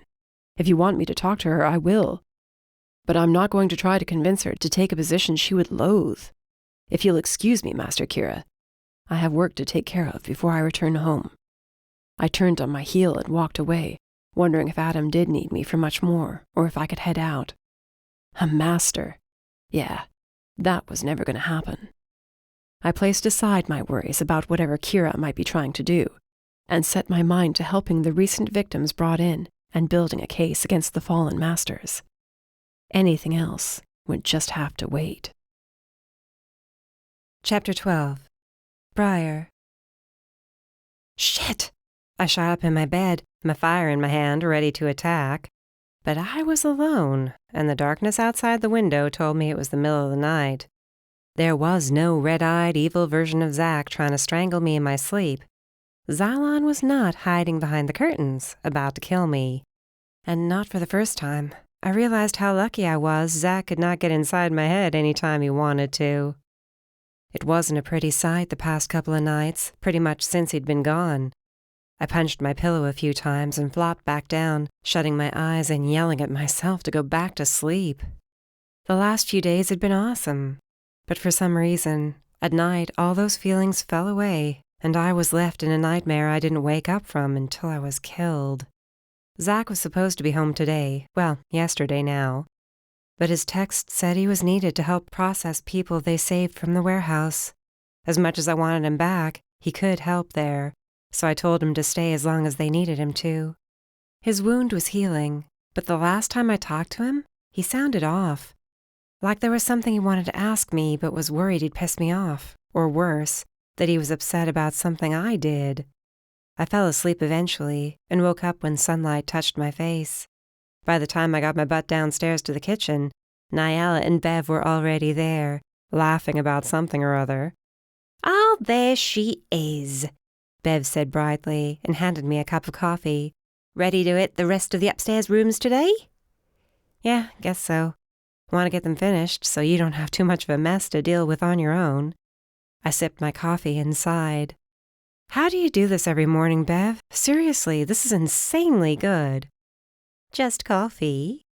Her smile said there was definitely a secret to it. "Well, it's fantastic. You should start your own line or something. Bev's Brew. I'd drink it," Niall agreed, and clinked her mug against mine. "And sadly, on that note, I have to head out today." I knew she'd be leaving eventually, but it didn't make it any easier for me to let her go. "You are awesome. I hope you know that." I hugged her. "I'll see you at Academy soon enough. Oh, and hey, whatever happened to Roger?" I asked. Feeling terrible, I hadn't thought to ask sooner. "We've been dating, but things have been a bit crazy." I started to apologize, because here she was, tending to me and not to her, whatever he was to her. She shook her head. "No, don't start. You didn't ask for all this shit to happen to you. And what kind of friend would I be if I didn't come to your rescue?" She squeezed my hand. "I actually think this time apart has made him miss me. He's already asking what day I'll be back so we can set up a date." "Good. You deserve a good guy, Nyala." "We shall see." She drained the rest of her coffee and thanked Bev for everything. Then I walked her to the door. "See you soon. And don't worry about Zack. I'm sure everything's fine." "Yeah, I'm sure it is too, but it's hard not to worry." "Welcome to the life of being with a Talon." As if I needed reminding of how hard being with Zack might wind up being, depending on what decisions I made about my future. I hugged Nyala again, and then she was gone. "You know," Bev said when I returned to the kitchen, "your mum was the exact same whenever your dad was gone on a mission." "Worried?" "Worried, wanting to be strong, but she loved Derek so much it killed her every time he walked out that door." "What did she do to keep herself busy?" Bev wiped down the counter, gazing out the back windows with a soft smile on her face. "She'd plant. The greenhouses were her thing, kept her hands busy. But the second he came back home, the way her face would light up as he caught her in his arms." She placed her hands on her chest, and her eyes shimmered with happy tears as I smiled. "You know true love when you see it." "Do you?" Bev gave my arm a playful whack with a hand towel. "You should know. Now I'll give you a choice, upstairs or the greenhouses. You need a distraction." "Greenhouse," I decided, knowing one of the last rooms left upstairs was Bethany's, and no way was I touching it. I haven't been in them yet. "Then let's get to it. I suggest you put on clothes you don't mind getting dirty." I finished my coffee and hurried back upstairs to change. I peered out the window as I pulled on a t-shirt and froze. There, standing in the middle of the lawn, was a man with long gray hair. Stomach clenching painfully, I rushed to the balcony doors and threw them open, sprinting to the railing. But by the time I got there, no one was there. Theon. I was certain I'd just seen Theon. "Get it together," I muttered to myself, backing into the room and closing the doors. "You are not going to start seeing things. Theon is dead.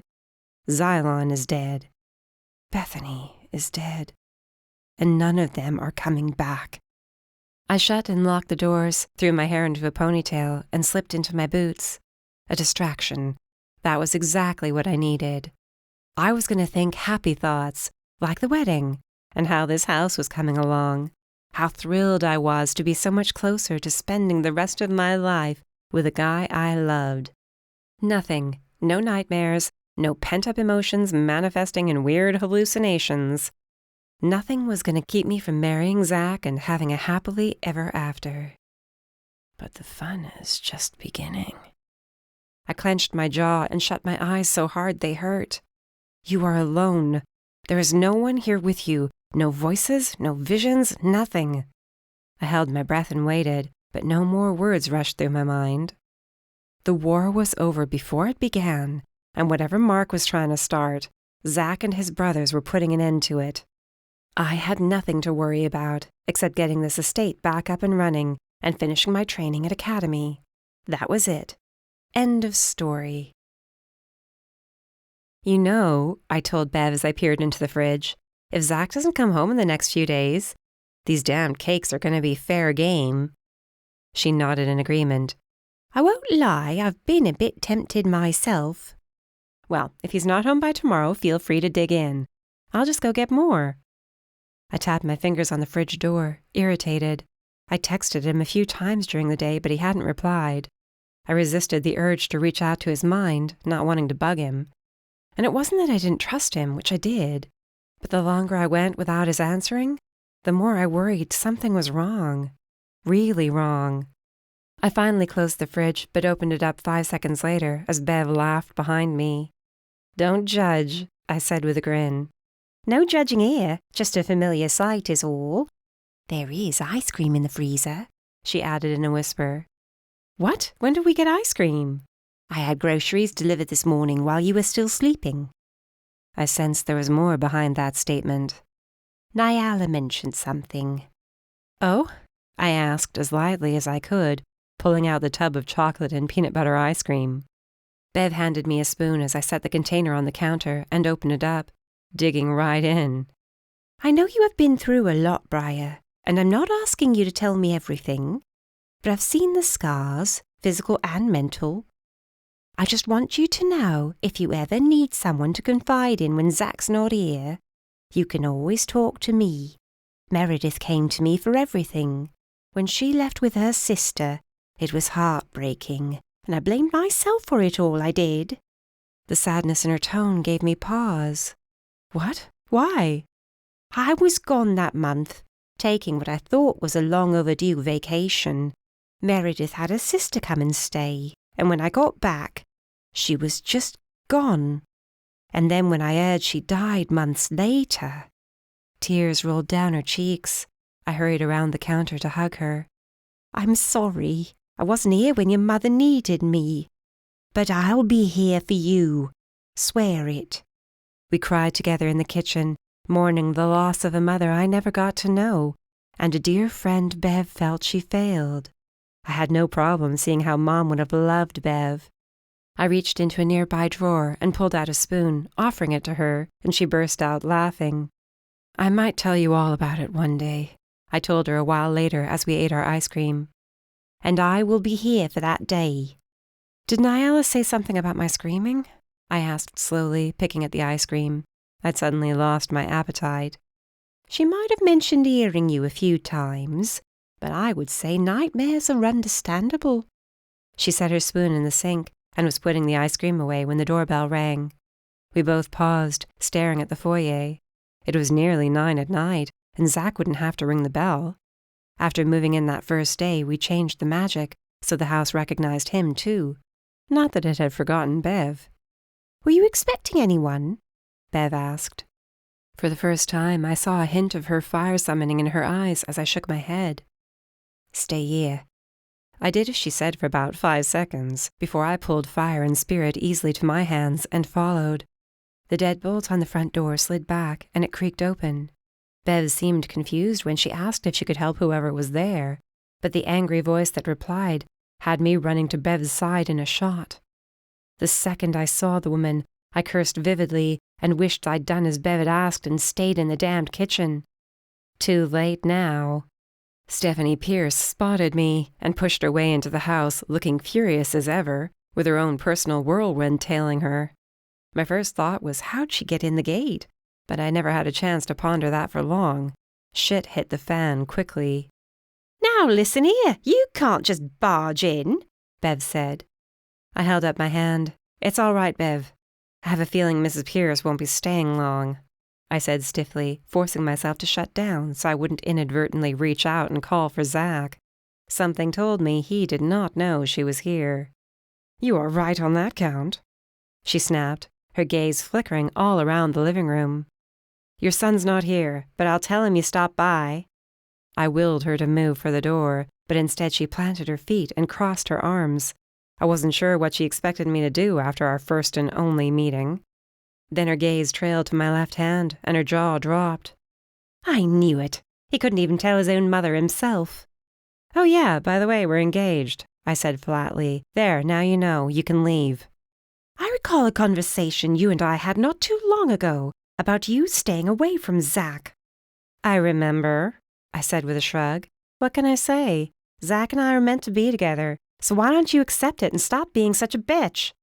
Bev hid her smirk behind her hand as Stephanie's mouth clamped shut so loud her teeth clacked.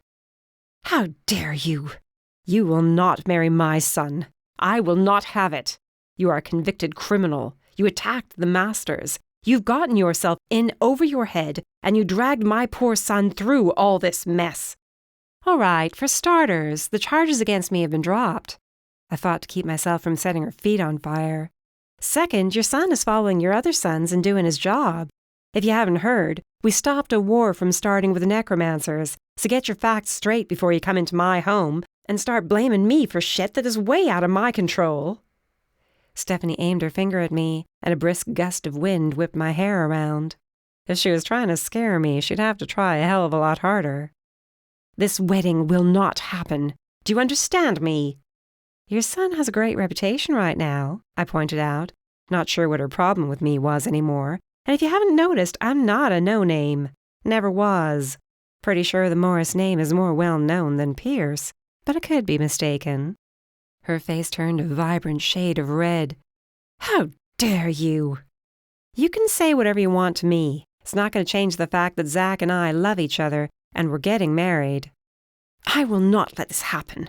I will—" "What?" I cut her off, tired of having someone who did not know me yelling at me. Go whine to the council I just spent the last 5 months proving myself to? Or the masters, which, by the way, 1 is dead, and 3 are being arrested for torturing me? "I don't believe it, any of it," she snapped. "Wow, I guess Zach didn't get his smarts from you." The wind picked up again, but fire sparked around her feet, and she glared at it. "You might think you're made of fire, little girl, but you have messed with the wrong Pierce. You are not good enough for my son. You have been nothing but trouble since the beginning. All you do is attract trouble, and one of these times you will get him killed, just as others have died because of you." Her words were harsher than a slap to the face, and I staggered back a step. "What?" "You think I don't know exactly what's happened? Theon is dead, your father, dead, your long-lost sister, dead. You nearly killed Master Mark, and how many Talons have fallen since you came into their lives?" she snapped. "Samantha Stone, dead at your hand. How you aren't under arrest for murdering that poor girl, I'll never understand. She would have been perfect for Zach, but no, you had to go and corrupt him." "Get out," I uttered through my teeth as fire sprouted to life in my hands. "You may think you have found your happy ending, but Zach will understand what you are. Doomed. Malfeasant. Whatever trouble you carry around with you, I will not sit by while it drags him down. Get out!" I bellowed this time, and Stephanie was pushed back to the door with the force of the shield I erected. "If you step a foot on my estate again, I will have you arrested for trespassing. Out! This is not over," she yelled. Bev slammed the door shut, locking it. All strength went out from me, but I locked my knees and refused to let that woman be the reason I fell apart in my own living room. "Briar," Bev started. "Think I'm going to turn in," I said roughly. I'll see you in the morning." I sensed she was about to ask if I was all right, then thought better of it, and said she'd see me at breakfast. I bobbed my head and walked as quickly as I could for the stairs. Not until I was in my room with the door closed did I collapse to the floor, unable to stop the tears from falling. I wasn't even sure why I let her get to me like that, but everything she said was true. No matter what Zach and I did, no matter how many fights we were in to stop the bad guys, they seemed to keep popping up, and somehow I always wound up in the middle of it all, dragging someone down with me.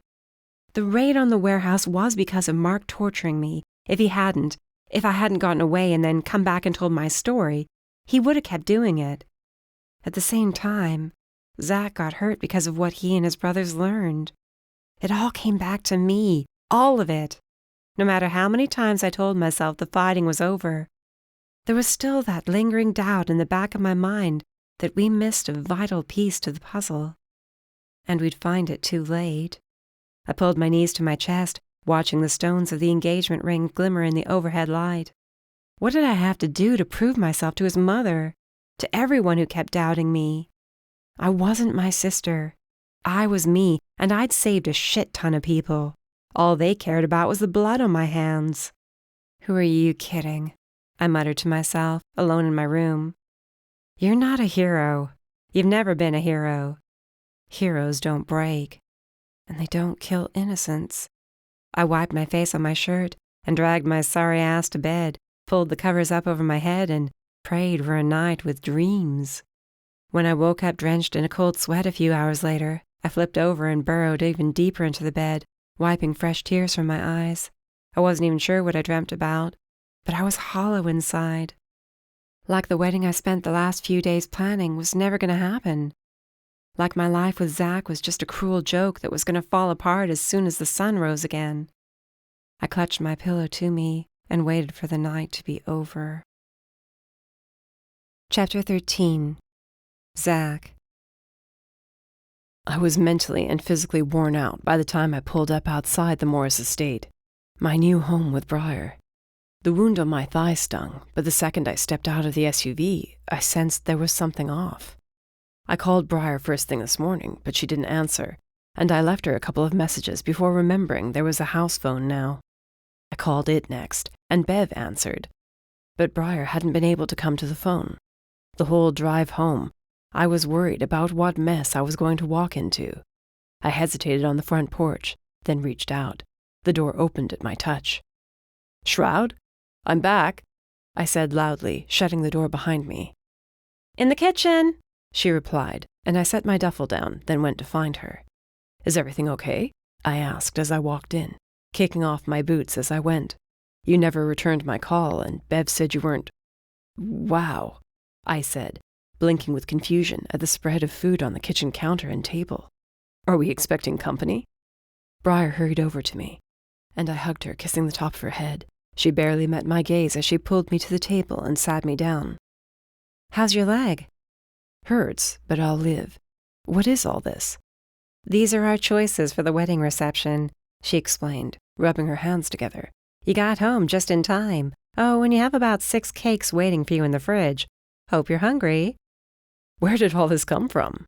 I asked, surveying the spread of burgers, fries, loaded fries, potato skins, all food we ate at the diner in Silent Heights. "This is what you want at the wedding?" "You can't tell me you want fancy-ass food," she commented dryly. Bev laughed from the other side of the kitchen counter. Briar studied the table. "I don't want fancy food, and no one really likes fancy food. So this is what we're going to have, if that's fine." I glanced to Bev, who kept flicking her eyes back to Briar like she was trying to tell me something. "Sounds fine to me. Never felt like the fancy sort." "Good. Makes one of you." "What was that?" I asked. "Nothing. Dig in," she said brightly, but after shoving a plate my way, she hardly touched a thing. "You're not going to eat?" "I am, slowly. I've had a lot of food today already. All of this came from 3 diners close to Academy. Bev is a freaking miracle worker when it comes to having all of this brought in." "I can tell. And Nyala left?" "She did. Had to get herself ready for Academy. But we got a lot done, so thank you for that." Briar kept picking at her fries, nibbling on her bottom lip. Do you want to know what I've gotten planned so far? Only if you want to tell me, I said slowly, feeling her annoyance, but not sure it was for me. I don't mind being surprised, as long as you're happy. She bobbed her head, but her smile had disappeared. And are you happy? I set my fork down and really looked at her. Why wouldn't I be happy? About what, us? I just wondered is all, she mumbled. I know there's been a lot of changes, and I was just making sure this whole engagement and the wedding wasn't feeling rushed to you. I don't want you to regret us being together. I shoved my plate aside and stood. All right, what's going on? What? Nothing, she said quickly, but her gaze refused to meet mine. Sit down and eat, and you can tell me about the warehouse raid and why you had to get stitches. No, I crossed my arms. What do you mean, no? I mean something happened and you're not telling me, and until you do, I'm not telling you anything about what went down at the warehouse. Talk to me, Briar. What am I missing here? Nothing, it's nothing, she insisted, but sounded defeated when she said it. Bev? Don't tell him, Briar muttered as Bev opened her mouth. It's nothing. Hon, you know damn well it's not nothing. You tell him or I will. I will not have you moping around this house until you go back to academy, Bev said sternly, flipping a towel over onto her shoulder. Briar leaned back in her chair, but kept her mouth shut. Shroud, come on. I'm tired. I'm in pain. Please just tell me what I did to make you question what we have. I expected her to argue with me more or try to leave the kitchen, but instead she mumbled something that had to be wrong. I'm sorry, what? Your mother, she repeated, emphasizing each word this time.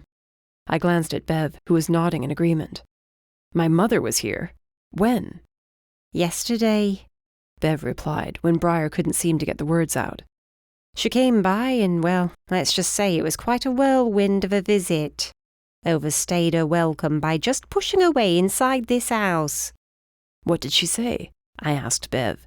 But Briar had gotten to her feet and made for the back door. Wait, tell me what she said. Briar paused at the door, not turning around to look at me. Go get some rest, take a shower. I'm happy you're home, mostly in one piece. And the last thing I want to do is ruin the rest of your evening by repeating what she said. Shroud, I said, but she was already out the door. Damn it. Sit down, Zach. Eat something, Bev suggested. How can I eat when my mother was here terrorizing my fiancé? I rubbed my forehead, not wanting to deal with a headache on top of everything else. I was going to talk to her as soon as I got back. I was going to call her and tell her I was getting married. Guess I was a few days too late. Bev patted me on the arm. Your mother is quite a woman when she's angry. Was it that bad? I've seen some womanly showdowns in my day, and yes, it was that bad. Briar did not set your mother on fire, though, so you can be proud of that. Maybe she needed to be set on fire.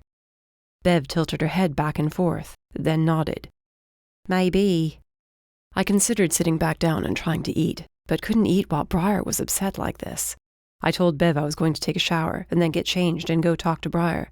She said not to worry about the food, that she'd take care of it. And I limped upstairs, wishing I could have just bitten the bullet and called Mom the second I slipped that ring on Briar's finger. Never did I think she would get up the nerve to come here and confront Briar directly. How had she even known where to find her? I took a quick shower, not really feeling the hot water, too worried about what damage Mom had just done to my relationship with Briar. Once before she tried to get Briar to stay away from me, had gone so far as to threaten her. What the hell had she done this time? By the time I got back downstairs, I was anxious as hell to make sure Briar wasn't going to suddenly change her mind about being with me. Heart pounding, I walked outside, scanning the grounds for where Briar might have gone, when I noticed a light on in one of the greenhouses. The door was open a crack, and when I quietly slipped inside, I heard Briar cursing and muttering to herself. Following the sound of her voice, I came across her near the rear of the greenhouse, elbow deep in one of the old beds, yanking out dead flowers viciously. She chucked them over her shoulder without looking, and I dodged a few without her realizing I was there.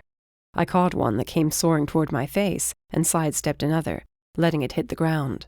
She had her hands wrapped around the thick stem of some dead bush and was yanking so hard I was worried she was going to hurt herself, when she lost her grip and staggered backward right into my waiting arms. Like some help? I asked, keeping her wrapped in my arms even when she tried to shove me away. No, you don't get to run away, not from whatever crap my mom spewed at you. Talk to me. What makes you think I would ever listen to a damn thing she says? She huffed and let herself relax against me. I didn't want to, but not so easy to tune out when someone's screaming at you about all your failures. Every time someone died because of you. Well, me. I don't know, I'm never going to be enough for her. And the idea of taking you from your mom. She's your family. She is, but so are my brothers, and so are you, I pointed out. If she can't accept what we have, then who gives a damn? But no buts. No more worrying about what anyone else thinks of us being together. This is happening, Briar Morris. I am marrying you because I love you. I love your stubbornness and your heart, how fiercely you love those you care about, how you fight with everything you have, even when the odds are against you, I said firmly. I am going to be with you, no regrets, ever. Got it? Her arm wrapped around my neck, and she kissed me in answer. I'm sorry, she threw me off, and the wedding planning is going so well. I keep waiting for something bad to happen. Nothing bad is going to happen. We finally have the proof we need to officially arrest Odette and Balthazar, I informed her. I'll give you the gritty details tomorrow. There's too much to go into right now. And your mom? You let me deal with her, I grimaced. If this is the way she wants to act, then it's on her what happens next. I glanced behind Briar. Want some help with that plant? If you want, she said slowly, and I moved around her to start digging out the roots of the dead shrub. Zach, what else is bothering you? Nothing. Why? I grunted as I tugged on the main stem, but the plant barely gave an inch. You sure about that? You seemed like you were frustrated at me about something. I wiggled and dug again, not meeting her gaze as I said it was nothing that couldn't wait until tomorrow. She covered my hands with hers and forced me to look at her. Zach, come on. We both suck at hiding things from one another. I sat back on my heels, wiping my dirty hands on my pants as I asked, Is there a reason you didn't tell me about the job offer Kira made you? She chewed on her bottom lip hard. You had a lot going on. And you didn't think you should at least mention it to me.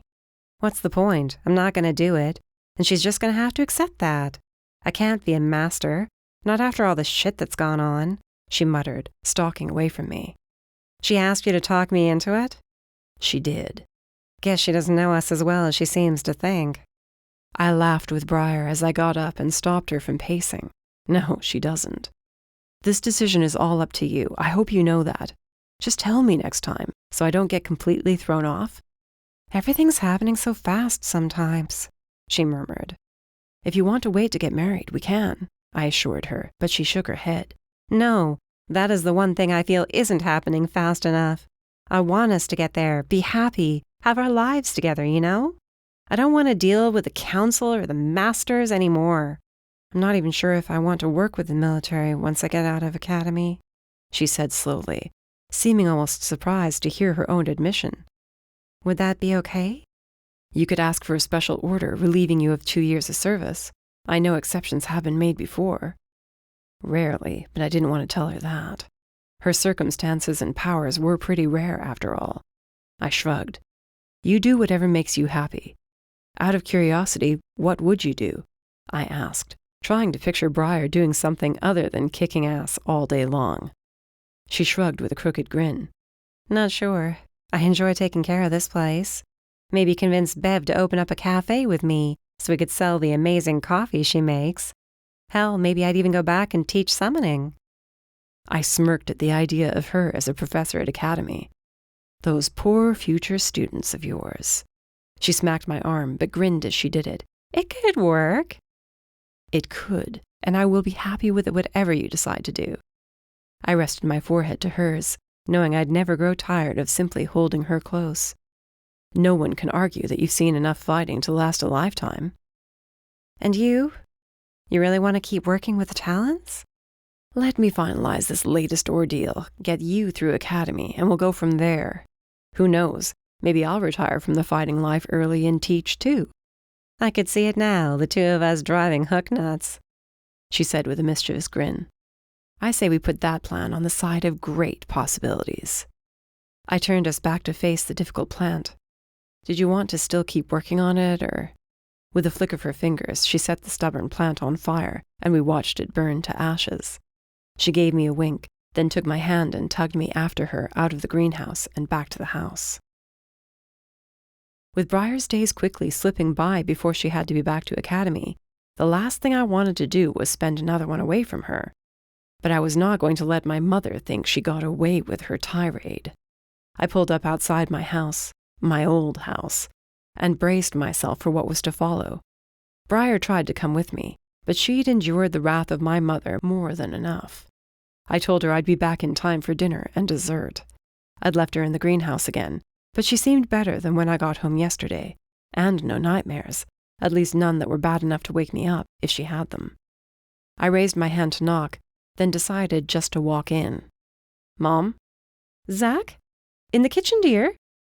Mom said loudly, an edge in her voice. I walked through the house to find her sitting at the kitchen table, her smile reserved as I stood in the doorway, making no move to join her. "Well, are you going to stand there or come have a seat? Perhaps there's some news you wish to deliver?" "Cut the shit, Mom. We both know you heard about the engagement. And before you say anything, I know what you said to Briar," I snapped. "You're unbelievable. You know that?" "You should have told me." The wind whipped around the kitchen, knocking several glasses over, but not breaking them. "Your father and I had big dreams for you. Marrying someone as troublesome as Briar Shroud ruins everything." "Morris," I corrected. "And soon her last name will be Pierce. I suggest you figure out some way to accept it, because I'm marrying her in December." "December? Why?" "Because it's what we want," I stated simply. "You can either be there and be happy, or don't bother showing your face." "That's all you have to say to me? After everything I've done for you?" "I love you, Mom, I do, but you're making it really difficult for me to like you right now. I love Briar. Love her as in the way you love Dad, but for some reason, you won't accept her," I said, my voice strained. "Why, huh? What's so wrong with her?" She shook her head, and the wind whipped around the kitchen again. "Sit down, and I will tell you." "Mom." "No, that's the deal. You sit down, and I will tell you exactly why you should not be with her." I nearly turned around and left, but I wanted to leave this house with the issue resolved, not worse. I dragged out a chair and sat down heavily. "Talk." Mom laid her hands down flat on the table and looked at me intently. "Briar Shroud, or Morris, whatever name she wants to take, is a criminal, plain and simple. She's managed to manipulate everyone around her. I heard about the trial. I know what she's done, attacking the Masters, killing Samantha Stone, a girl you used to like." "We were acquaintances," I said roughly, "and she was not as nice as she made everyone believe." "And that gave Briar a right to kill her." "You know, if you'd come to me and asked me to explain what happened to Briar these past few months, I would have done it. I would have given you every last horrible detail, but instead, you chose to listen to rumors and what your buddies in the government tell you. I wasn't going to be able to change Mom's mind. Not like this." "The fact remains she is bad news all round." "She's not, and you're going to stop this vendetta against her right now." My anger was building, and if I didn't leave soon, I was going to lose it. Mom was just like all the others, sitting there and judging Briar without knowing the hell she'd endured. "Just stop." "What has that girl truly done for anyone else?"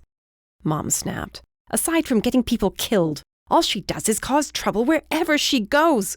"She died for me," I yelled, jumping from my seat, unable to stand it any longer. Mom frowned. "What are you talking about? I saw her quite lively at her estate." "Because I managed to save her life. Barely," I snapped, not wanting to relive what was the worst moment in my life. She was being used by her sister to kill others, to try to kill me, and instead of letting that happen, Briar took her own life. She killed herself so she wouldn't kill me. That's what she's done for me, Mother. So I suggest you back off, unless you want to lose contact with your youngest son forever." I paced away from the table, not sure I wanted to hear whatever Mom was going to say next.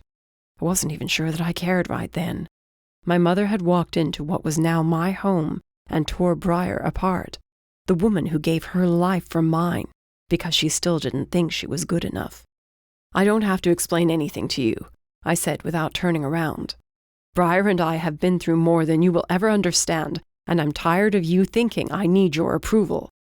"Zachary, wait." "No, I'm done. I'm sure you'll get an invitation to the wedding, but please don't feel obligated to show up." I marched out of the kitchen, through the house I grew up in, and out the front door. Mom didn't follow me, didn't try to call me back again. She said nothing else, and I was just fine with that. I got to the car and glanced back at the house to witness Mom standing in the doorway, her face torn between anger and the reality that she had just screwed up whatever chance she had at convincing me she was right. If she couldn't figure out that Briar was the only one for me in this world, then I had nothing left to say to her. At least now I could tell my brothers I did in fact talk to Mom. I'd wanted it to go better, but Mom was stubborn, just like the rest of us. She'd have to figure it out on her own, and I had more important things to worry about, like getting Briar off to academy soon, and taking down 3 masters who did not deserve those titles, and a wedding. I gripped the steering wheel hard in my hands, wishing it was already December so we could tie the knot and simply disappear somewhere else in the world. Soon enough. We'd get there soon. "This seems vaguely familiar," Briar said with a smirk as she dumped her bag in her new quarters at Academy. "Just a bit. Nice view." She'd managed to get into what had been my and Hunter's old quarters when we'd been here. She took over my room. Ironic, since she'd spent much of her time during her first few semesters there. The apartment in Silent Heights was hers still, too, so we had it to go to on the weekends, since the Morris estate was quite a drive. "Can't believe I'm back," she mused, standing beside me at the window. "You'll be fine. I feel it." I took her hand in mine. "Niall be getting here soon?" "She is, and I'm going to take it from your tone you have to leave already."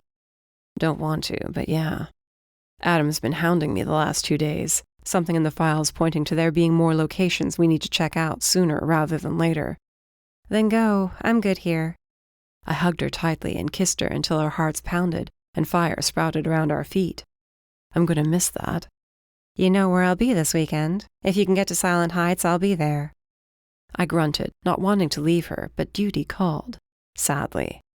As if she knew I was about to come up with an excuse to stay with her longer, she gave me a playful shove toward the door, telling me she had a lot of unpacking to do and she was going to take a tour around campus to get herself reacquainted with the buildings and grounds.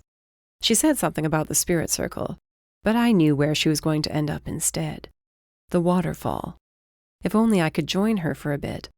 My cell vibrated again, which put an end to that thought. I exited her room, heading out of the dorms, and back across the grounds to my SUV. I texted Adam that I was on my way. Then, with one last lingering look toward the dorms, I drove away. Back at HQ, I found my brothers and Hunter in the conference room, a map and files spread out on the table. "So?" I asked. "We have any locations yet?" "If they hadn't coded every damn piece of paper," Nick muttered, "we'd already be there." "But we're close," Adam added. "What do you want me to do?" "You and Hunter get a game plan together. If there are more warehouses, something tells me they're going to be heavily guarded compared to what we faced before." Adam rubbed his forehead, looking exhausted. "Get a hold of Logan and see if her team is available for another joint effort. And when you're done with that, go check in on our new guests. Make sure they're being taken care of." I exited the conference room to do as he asked. Logan was all for joining us and said simply to call and her team would be there. I headed to the infirmary next to find every bed with an occupant, though they were all mostly healed now. A few remained unconscious as their more serious wounds mended. The others were anxiously awaiting their chance to go home. But sadly, we couldn't let them leave until we knew no one was going to come after them again. To cheer them up, I called in a few other talents and asked for their cell phones, so those who had family could call them and let them know they were alive and well. By the time the last call was made, I was tired. After checking in with my brothers and Hunter one last time, all of whom were also calling it a night, I tumbled into bed. I texted Briar. She responded that she and Nyala were settled in. She was currently eavesdropping on the impromptu date between Nyala and Roger. I texted her to be nice, and that I'd talk to her tomorrow, then shut my eyes and was asleep in seconds, with visions of Briar walking down the aisle at the waterfall during our wedding. It was a good dream, and I settled into it. Then it morphed, and I was back in my room at HQ, frowning as the door opened, and Briar walked in. It was so real. For a second I thought she was really here. But that wasn't right. It couldn't be. I opened my mouth to ask her what she was doing here, when suddenly she was sitting on the edge of my bed, her hand pressed warmly against my chest. I studied her fire-filled eyes. "Shroud?" I asked, my voice sounding hollow. "You think it's over?" Her hand grew hotter on my chest, singeing my clothes. "What are you doing?" I asked in a panic, but couldn't get up. Those eyes turned from fiery to blood red as she morphed into Xylon. "You will burn." His hand seared through my clothes and into my chest. As a ragged shout ripped from my lungs, I tried to fight back, but his other hand, encased in fire, was at my forehead, burning me alive. I bolted upright in bed, grasping at my chest and face, but there was no fire. I was alone in my room at HQ. Xylon was not here, killing me. I held my face in my hands as my heart took forever to get back to a steady rhythm. I wondered if this had been the same type of nightmare Briar had. She hadn't told me about it, and I hadn't asked. Now I felt I should have. It was so real, so frighteningly real, I spent the rest of the night with my eyes locked on the door. Just in case. Chapter 14. Briar. Just like old times. I approached the spirit circle to find Professor Woods there, ready and waiting for me. "Briar, so good to have you back." He shook my hand. "It is good. Last night I was worried this wasn't such a good idea, but now that I'm here, it feels right." "And you'll be happy to know you're not alone." "No?" I hadn't gone to orientation, mostly because I'd been worried about what the other students would think when they saw me. Plus, I'd been busy talking to Zach about our guest list for our wedding. Hard to believe it was going to be taking place in a few short months. He'd had some time, and speaking with him had been better than watching the first-year students being chosen by their element. That, and I'd spent part of the day on a video call with Bev as she picked out new colors for the master bedroom, bathroom, kitchen, and living room. The estate was definitely in good hands. "No, in fact, there are 4 others with you this semester." I glanced behind me. 4 students, 3 guys and 1 girl, walked toward us. All of them seemed nervous. They stopped short of the circle, and Professor Woods winked at me, cleared his throat, and stepped over to greet them. I listened to the speech I never received since I'd already been trained by Zach, but being here again on their first day of spirit training brought me back to how nervous and stressed out I'd been, how angry and confused. 2 of them seemed so uncertain, probably as they were also just now learning they were summoners. I told Zach about my becoming a professor as a joke that day, but when Professor Woods motioned me closer and introduced me, then mentioned I would be there to help them in their studies, I came to feel that being at Academy in this capacity would work well. Being a master meant dealing with politics and all that other bullshit. Here I was comfortable, and maybe here was where I'd stay. "Briar, if you would be so kind as to spend today's lesson doing some demonstrations for our students?" "Sure." I stepped forward. I started small, creating a shield and manipulating a few branches from one of the willows nearby, much like Zach had done when he first taught me. Then I moved on to the more impressive tricks, like astral projecting, and when I pulled fire into the mix, all 4 students, and even Professor Woods, watched the display in awe. When I was finished, they were clapping, and they weren't the only ones. Students and professors from across the grounds had stopped to watch. I bowed as the applause increased. My cheeks grew hot, and I wondered what Zach would have said if he'd been here to witness what I was able to accomplish now, all because of him. Professor Woods ushered the 4 students into the stone circle, and I followed, sitting behind them as he worked to get them into their meditative state of mind. I slipped easily into mine and let my mind drift. Without even intending to, I found my way to Zach and peered over his shoulder as he looked at a map on a table. I said nothing, but felt his lips twitched in a smile, letting me know he sensed me near. I brushed my mind lightly against his, then let him be, dragging myself back to campus. I wound up beside the waterfall, letting memories of all the times here with Zach flow through me, confirming yet again this was the perfect place for our wedding to take place. It would definitely be different, if nothing else a bit crowded, but the total guest list at the moment was maybe 20 people, a few more. They'd all fit in here for the ceremony, and then we would move out to the grounds. Maybe I'd talk Hook into the typical snowfall that would cover the grounds to make it feel more like winter instead of inside a mountain. Professor Woods reached me, telling me and the others to come back, but a figure shifted out of the corner of my eye, and I paused. I fully astral projected and walked through the moss, straining to see into the dimness of the cave. "Hello?" I called out, not able to hear anything but the waterfall. I waited around a few more seconds, then let my astral self slide back into my physical body. I opened my eyes, surprised to see Woods standing nearby, but the other 4 students had gone. "Professor?" I blinked slowly. "Ah, there you are. I was wondering where your mind went to." "Sorry, hadn't realized I'd gone that deep, and I ended up at the waterfall." "Is something wrong?" He watched me closely as I got to my feet. "Briar." "No, I'm good.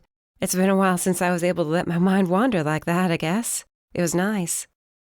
I glanced in the direction of the waterfall, which I'd have liked to go back to, but my next training session started in a few minutes. I told Professor Woods I'd see him tomorrow, and hurried across the lawn to where Professor Taps waited for all his fire-summoning students to gather.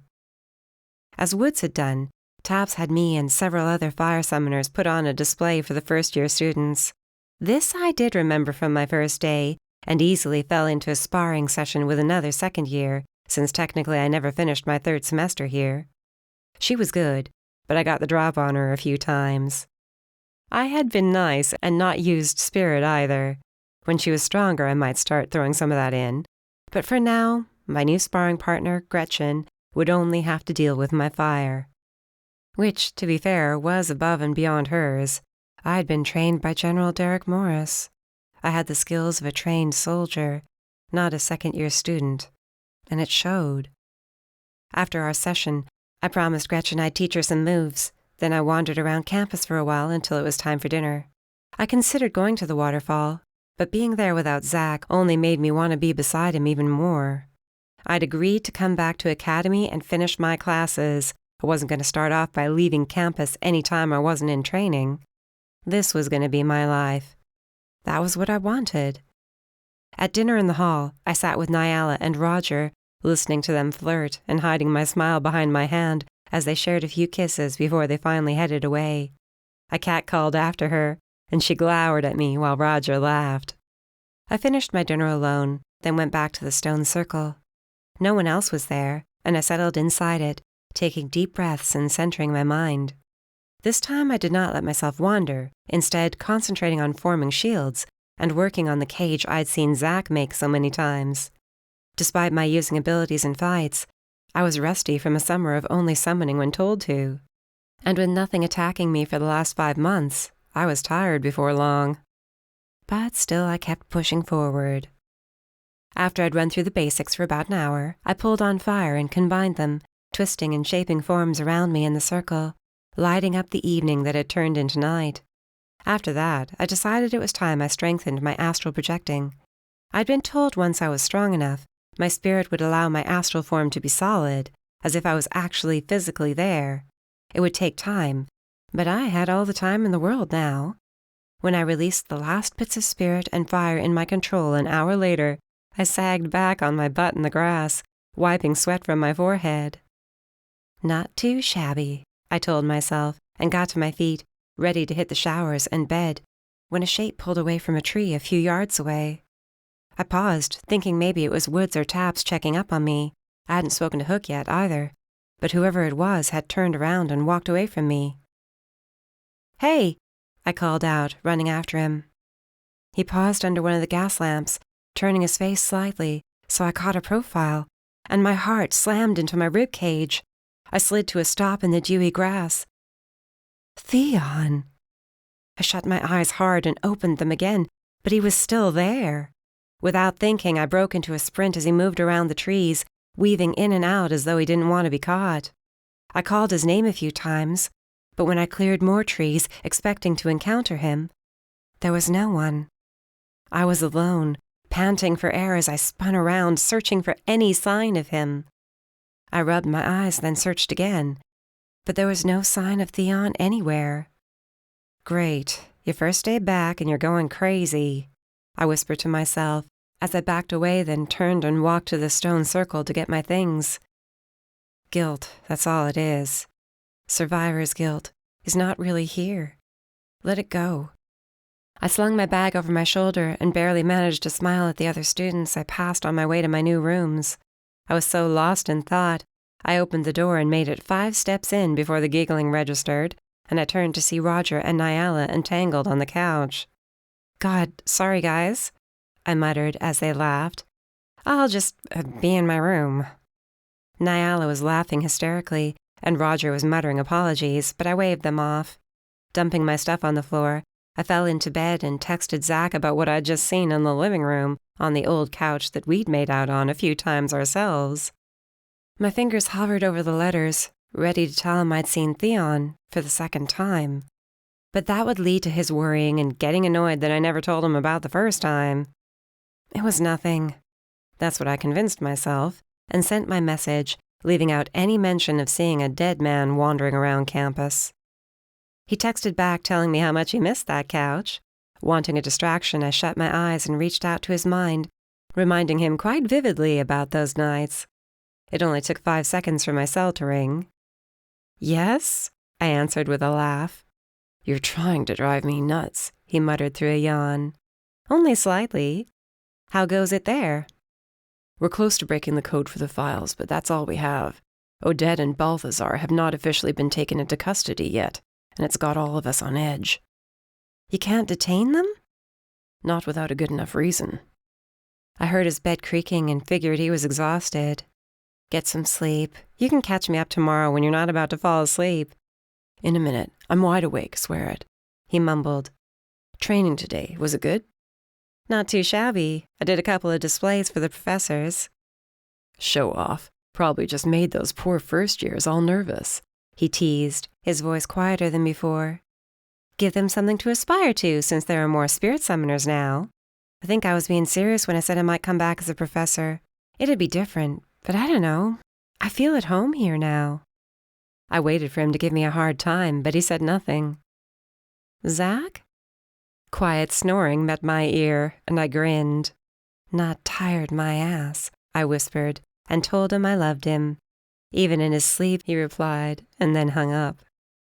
I did the same and thought about what my future was going to hold. I needed to talk to Hook, mostly about having the wedding here. But out of all the staff at Academy, he was the one I wanted approval from as far as coming back to teach. Tomorrow I'd try to track him down and see if he was happy about having me back. The first time I'd entered Hook's office, I'd been nervous as hell. This time, I strolled down the short corridor and grinned when I spotted Sphinx sunbathing in the window. She purred when I approached, lifting her head as I scratched her behind her ears. Hello, Sphinx. Where's Hook, huh? She meowed at me loudly and suddenly swiped her claws at me, drawing blood. I gasped in pain, yanking my hand back. What was that for? I muttered, holding my hand over the scratch. The cat hopped off the ledge and scurried away, passing Hook as he walked into his office from the rear room. He sighed and stared after the feline. Don't blame yourself. She's been like that all summer. Not certain what's gotten into that damned cat. I always knew I was a dog person at heart. Aren't we all? He said with a smile as he sat down and motioned for me to do the same. Now then, what can I do for you, Ms. Morris? I guess soon it will be Mrs. Pierce. Yeah, pretty soon. Actually, that's what I wanted to talk to you about. Oh? Well, go on then. There are 2 things, honestly, and just so you know, I will completely understand and not suddenly turn into some rebellious teenager if you say you would rather not agree to either. Hook leaned back in his chair, eyes narrowed as he folded his hands on his desk. You are not making me feel any better about this. I know, sorry. I was hoping, if you wouldn't object, that Zach and I could have our very tiny wedding here at Academy. Well, at the waterfall, actually, but the reception would be here, and I'm sure no one's ever been wed on campus before, but if it wouldn't be too crazy. The only sound in the office was the scratching of a quill across paper and water dripping from one of the floating watering cans into the potted plants near the window. I must say that is not what I expected to hear at all, he started. I slouched, waiting for him to say no. Then he beamed at me and burst out laughing. Of course you can have your wedding here. Briar, you and Zach did save my life, and despite everything I used to think of you, well, I was wrong. Terribly, horribly wrong. I would be delighted for you two to be wed here. Really? Yes, it'll be quite the event. Good, that's a relief. He held out his hand from mine over his desk. Now then, what is this other matter you wish to discuss? With Dad gone, I said quietly, and after all the fighting I've seen, I've decided I want to make a career change. His gaze flickered to my bare forearms and the scars there. Understanding filled his eyes. What did you have in mind? If you wouldn't object, I was hoping maybe I'd be able to stay on here as staff. I know some get special permissions for their 2-year service and whatnot, but I think I could be a great teacher to incoming students, permanently. His smile softened. You will always be welcomed here, Briar Morris. Always. Now, you just have to let me know what you need for your wedding, and I will begin to see about interning you early. Really? I asked, surprised. Suffice it to say you have already had a number of experiences that would qualify you as a member of our staff, instead of being a mere student. He nodded firmly as he got to his feet. You let me see to it, and after this semester, you may be returning with a new title. I thanked him profusely and exited his office, the scratch from Sphinx not even stinging anymore. I texted Zach to let him know the good news, hurrying off to find Nyala and let her know next. This time when I entered our quarters, I peeked around the door first, to find Nyala on the couch, rolling her eyes at me. I'm alone, she said as I entered, and from that smile on your face, I'd say your talk with Hook went well? I delivered all the good news, and seeing as we had a few hours until dinner, said I was going to nap for a bit. The first few days back had worn me out, and I never slept well when Zach wasn't around. He hadn't texted me back yet, and I figured he was still busy working on cracking that code. Each day he said they were closer, but the tone in his voice told me he felt they were running out of time, that Mark or one of the other masters could be giving orders to kidnap more summoners. Or worse, kill off the ones they had in order to destroy evidence of their crimes. I stayed in bed for a while, my eyes glued to the ceiling, wondering if maybe I wasn't as tired as I thought. But eventually I relaxed enough to fall asleep. The dream started out peacefully enough, and in the back of my mind, I was excited to have a dream be just a dream for a change. Until suddenly, I was running down a long stretch of corridor. I recognized it, and more details appeared as I ran. The catacombs. This was the catacombs. Why was I down here? I wanted to turn around and leave, but I had no control over this dream, and ran until my legs were numb and I was ready to fall over from exhaustion.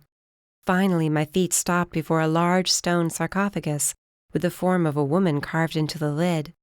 There was a plaque beside it with the name Syria.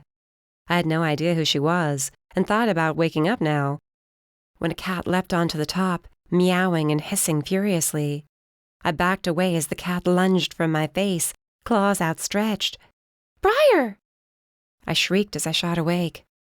Nyala was shaking my shoulder. Huh? What's wrong? You were screaming about a cat, she said, looking partially amused and partially worried. You were thrashing around a bit, too. Damn, I muttered. Sorry, that was messed up. At least it was a nightmare about a cat, right? Yeah, better than anything else I've seen, I agreed quietly. You up for dinner? I'm starving. Something about the dream nagged at me, a detail I needed to remember. But as I stood, the dream began to fade away, and I shook my head to clear the fuzziness. If you spent your mealtimes eating instead of kissing, you might not be hungry, I teased her with a grin. Her cheeks turned bright red, but she couldn't stop smiling. He's pretty great. I'm glad to hear it. Not that I've had much of a chance to talk to the guy. All right, she muttered. I laughed louder. Can't help it. We just connect very well together. Huh, I whispered. She groaned, annoyed as we left our rooms. Chapter 15. Zach. I sat up so fast the room spun around me, and I held my hand out to the wall to try to steady myself. Every night for the last 2 weeks, all I dreamt about was Xylon killing me, and each time was worse than the last. I rubbed my sore chest, flipping on my lamp as I stalked around my room. It was nearly time to get up anyway, and I shut off my alarm before it could sound, grabbed fresh clothes, and hit the showers. The steam filled the stall, and as I let the water rush over my head, a voice in the back of my mind told me I should tell Briar what I'd been seeing. But every time I talked to her, she sounded so happy and excited about her future prospects at Academy, the wedding. Telling her about these vivid nightmares would only bring her down. How could I do that to her? As far as I could tell, her own nightmares had stopped, or she'd somehow gotten a hell of a lot better at lying. When I heard a few of the other guys entering the showers, I washed off and dressed quick so I could go to the hall and grab some coffee. We were right on the verge of breaking the code in those files, and the second we did, we'd be off to raid the other warehouses. All we needed were the locations. Zach! Hunter bellowed my name as he rushed into the hall, clutching a piece of paper in his hand. What's wrong? We cracked it! Call Logan. We have to move. Shit. I drained my hot coffee and took off after Hunter, pulling out my cell. Logan answered on the first ring. I took the piece of paper Hunter shoved in my face, rattling off the coordinates of both warehouses, skidded into the conference room, which was bustling with activity as Talons rushed to get their gear and orders from Adam and Phillips. We're hitting them at the same time? No choice, Adam replied, taking my phone to talk to Logan. What's he mean? I asked Luke. Means Odette and Balthazar took off this morning at dawn, and no one's seen them. They could have a few hours head start. We need to book it. There was no time for anything except to get our asses to the convoy and take off for one of the locations on the map. Just as we were pulling out, I reached for my phone to text Briar and give her a heads up, but realized I'd left it with Adam, who told me with a grimace he left it in the conference room. I told him not to worry about it. I'd text her once we got back. I stopped myself from thinking I might not make it back and focused on the mission at hand instead. Sweat dripped down my face from the strain of holding up the shield, but the guards kept coming. A fire roared a few feet from my face, threatening to burn me alive if I faltered for a second. Hunter had his back pressed to mine, swirling a cyclone around us to clear a path, but we'd been cut off from the rest of our team. Any ideas? He yelled. Me? Why do I have to come up with them? I muttered, shoving the shield forward another foot, only to have it slam back into me with the force of the 3 fire summoners on the other side. Damn it, what's taking them so long? We'd breached the main doors the second we arrived. Screams had come from inside, and Adam had given the order to get in there and save as many as we could. What I hadn't expected was to come face to face with Balthazar and all the fire summoners on his detail that were still loyal to him. He was fighting my brothers, while the rest of our team focused on getting out any surviving prisoners. Except now, I couldn't see a damned thing except the fire in front of me, and when the flames stretched higher, the heat scorching my hands through my shield, I knew Balthazar had broken away from my brothers and had come after us. Finish them, Balthazar bellowed, and I told Hunter to brace himself. A blast of fire broke through my shield, and I expected to be burned as I tried to hit the ground for cover, but a force of spirit erupted from beside me, cutting off the flames, though it shoved us back a few yards. What the hell? I glanced around to find Briar in her astral form, glaring at me furiously as she struggled to keep up the shield. Briar? Are you insane? She yelled, and Balthazar's flames hit the shield again. Little help here! I reinforced her shield, and it shimmered with our combined power. Her flames etched through it and lashed out at the summoners on the other side. How are you doing this? Don't ask questions, she replied roughly, the strain in her voice. Whatever she was managing to do wouldn't last long. I scanned our surroundings, looking for a way to end this fight, when Luke yelled, and the floor shook beneath our feet. Spikes of earth shot up, disrupting the fire summoners for a few brief seconds, but it was all we needed. Briar took my hand in hers, and without having to say a word, our power flowed through one another like we were one, and together we formed a cage around Balthazar, trapping him in a tiny, confined space. The rest of the summoners were ensnared and pulled into the ground up to their necks, so they couldn't move. Others were still trying to flee, but found themselves quickly scooped up by a tidal wave of water that froze them in place. "Shroud," I started to say, but Briar was flickering in and out. Her hand was so solid in mine. But then she was gone, and I was left staring at nothing but air. "Damn. Was she really here?" Hunter asked, confused. "No, but her hand. It seemed so solid in mine." I realized now it hadn't been her physical hand, but her power. Her spirit had really grown stronger over the last few months if she'd been able to nearly take a fully solid form while astral projecting. "Zach, are you and Hunter good?" Luke asked, wiping blood from his face. "Good. The rest of the team?" I asked, realizing there was nothing I could do about Briar until we got back to HQ. "Lost 2, but we got Balthazar and most of the prisoners out alive." "And Logan's team?" "Waiting to hear from them still." He glanced around, his forehead wrinkling, but then Nick was calling for him and he hurried away. Briar, he'd seen her. There would be questions for Briar from Hunter and my brothers, from me too. But as soon as I got the chance to call her, I knew she'd be ripping me a new one. Not that I blamed her. We'd walked into what we assumed would be an easy fight, but Balthazar nearly killed us. It had been close. Too close. Hunter and I set to work detaining all the guards and shoving them in the truck, while the rest of our team helped the prisoners to the medical truck we'd brought along this time. There weren't nearly as many as at the first warehouse, but these people were in much worse shape. A few could barely walk. None of them would ever be the same. To think Briar almost wound up in a place like this, thrown in a cage to be used as a weapon. This had me glaring at Balthazar in his cage. "If you have something you wish to say to me, say it," he hissed. "Why?" I growled. "Why do this to your own people?" "Power is everything in our world. You can't stand there and tell me part of you doesn't enjoy being with Briar Morris because of the power flowing through her veins. I'm with Briar because I love her. Couldn't care less about her power." "You are a liar." "No, I'm not. What you and the others did, there's no excuse for it. No reason," I snapped. "You did not deserve to be called master. None of you do. The one who appointed me would disagree with you, but alas, he's dead." "Dead? Theon?" I asked quietly. Balthazar shrugged. "You can stand there acting like you were better than me, but deep down we're all like Zach. One day you'll understand your place in this world, and power is all that matters at the end of the day. Only power, and one who controls it." I held out my hands toward his cage, and keeping my face emotionless, shrunk it down even more around him. He cursed and fell to his knees to keep from being crushed. "You think you're so powerful because of what you've done to these innocent people? Rulers protect, they don't torture and kill." I stopped the cage short of crushing him and stormed away. He yelled after me, but I'd heard enough.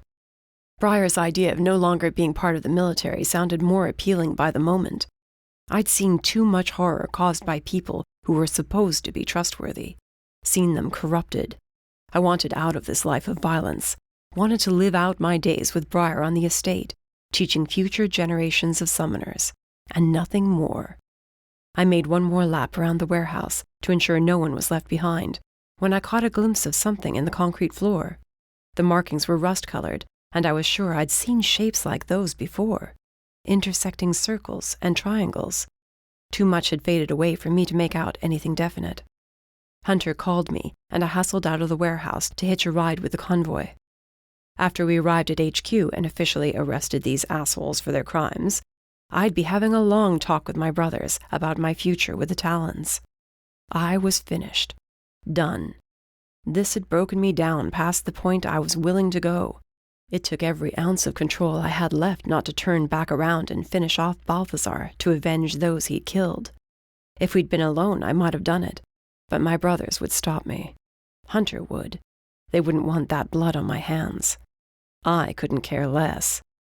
As we loaded the convoy, we received word the second warehouse had also been cleared, Odette had been taken into custody, and that we'd lost 3 more of our men. Balthazar's words stuck with me. Not about power and all that bullshit. No, I was more curious about who he said appointed him. Theon. I knew existing masters could put forth names for consideration. Had Theon done the same for Odette? What about Mark? I told myself it was nothing to be worried about, seeing as Theon was dead. But I couldn't shake the notion that I'd missed a huge piece to this puzzle.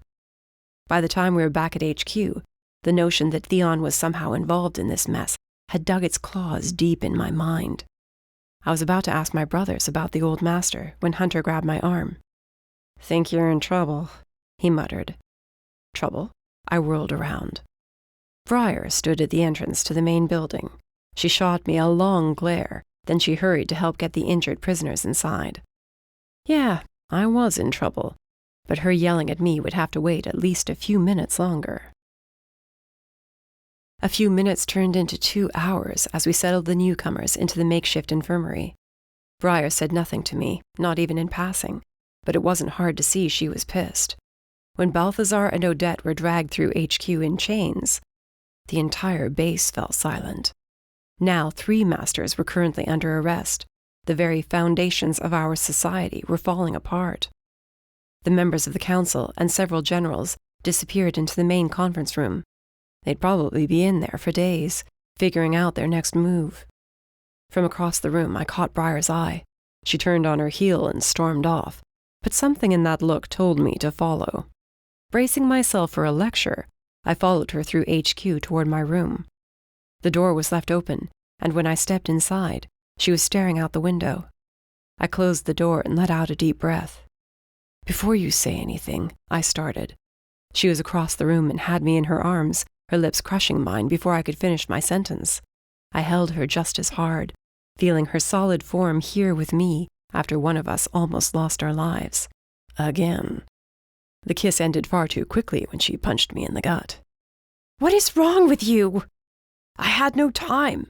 I blocked the second hit. "And I didn't know it would be that dangerous, all right?" "You had no time to text me to let me know you were running into a war zone." "It wasn't a war zone." "Sure as hell looked like one," she snapped. "Did you sense me from Academy?" "No, I was here, actually. Missed you by an hour." "You came here? Why? What's wrong?" I asked, knowing how early we'd set off this morning. All the anger burning in her eyes gave way to worry as she backed away from me, rubbing her forehead. "You won't believe me, but I don't think it's in my head. Not all of it, anyway." "What are you talking about? Nightmares?" "No, well, a few. But wait, are you having nightmares too?" She glared at me. "I wasn't going to tell you." She laughed bitterly, walking away. "What?" "What happens in them?" "Just nightmares. They're nothing." "Do you see Xylon killing you?" She shot back. I froze. "That's what I thought." "Is that why you're here?" She crossed her arms and paced around the room until I reached out and caught her arm. She was shaking, and I dragged her into an embrace. "Briar, just tell me." "I keep seeing Theon," she whispered. "I saw him back at the estate one night, thought it was a dream or something. But on campus, I've seen him 3 times now." "Physically? You're sure you're not sleeping?" "Wide awake. I followed him each time, but by the time I catch up to him, he's just gone." I held her tightly. "I think I'm going crazy again."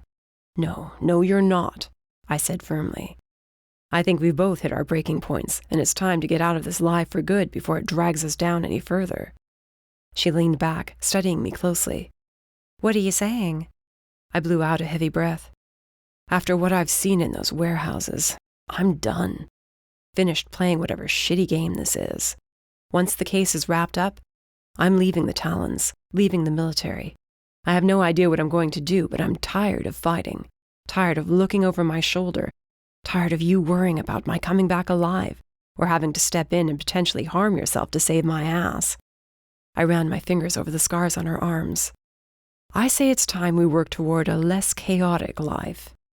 "You're sure that's what you want?" "I'm damned sure." Burying her face in my chest, she squeezed me as hard as she could. "I'll support whatever you decide to do. You know that." "I know. Staying with Briar would be ideal, but my brothers would be looking for me soon enough. Tomorrow's Friday." "You're saying you'll be able to get away for the weekend?" "I'll meet you in Silent Heights. We can talk about our new plans for the future then. And Theon? You think I should worry about him? Her eyes flashed with her inner fire. I leaned in and kissed her softly. I think you should focus on your training and the wedding. Theon isn't alive. We know that. Whatever you're seeing, it's just guilt. I was proud of how confident I sounded. Then I'll see you tomorrow night. Don't be late. She kissed me once more, and then was gone. I had questions about her astral projecting as powerfully as she had, but it could wait until this weekend. For now, I would do my job, but as soon as we had what we needed to end this investigation for good, I was gone. I walked into the viewing room. On the other side of the glass, Nick was questioning Odette. How's it going? I asked Adam. Not good. They're both saying the same thing. And that is?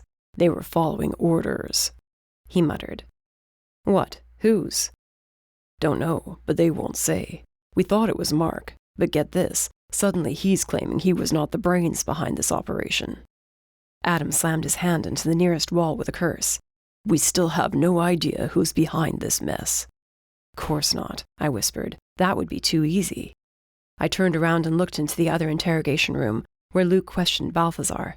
The master had his lips clamped shut, and everything about his body language said he wasn't going to give us anything useful, no matter how long we questioned him. What do you know about Theon? Adam gave me a curious sideways glance. Theon? Why are you asking about him? Might be nothing, but Balthazar made mention of the one who appointed him being dead. Made it sound like Theon would have approved of their actions. He said that? Yeah, back at the warehouse. The masters aren't appointed by one person, though, right? Not usually. Though come to think of it, Theon did put in a recommendation for Mark. It was the deciding vote, actually, since he was so young. A few on the council worried he was too immature to handle the responsibility of his office. What about Odette and Balthazar? As far as I know, they were elected by the entirety of the council, but... He held up his hand. I do remember Mom and Dad getting into an argument about Balthazar's appointment. She was all for it, though Dad didn't trust the guy. Mom said someone had his back and he would be sure to see Balthazar was granted the title. You don't remember who she said? I didn't like where his answers were taking me. No, but Theon's the oldest master, and he's been one since... Hell, I can't even remember when he was appointed. You don't know how long he's been a master? No, it was before I was born, obviously, but still, I can't remember the year at all. What about how old he was? Adam shook his head slowly. Zach, why are you asking about him? I glanced from Balthazar to Odette. Briar showed up at HQ today because she swears she'd seen Theon around campus. Only a few times, but she hasn't spoken to him, and as far as she can tell, he looks real. Alive. That's not possible, Adam insisted, but the doubt was in his voice. It's what I told her, but I don't know, man. Something about this feels wrong. Was there ever a time you didn't feel you could trust Theon? I was about to say no and accept that I was paranoid, until I remembered something Briar told me a while back. Theon had asked her if there was something else she needed to tell him, something that might help defeat Xylon. She said she told him nothing, but had thought about the nightmares of Academy burning, how we seemed to be sharing the same experiences. I'd asked her why she hadn't told Theon, and she shrugged and told me it hadn't felt right. I nodded. Yes, something's off. Adam cursed. I've had that feeling since this whole mess started. What do? We break them, make them confess, figure out who's been behind this. And what do you want me to do? I asked, sensing he was not going to send me to question Mark or the other masters. Theon, find out all you can on that man. If he was in on this, I want to know. If he was, it would change everything that happened from day one. His interest in Briar, how he acted around her and me, how he'd worked to gain our trust. It was hard to stand there and admit there was a chance we'd been manipulated. But the truth was that Theon had a hand in every action we took since he entered our lives. I left Adam, ready to start digging up every last scrap of information I could on Theon, failing to ignore my gut telling me Theon's part in this story was not just limited to the kidnapped summoners. I thought I saw the big picture before, but now I wasn't sure about anything. And there would be no getting out of this life until we had every question answered. Chapter 16. Briar. I started another pot of coffee, then trudged back to the living room where Zach was sitting on the floor in front of the coffee table.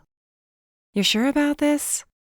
"I'm not sure about anything right now," he muttered, rubbing his tired eyes. He'd been on time getting to the apartment this evening, but he'd come with a box filled with files, anything he could find on Theon.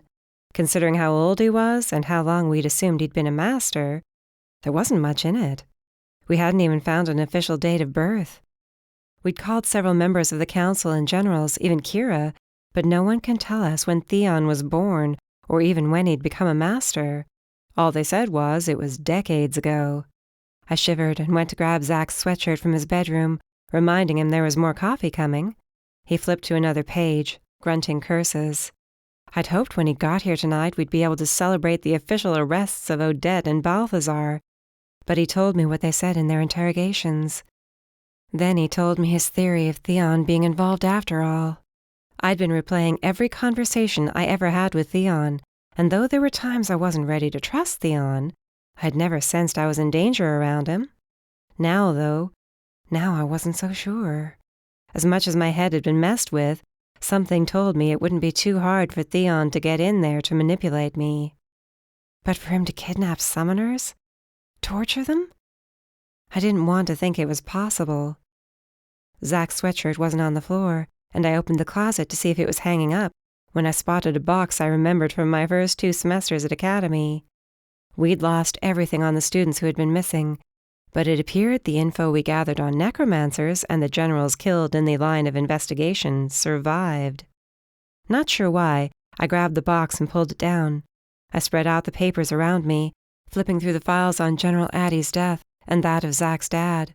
I remembered seeing these the first time around. The organs that had gone missing. We never figured out what the necromancers had wanted them for. I assumed it was to raise more of the dead. But I'd seen those rituals up close, and there were no human organs involved. Thoughts darkening with every new piece of paper I pulled from the box. I dug around until I found a stack of papers I couldn't recall seeing before. I sifted through them, wondering when these had been placed in this box. Must have been when the shit started hitting the fan and we stopped caring what the necromancers were up to because we were too busy trying not to get killed. There was a sketch of a ritual space, and beneath it, a brief description of what organs were used for what. "Zach!" I yelled. "Zach, get in here!" "What's wrong?" he asked, sprinting into his room. "Oh, I forgot those were even here." "Look at this," I said, shoving the page at him. "The bottom. Read the bottom. How did we miss this?" "We got a little wrapped up with other things," he said slowly, as his eyes scanned the page. "No, you can't be suggesting what I think you are. No." "We can't find anything on Theon," I reminded him. "Nothing about when he was born, when he became a master? That's beyond fishy, Zach. How can no one remember when he became a master?" "But this is a ritual for preserving a body and a soul." He blinked slowly, moved toward his bed, and sat. "These symbols, I'm sure I saw them painted on the floor at one of the warehouses, but they were too faded to be sure." He ran his fingers over the images, the gears turning in his eyes. "If what Mark and the other masters are saying is true, then they were following Theon's orders to find and kidnap powerful summoners this whole time." "And why else would he need an army of summoners unless he was planning on using them?" "This is a stretch. That's what everyone will say if I bring them this theory," he warned me. "I don't care what anyone else believes. Do you think it's possible?" "I'm not sure." I couldn't blame him for his skepticism after all we'd witnessed. We saw Theon being killed and his power absorbed by Xylon during the ritual. Then Theon's body was obliterated by the bomb. But Xylon's body survived. I shut my eyes, thinking back to that moment when Xylon stabbed Theon, focusing on every last detail. Theon was an extremely powerful master. He should have been able to fight back better, harder, especially since Xylon's powers weren't fully restored. I saw him take on the other necromancers when we saved Hook, saw what he was capable of. The only explanation was that he wanted to die. No, not wanted to. Needed to. The idea that all this time we hadn't been putting our trust in Theon, but rather in Xylon, made me sick to my stomach. All anyone is going to say is it doesn't matter now, Zack whispered. Theon is dead, and so is Xylon. But the nightmares. And I've seen Theon. I know what you said, but I know what I saw. Shroud. The urge to keep arguing was in his eyes. He didn't want to believe what I was telling him. 500 years, I said. That's what you told me, about necromancy being banned. That means for 500 years, the necromancers were able to do whatever necessary to preserve his body and his soul using those rituals. They were supposedly killed off. No one was hunting for them anymore. Do you know how many people they would have had to kill? Every few years. The pattern you found, I nodded. Too many to count. He gripped the pages in his fist as he rose to a stand. Right, I have to get back to HQ tonight. Show all this to Adam and figure out what to do. I'm coming with you. No, he snapped. I paused, studying him, waiting for a good reason not to. If this is true, and if you are seeing Theon, then this isn't over like we thought. You are going to head right back to Academy, where I know you'll be safe. What, so you can throw yourself in harm's way? No. Briar, please. I shook my head. What would have happened if I hadn't astral projected to your side when I did, huh? What? I yelled. You're lucky I even sensed you. You're damned lucky I've been training my ass off on focusing and using my abilities while astral projecting. You're saying I can't defend myself. I'm saying you're not going up against some mindless undead, I yelled. If this is real, if Xylon is really back, you are not going to face him alone. I won't let you. And you want me to see you face Xylon? I won't watch you die again, Briar. I can't, he shouted. I felt the moment his heart broke, remembering what I'd done the last time to keep him safe, to keep everyone safe. He reached out and took my hand in his, tracing the scars marring my skin. I can't lose you, understand me? I can't. And I can't live without you either, I whispered fiercely. If Xylon is back, you can't expect me to sit on the sidelines. He bobbed his head and said he was going to make a call to Adam, let him know what we found out about Theon, or not Theon.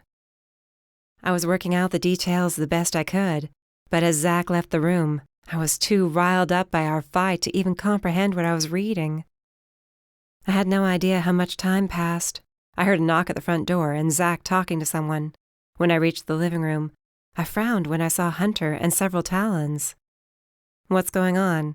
I asked, worried we were too late and HQ had been attacked. The tick in Zack's jaw was going a mile a minute, and his neck muscles strained as he straightened. Hunter is going to escort you back to campus, and these soldiers are going to make sure you stay there until I get this figured out. My jaw dropped, and fire burst to life at my fingertips. You're what, grounding me? If you won't look out for yourself, then I will do what I have to keep you safe, he insisted. You're not leaving me a choice, Briar. He reached for me, but I backed away, and his hand fell limply to his side. You have a choice. You could let me fight with you. Not this time. You selfish bastard, I snapped. Hunter and the other guys tried to look anywhere but at me or Zack. What do you think is going to happen to me if you die, huh? You think I'm just going to, move on and be fine? Briar. I held up my hand. If this is what you want, then fine.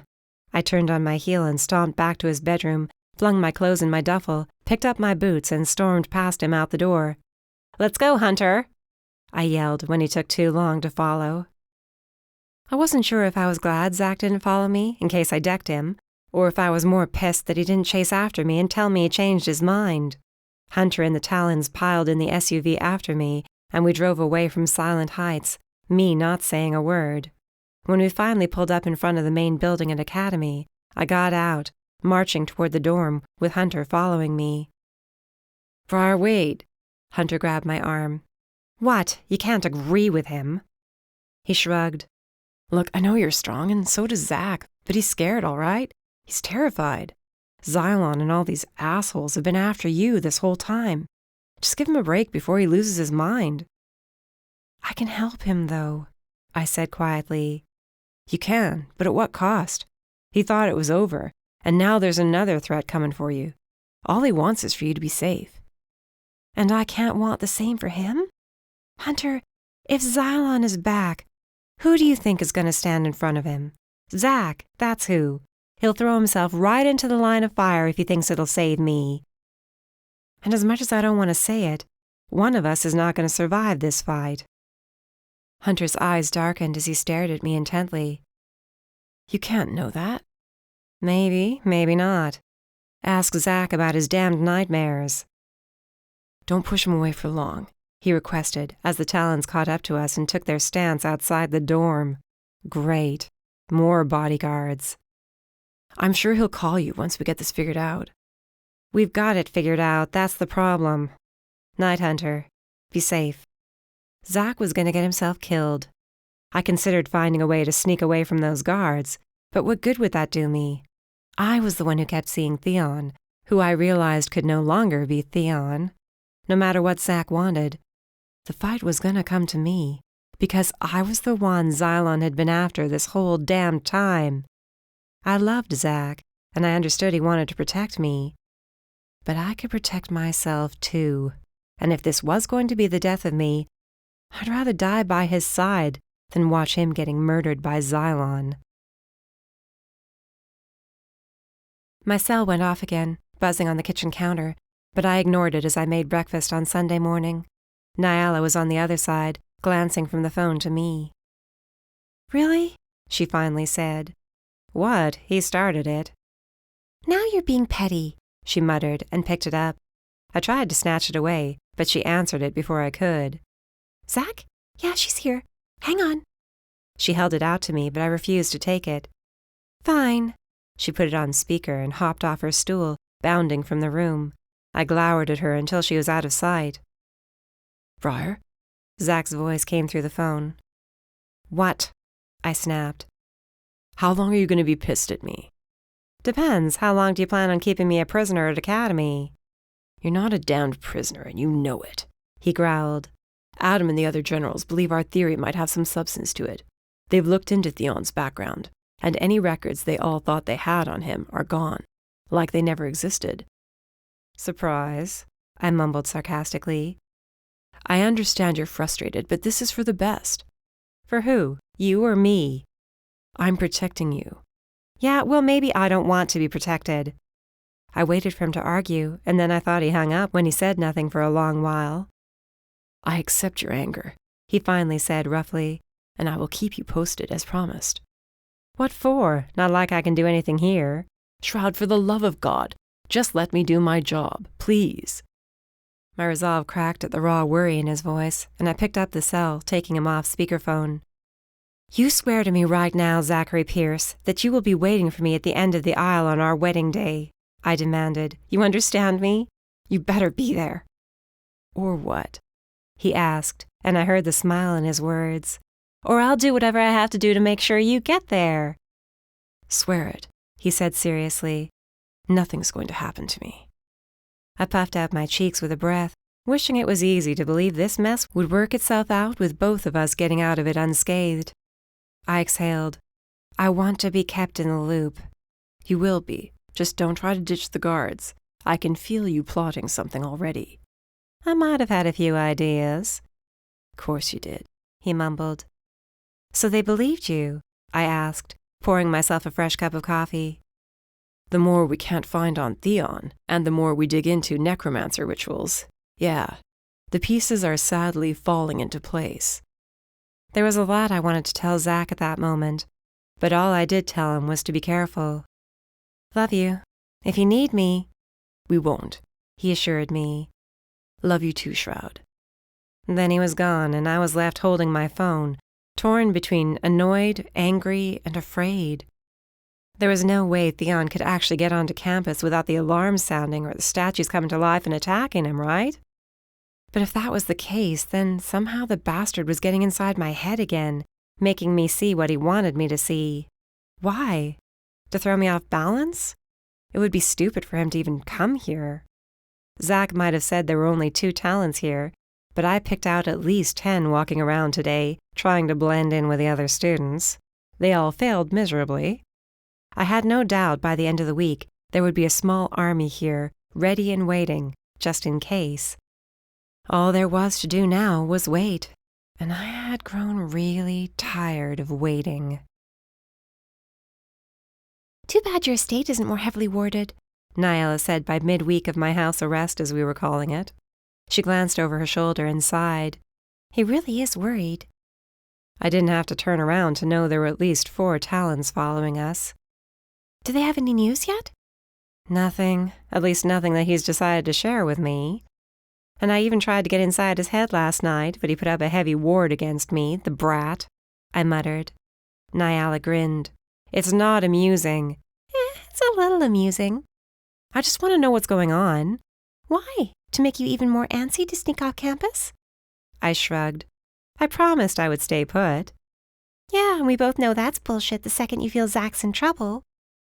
We rounded a corner to find Hook on his phone, having a very heated discussion. He smiled briefly at us, but turned his back as we passed. Didn't stop me from trying to listen in.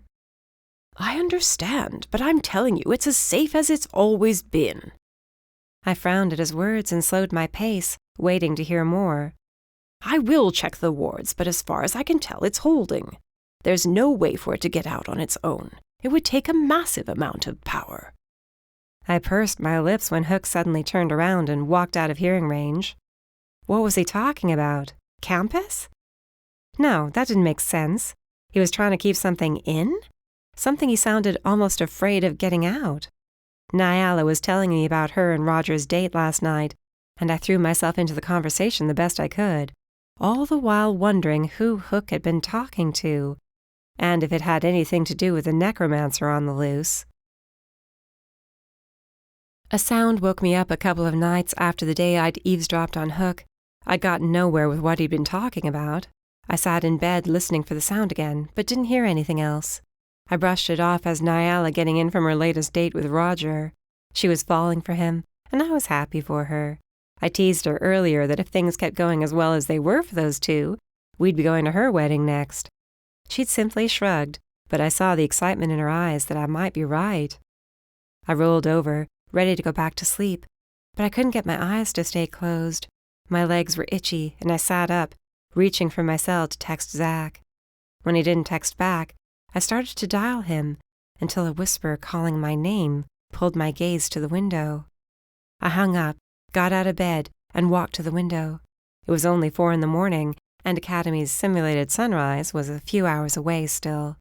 But there, standing inside the glowing circle of light under the gas lamps, was a figure clad in black.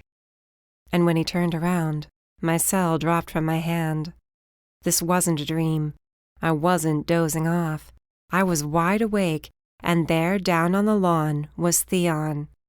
But he couldn't be real. There were soldiers here, and they were damned good at their jobs.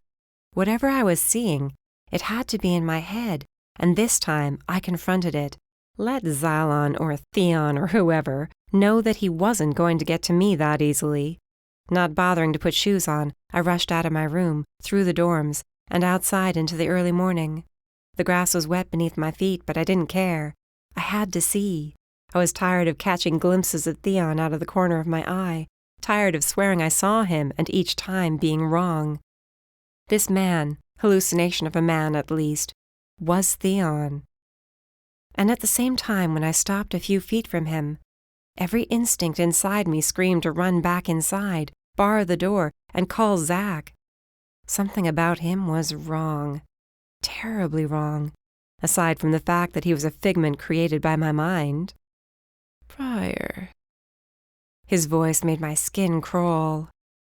You aren't really here. Whatever this is, it's in my head, I insisted firmly. But you're not going to get to me again, got it? Never going to happen. If that is what you wish to believe, you can. But you would be wrong. I saw you die.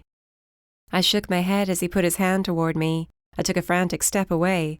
Theon or Xylon, whoever the hell you are, I saw you both die. Is that so? Do you really believe everything you see? He reached out again. A solid hand, flesh and bone, grabbed my shoulder. I flinched. This was not inside my head. I tried to back away, but his fingers dug into my shoulder harder, bruising me. He snapped his fingers, and the kind old face that was Theon faded away. What replaced it had me cursing and tearing myself free so I could sprint away, only to have a tendril of spirit wrap around my waist and yank me back to the red-eyed bastard standing before me. I opened my mouth to scream for the guards, but another tendril slapped across my mouth, cutting off any sound. My arms were pinned to my side, and I was lifted off the ground. He circled me, his hands clasped behind his back, like it was no effort at all to hold me in his power. I called on my fire, but all it did was spark at my fingertips, and it was as though I didn't have any of my spirit at all. I've waited a very long time to return, he sighed, staring beyond me. So very long. They think they can keep her from me, but they can't. Not anymore. My brow furrowed. Her? What her? What was he talking about? I see the questions in your eyes, but I'm afraid we're very short on time. I frowned at him, unable to do anything else. All will be made clear soon. You can either choose to aid me of your own free will, or you can suffer and die a very painful death. I suggest you begin thinking now, before I make the choice for you. I glowered at him next, cursing as much as I could through the magical gag over my mouth. He seemed to find it amusing, but didn't remove it so I could let him have it. I'm assuming you are wondering how I am back. I rolled my eyes, trying to kick him, but he was too far away for me to make contact. You ensured my return, you and 500 years of very loyal followers who kept my body and soul alive. The last transfer of power was quite strenuous, but with your assistance, I was able to return to my old body and embrace my full power once again. I shook my head, but he grinned darkly, and I stopped trying to scream at him that he was wrong.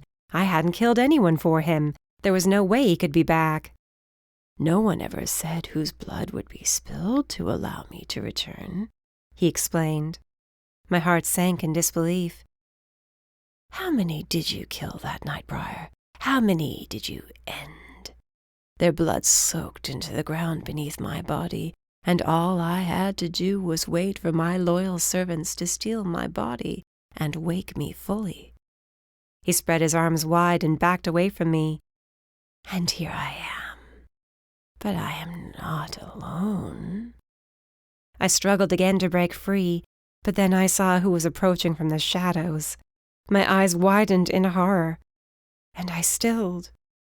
The fire burning within me flickered and went out as fear consumed me completely. This wasn't happening. It couldn't be. But all I could think of was how I was not going to get a chance to spend the rest of my life with Zach. Chapter 17. Zach. At 5 a.m, I finally exited the interrogation room, pinching the bridge of my nose and nodding absently in response to Mark's continued yelling that didn't stop even after I shut the door. My brothers and I had been up all night digging for the answers we still needed to confirm what Briar and I had found. That Xylon was Theon, and he was indeed back. All Mark kept saying was he followed orders from someone higher up, but he never admitted a name, never told me if it was Theon or Xylon. It was like he was scared the man would suddenly show up and kill him if he spoke the truth. Luke and Nick had been with Odette and Balthazar. They and Mark were saying the exact same thing.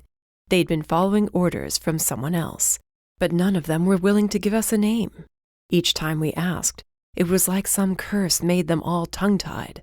I was exhausted and needed coffee. A lot of coffee. I checked my cell, frowning when I saw a missed call from Briar. There wasn't a voicemail, but it was from an hour ago. I was about to call her back when Luke and Nick exited the 2 other rooms, both of them looking as shitty as I felt after the last few hours. Anything? I asked them through a yawn. Same bullshit. Grab a few hours of sleep and then we'll go back at them again. Nick stretched his arms over his head, then shook them out. I'll check with Adam, let them know about our lack of progress. I left him to it and staggered back to my quarters, falling asleep as soon as my head hit the pillow. But the few hours of sleep I managed to snag were far from peaceful. I swore I heard Briar screaming the whole time. And there was a fire. Academy was burning. I gave up on trying to get any more sleep, rubbed a hand down my face, and checked my phone again, but there were no new messages from Briar. I tried calling her back anyway, knowing her first training session of the day wasn't until 9, but she didn't answer. I texted, called again, and there was still nothing. Her screaming in my nightmare had me growing more nervous each time I called that Briar didn't answer. By the time I made it to the mess hall to grab coffee, I was too anxious to even drink it. I cursed again when Briar's phone just rang and rang. Luke nudged my arm. "What's with the long face?" Aside from the fact we've hardly gotten anywhere with Mark, Briar's not answering. It's barely 8 in the morning. No, she called me first around 4. Something's not right. "Did you try Nyala?" Luke asked, stirring his coffee slowly. "Maybe she accidentally dialed you. Or she needed me. I haven't sensed her all morning either." I called Briar again, and when she didn't answer, texted Nyala next. There was no answer from her either. I called a few of the Talons who were meant to be with her. When they didn't pick up, Luke tried a few of the others for me.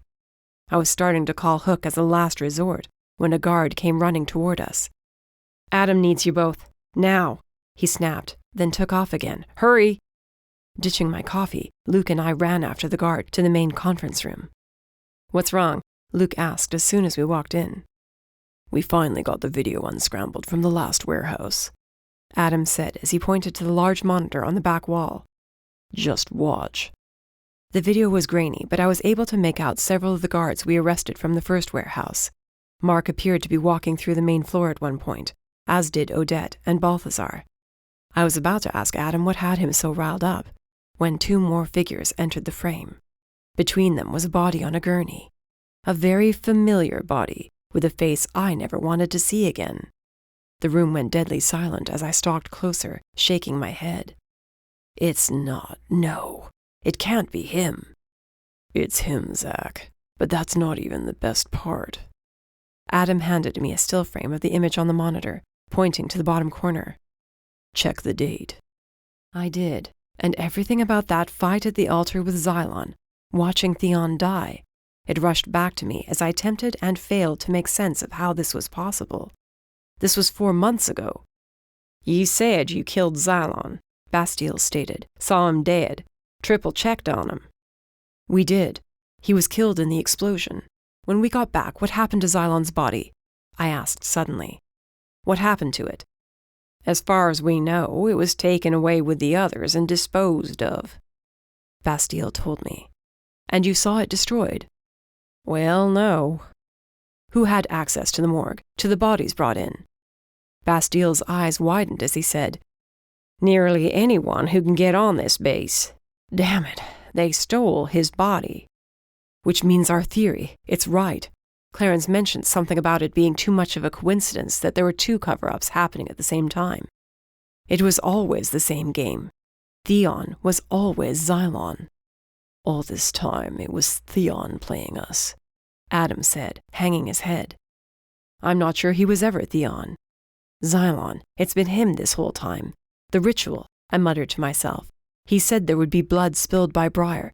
That's what would bring him back. His soul, it had to be inside Theon's body.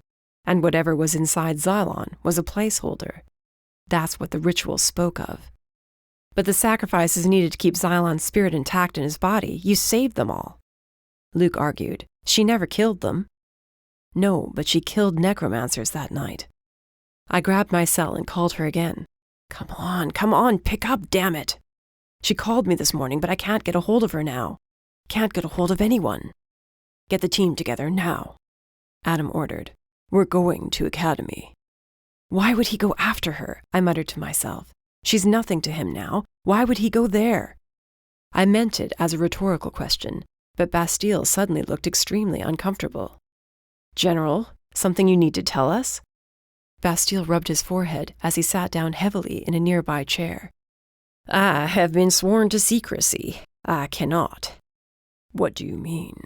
Adam demanded. What is Xylon doing at Academy?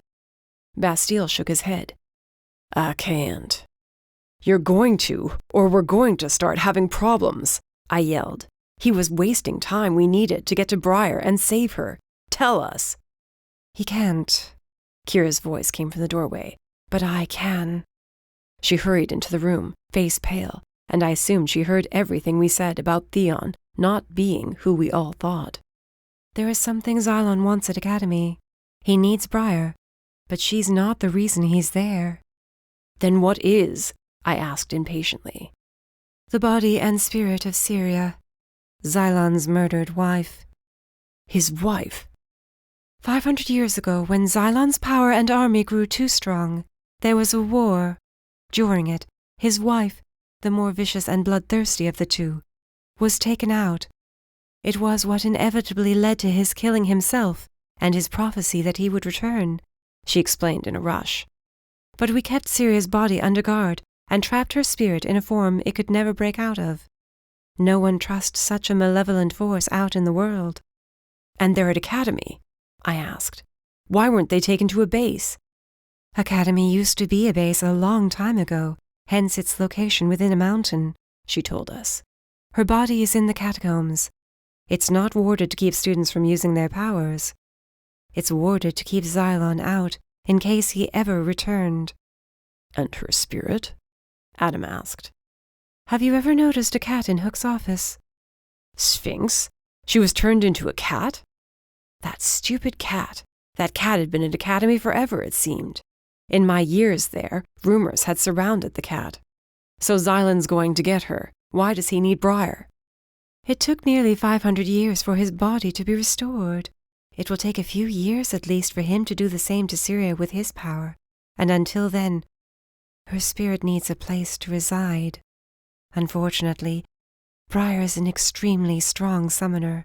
He's going to use her to house Syria until such time as her body is repaired. And then he'll kill Briar, just like Theon was killed, I whispered. Adam. He nodded and told us all to get our asses moving. Kira said she was coming with us, and none of us argued. Luke sprinted out the door, yelling for our men as he went. I tried Briar again and again, but eventually gave up and went to grab my gear to get ready for whatever we were about to face in the heart of that damned mountain. There should have been no way for Xylon to get inside. But then again, we never figured out how the Necromancers and undead got in during those last few semesters. I was just exiting my room when I froze. The truth slammed into me. The tunnels. This whole time. I thought back to where on campus those tunnels might have come out at. The closed-off building made the most sense, but after it collapsed, the debris had been cleared away and the basement sealed over. But it made sense. The safety measures for campus focused mostly on getting in through the only main entrance. And if Theon had been Xylon this whole time, he would know every inch of that campus, just like he would every other campus. Adam, I bellowed, dashing through HQ to find my brother. Adam! He's already out in the courtyard. Nick grabbed hold of my arm as he darted out from another hall. The tunnels, the altar where we first found them. Did you go all the way to the end? Yeah, we cleared it out. Why? It's how they've been getting into Academy, all the campuses, all of our schools. Zach, there were no other passages down there. We checked, he insisted, but I shook my head. There has to be. That tunnel is the closest one to Academy, and I have a feeling it might be our only way in now. If Xylon is there, it's too late to sneak in. We won't be able to get in through the main entrance. We need a back door. I'm telling you, there was nothing at the end except an underground stream. I grabbed his arm. What did you say? An underground stream disappeared into the wall. Zach! I was slipping around the corners and shoving my way around soldiers to get to Adam and tell him we had to change our plan. We couldn't go to Academy, not the way he wanted to. The tunnel, the running water, I knew exactly where that tunnel came out at. Every time we met there, every time Briar or I had gone there, we had been near that army of ghouls and the undead necromancers. All this time, we could have solved this mystery before it had ever gotten this far. Adam! I yelled again when I spotted him getting ready to load up the convoy. Change of plans. I told him about the tunnel and how it had to lead to the waterfall. Nick caught up to me, and Adam asked him every freaking question imaginable about the damn tunnel, what he remembered, if the water ran from the right direction, if we'd still be able to even get inside the thing after it had been sealed. "We sealed it. We can undo the magic," Nick assured him. "But we can't take everyone that way." "Split the teams," Adam agreed. "Zach, you, Luke, and Nick will hit the tunnel with a small team. I'll take everyone else and meet up with Phillips and Bastille and their men at the main entrance to Academy. If, and only if, you find this tunnel does lead to the mountain, we'll at least be able to give you some sort of distraction to sneak your asses inside and figure out what the hell is going on there." "No word yet?" I asked urgently. "No, all communications have been cut off." I chewed the inside of my cheek, the tick at my jaw going as quick as my racing heart. Briar. I had to get to her. Adam grabbed my shoulder and looked me in the eye. "We're going to end this, Zach, officially and for good. Don't give up hope just yet." "Trying not to," I said, but as we drove out of HQ, finding Briar dead was the only thought that filled my head. Too late. Why did it feel I was going to be too damned late? Despite Nick and Luke assuring me there wasn't an army of ghouls ready to jump us in the tunnel, Hunter and I did not walk down those stone steps first. We'd had enough of that and made them do it. Luke rolled his eyes, calling us babies, but I didn't care. I was not going to be chased back down the length of this tunnel by ghouls again. Once was enough. The walk to the end took at least half an hour. With each step, I drew on more spirit, expecting to find some trap left behind by Xylon if he had come this way. When we found nothing, a voice of doubt rose in my mind that I'd been wrong, and because of my mistake, Briar was running out of time. We reached what Nick said was the last chamber, which opened to a huge domed room with an altar in the center. Beyond it was a short drop to the underground stream. From the way it was running, it came from down the mountain and had to be the same one that ran the waterfall at Academy, down the mountainside to where we stood. "All right, so where's the tunnel?" Luke asked me. I leaned over the edge, surveying the stream. The water didn't appear too deep, so I jumped in. It was frigid, and my teeth chattered, but it only came up to my waist. I sloshed through it, moving upstream to where the water came in from. It seemed to flow right under a wall with no creases, no cracks, no indication there was a door anywhere leading to a tunnel. I ran my hands over it, reaching for any hint of magic. "Zach?" Hunter asked. "Just wait a minute, all right?" I muttered, hating to think we squandered all this time and I was wrong. Briar was in trouble, and I was wasting time trying to find a tunnel that might not even exist. But it had to. It was the only thing that made sense. "Zach, if it's not here, then we need to regroup with Adam." Nick insisted. "Come on." "Just wait," I snapped, hanging my head as I leaned against the wall. I smoothed my hand down to the edge and reached under, but I couldn't feel an end to the thickness of the cave wall. If I went under, I might not come back up. Chest tight with fear that it was going to be too late to save Briar, I started to turn away, until a flower floated by me. Then another. White, glowing flowers, exactly like the ones that grew in the soft bed of moss in the cave by the waterfall. I snatched one out of the water, holding its dripping form up to my brother's, grinning like a madman. "It's here." I tossed the flower aside and took a deep breath. Luke yelled at me, but I dove under the water and pulled my way upstream, searching for where the wall ended and I could come up for air. I searched and searched. Lungs screaming, I felt along the ceiling until finally my hand met air. Kicking off the bottom, I broke the surface of the water and found two paths lining the stream steadily flowing against my body. Torches were lit along the path leading deeper into the mountain and straight on to Academy. Slicking back my wet hair, I turned back to where the tunnel entrance should have been and saw those same words that marked the entrance up above. If they were on this side, they were most likely on the other, just very well hidden. I pressed my hands to the stone and whispered the rough syllables, jumping back as the stone shook and trembled, then slid back into the ceiling. Luke and Nick were the first ones to jump into the stream and slap me on the back. "Crazy bastard," Luke muttered, looking past me up the tunnel. Right, let's get a move on.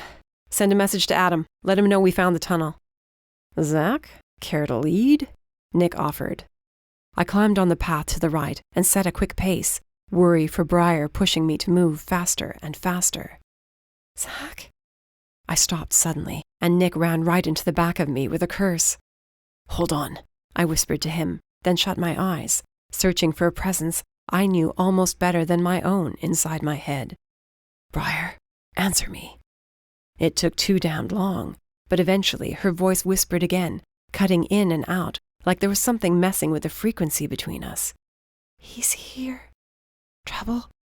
Don't come here. You can't. The hell I can't, I snapped. We're already on our way. No, you stay away. You hear me? Our nightmare, Zach. It's coming true. She's here. Zach. Briar? I scrunched my eyes tighter, but her voice never came back, and it was like she'd never been inside my head at all. Shit, we have to hurry. Briar, what did she say? Luke asked. Academy is burning, was all I said. Then I took off. Our nightmare was coming true. If that was the case, then all of Academy would be on fire by the time we got there. Undead ghouls. Briar said she. Bethany? It wasn't possible. She was dead and buried. But then again, we didn't stick around to see her planted in the ground. Should have burned her. Should have burned them all. The incline increased, and I panted for air, having to slow down to deal with the increased grade of the paths running along the stream. At some point I expected us to hit open air, but where the stream exited the mountain and was visible by the road, our path veered far to the left, keeping us underground. The heavy warding put in place to keep Academy safe by the way of the gate and the hedges pushed down on our shoulders, making it nearly impossible to keep going. But with some grunting and cursing, we got our team through. Eventually, the stream cut back into the mountain, running beneath an underground bridge. We almost should be at the waterfall, I said.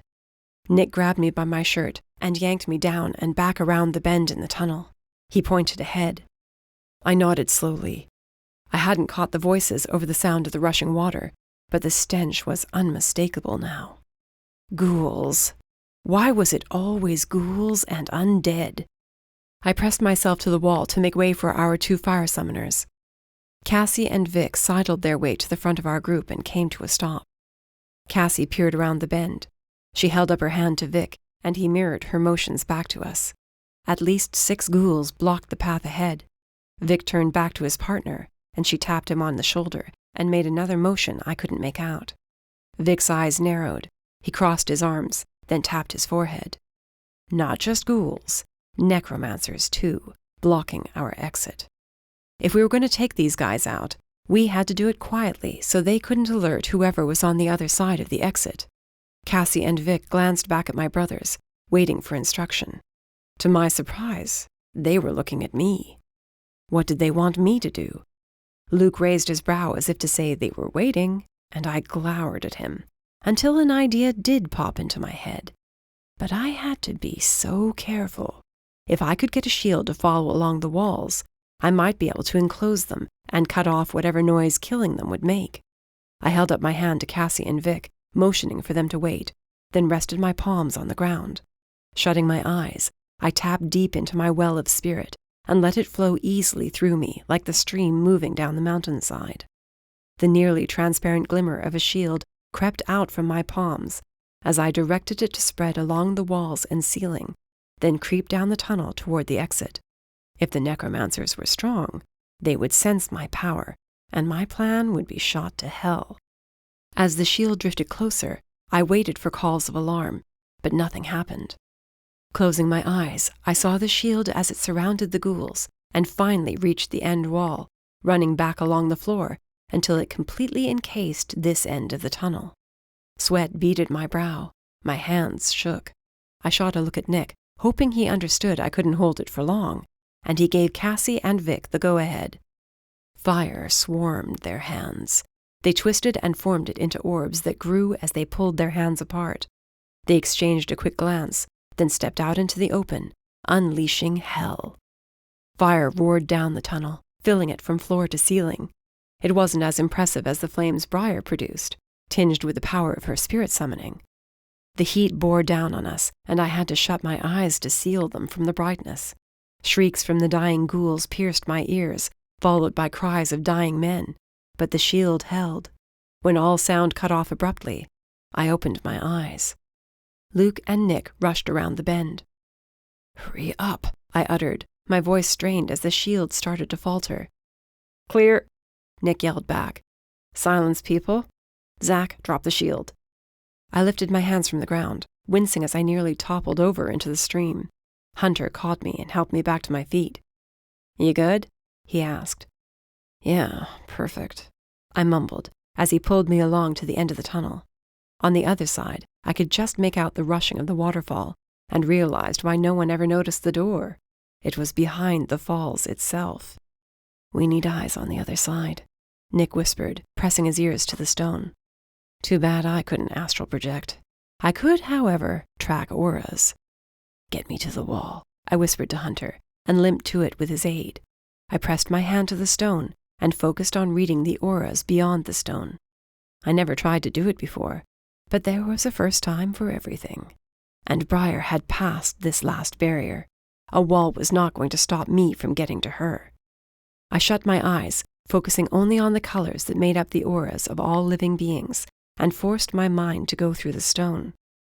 Hunter muttered my name worriedly as something warm dripped from my nose, but I was almost through. My mind shifted around, and I cringed as a swirl of colors swarmed me. Suddenly, I was standing on the other side of the door. I pressed myself back against it, jaw dropping open as I realized what I'd just done. How, I didn't particularly care at that moment, but if I was on the other side of the stone, then I was going to take advantage of it. Water fell over the doorway, concealing it and me from sight. Cautiously, I took a few steps from out behind the water and found the cave completely empty. The space was filled with acrid smoke, and beyond the cave I heard yelling, a few screams. We had to hurry. I shut my eyes and thought of my physical body on the other side of the door. There was a harsh tugging at my gut, and then I was staggering into Hunter. "What did you just do?" Nick demanded. "Astral projected, apparently." I shook my head. "Cave is empty. We have to move. Now." My brothers gave me a look that said if we survived, we'd be having a chat about how I managed to astral project. I wanted to know as much as they did, but right now, I had to get to Briar and the rest of the students Xylon had surely trapped at Academy. I pressed my palm to the stone wall and whispered the rough words one more time. The stone rolled away, and all sound was drowned out by the small waterfall as we hurried out of the tunnel and crowded near the entrance of the cave. I took the lead, and when I poked my head out enough to get a glimpse of what was happening, time slammed to a screeching halt for me. Every scene from my nightmare was displayed. Fires burned buildings in the distance. The grass was singed and blackened. The trees were nothing more than smoldering hunks of timber, and everywhere I looked, there were undead and necromancers herding professors and students, shoving them toward the center of the destroyed lawns. I searched every face for Briar, but instead found another. "Xylon," I snapped and started forward. Nick grabbed me and slammed me back into the cave wall. "I have to stop him." "We will with a plan, idiot," he snapped. "You're not just going to run in there." I ground my teeth, but nodded, and he let me go, both of us turning back to study the surroundings. Digin was here too, speaking with Bethany. She was walking around looking quite alive to me. What were they doing? Dead bodies were scattered around, mostly professors, a few who looked like students who must have fought back. Heart pounding painfully in my chest, I waited to see if Briar's face was among the dead, but couldn't find her there. A familiar scream of rage cut through the din of all other sounds. My head snapped to the right, and there was Briar, bound by invisible ropes, her feet dangling over the ground. She was conscious, at least, but seemed unable to draw on any summoning. "What's he doing with them?" Hunter asked. "I don't know. Maybe he's going to try to turn them?" "Or worse," Nick muttered. "He needs organs for his wife, remember? And with a number of students and staff, he'd have a damn good start on bringing her back, which meant soon he was going to transfer Sirius' soul into Briar. We had to stop him from getting Syria's body. I reached out to her mind, trying to give her a heads up, but there was only silence. Syria's body, I whispered. Can we destroy it? With fire, no doubt, Luke said slowly. What are you thinking? If he came here for Syria and we destroy her first, throw him off balance, and Briar, the students, the professors, it'll be safe for them. Until he goes into a rage and attacks everyone, Nick pointed out. We're not going to end this without bloodshed. People are going to die, no matter what we do. He wasn't being heartless, just truthful. I knew this. There was an army waiting for us out there, led by one of the most vicious men ever to walk in our world. The second we put any plan into motion, blood would be spilled. I might die, or my brothers, Briar, Hunter, or the rest of the Talons. But we had to stop Xylon for good. This was what we did. This was the last fight I would ever face. And if it killed me but saved our world, then so be it. What do we do? Luke, Nick? I asked, desperate for one of them to come up with a plan, and fast. They both seemed at a loss for the first time in their lives. Any move we made was going to end badly for someone. But as we hunkered down in that cave, I had a plan come to me, as crazy as it might seem, but I was not going to let them destroy Briar when we were so close to having the life we wanted, a life together. The entrance to the catacombs was in the main building, which was currently engulfed in flames, but something told me Xylon had not retrieved the body just yet. We didn't have much time, though. I braced myself for what I was about to do and glanced back to my brothers and the rest of our team. Get the body first. Burn it. I'll go in and find the damned cat. Keep Briar from being possessed by Syria's soul. There's no way we can pull this off, Nick said slowly, staring at me intently. We don't have a choice. Get down there and burn the body. I walked out of the cave. Nick hissed at me to get back, but I was not going to wait another second for Xylon to make his move. I would not lose Briar again.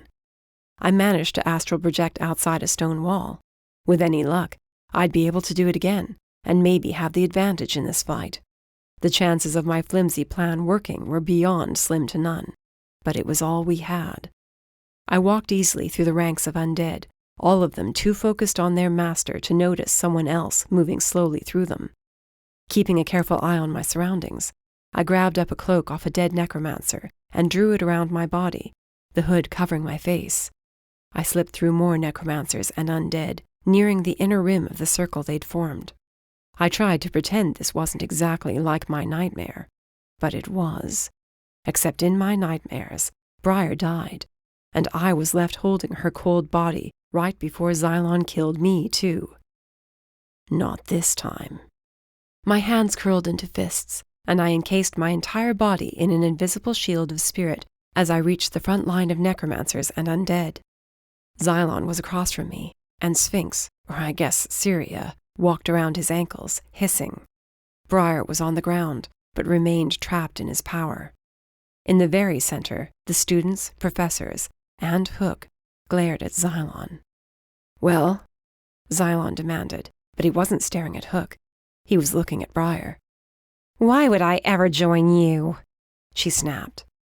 Because if you choose to join me willingly, the next part of this process will go smoother. That's why. He said, sounding bored. I do not have all the time in the world, Briar. Yes or no? She spat at his feet, then screamed as Xylon squeezed his fist. I flinched, but dug my feet in so I wouldn't run to her. Go to hell, she snarled through her screaming, sagging when he let up. I will never join you. Not even if it will save your fellow students? Your professors? Briar's eyes widened as Xylon aimed his hand at Hook, forcing him to his feet. Hook sounded like he was choking. He tore at his own throat as if trying to shove away hands, but there was nothing there to pull away. Stop, Briar yelled, fighting to get free. I will if you join me. How many more do you want to watch die? How much more blood do you want on your hands? Hook tried to speak, but all that came out was a gurgling sound. Briar shook her head hard and curled in on herself. I knew the word was on her lips, but I would not let her join him for the sake of everyone else. She had no idea about the body beneath our feet. I stepped forward without another thought, throwing back my hood. Xylon didn't notice me until I drew on Spirit and forced it across the lawn. It crashed into him, throwing him off balance. Hook coughed and gasped for air as the professors pulled him back to them to try to keep him safe. "Who dares attack me?" Xylon bellowed as he straightened, the cat leaping to perch on his shoulder. I stood taller and glared right at him. "Hey, Xylon. Long time no see." Chapter 18. Briar. Zack, I could have killed him and kissed him at the same time for being a damned idiot. What was he doing here alone? I told him to stay away. Should have known he'd never listen to me. I scoured the rest of the crowd, waiting for more necromancers to throw back their hoods and reveal they were his brothers or more members of the Talons. But after a few seconds of nothing happening, I realized Zack was here, alone. I was gonna kill him if we ever got through this alive. "Zachary Pierce," Xylon said with a sneer spreading across his evil face.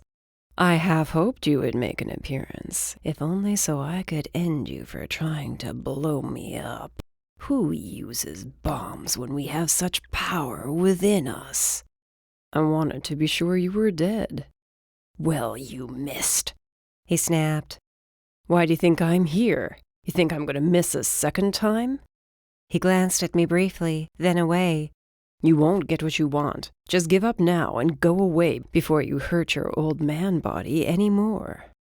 I smirked at Zack's snarky attitude, even now in the face of what was probably going to be our certain death. Xylon's face reddened, and I expected him to attack Zack, but he held off.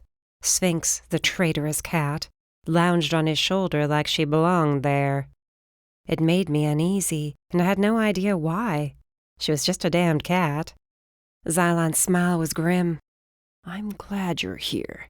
You will get to see the show." "What show?" I muttered, still fighting against his magical binding on me. "The one you're about to become a part of. Now I ask you again, Briar. Join me and know unlimited power, or suffer unimaginable pain and die knowing the world you love will burn until there is nothing left but the undead."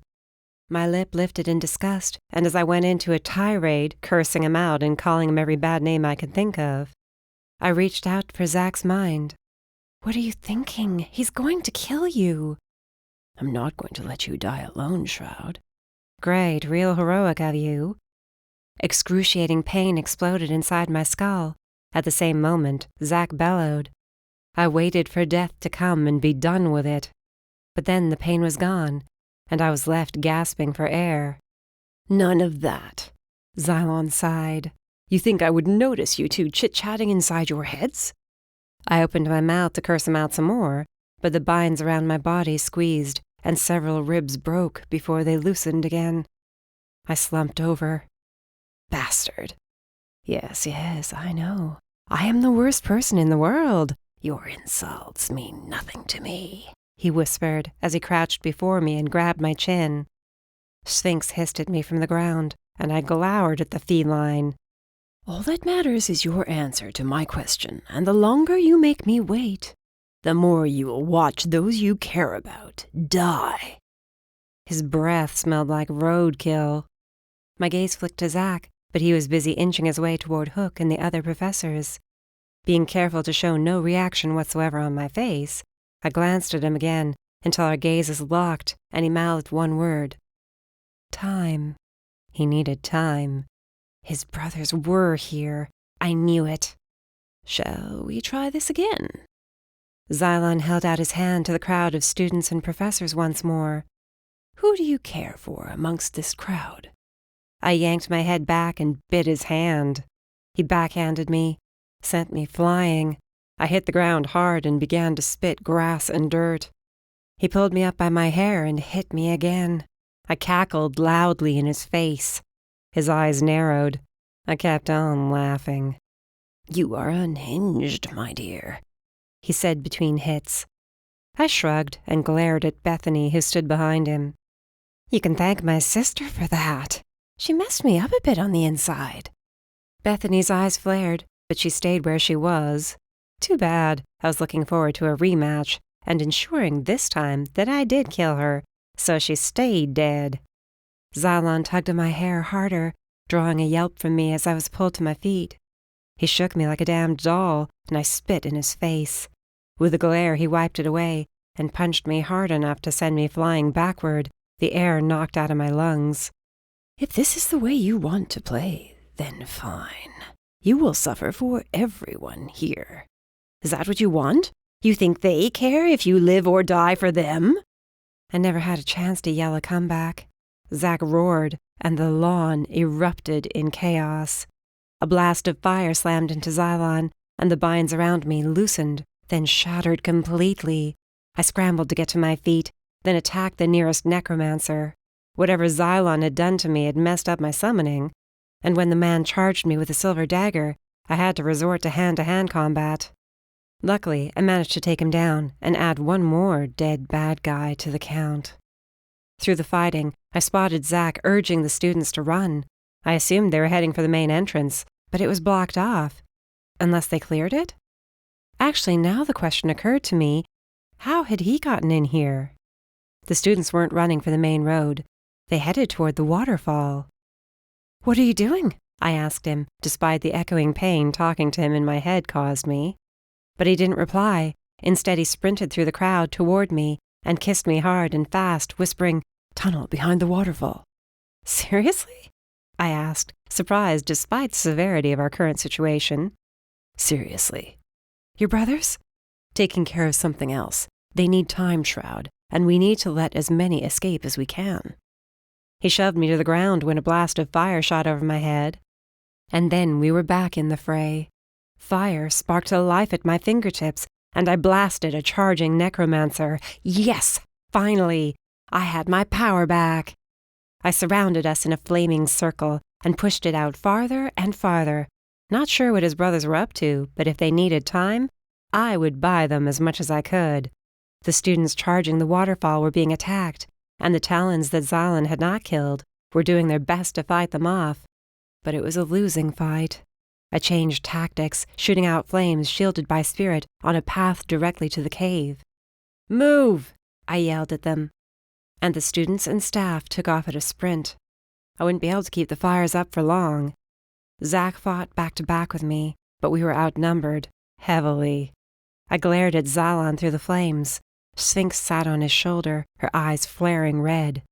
"What's with the damned cat?" I asked Zack, but before he could answer, Bethany stood before me, glaring at me through the fire. "You won't win this fight," she warned. "And you think I'm just gonna, give up?" "I'll pass." I increased the fire around me to try to push Bethany and her gang of necromancers away. At the cave, my fires had died out, and the entrance was blocked by necromancers and undead once again. A good many students got out at least. I wanted to ask Zack what the plan was, but we were thrown apart at the same time my flames were squashed. Xylon stalked toward us, holding his hands out to the side and yanking Zack and me off our feet, flinging us into the air. My hands were pinned back to my side again, and another bit of spirit kept me from saying anything to the bastard. He was pissed, and if I wasn't about to die, the old me would have been grinning to know I managed to get under his skin this badly. "That was it?" Xylon glared at Zack with contempt. "That was your big escape plan? Use the tunnel you used to sneak in here to have everyone escape? What do you think will happen to them once they're outside?" Zack shrugged and kept his mouth shut. Good choice at this point. But then again, I wanted to know what he was up to as much as Xylon did. Being left out of the loop was not good in a situation like this. I studied his face, searching for anything that might give me a hint, but his gaze remained away from mine. "No matter. You are all going to die soon enough. Briar has made it clear she will not join me willingly, so you will watch her die in agony." Xylon set us back on our feet, releasing the binds holding us. 3 necromancers moved to cover us both, grabbing our arms, holding us in place. Xylon held his hand out over the burned lawn, fires behind illuminating his form, as he shut his eyes and spirit dripped from his fingertips, like drops of shimmering white rain, turning red as they fell, resembling blood. The drops seeped into the ground, dyeing it a dark red. With Xylon distracted, I attempted to tear myself free of the necromancer's grip, but their fingers dug in like vices. The ground trembled and cracked, falling in on itself until there was a chasm before me. Was he going to throw me in there? I peered over the edge and tilted my head in confusion. I recognized that passageway. The catacombs. Why was he breaking into the catacombs? Syria, Xylon whispered under his breath, opening his eyes. His pupils flashed bright red. Syria? Who the hell was Syria? The name sounded familiar. Where did I know it from? I looked at Zach, willing him to give me some hint here of what was happening, but his eyes were fixed on the opening in the ground. A grating of stone against stone interrupted my attempt to get Zach's attention. I whipped my head around. A large sarcophagus was rising up out of the rupture in the ground. It moved slowly, finally settling on the lawn with a resounding thud. Xylon let his hands fall to the side. Beneath the power and darkness I'd come to know as his face, I saw an emotion my brain refused to comprehend. Love. How could a necromancer who killed so many hundreds and thousands of people possibly love anyone? But that was the exact same look in his eyes that I saw countless times in Zach's when he looked at me, when he held me in his arms, when he kissed me. A strange silence had fallen over everyone as Xylon walked to the sarcophagus and rested his hands on the lid with the subtle shape of a woman in it. He walked a full circle around the perimeter of the stone casket, his hand never leaving it, until he was back to where he started. He lowered his head and kissed the stone face of the woman's image. Too long. It's been far too long, my love, Xylon stated. Bring her. Hey, I yelled, fighting back. But between 3 necromancers and Bethany, they took me to Xylon's side and let me be. As soon as they let go, I tried to run, but Xylon snapped his fingers and I was back to being his captive. I screamed at the binds crushing my body. Briar! Try anything and I will kill Zachary instead. Is that what you want? Xylon warned as the pain cut off sharply. Do you? No, I hissed. Good. Then I suggest you pay very close attention, Briar Morris. If you don't, I will ensure the last few moments of your time upon this earth are filled with pain beyond imagination. I bit the inside of my cheek so I wouldn't say anything, not wanting Zach to be hurt. I nodded.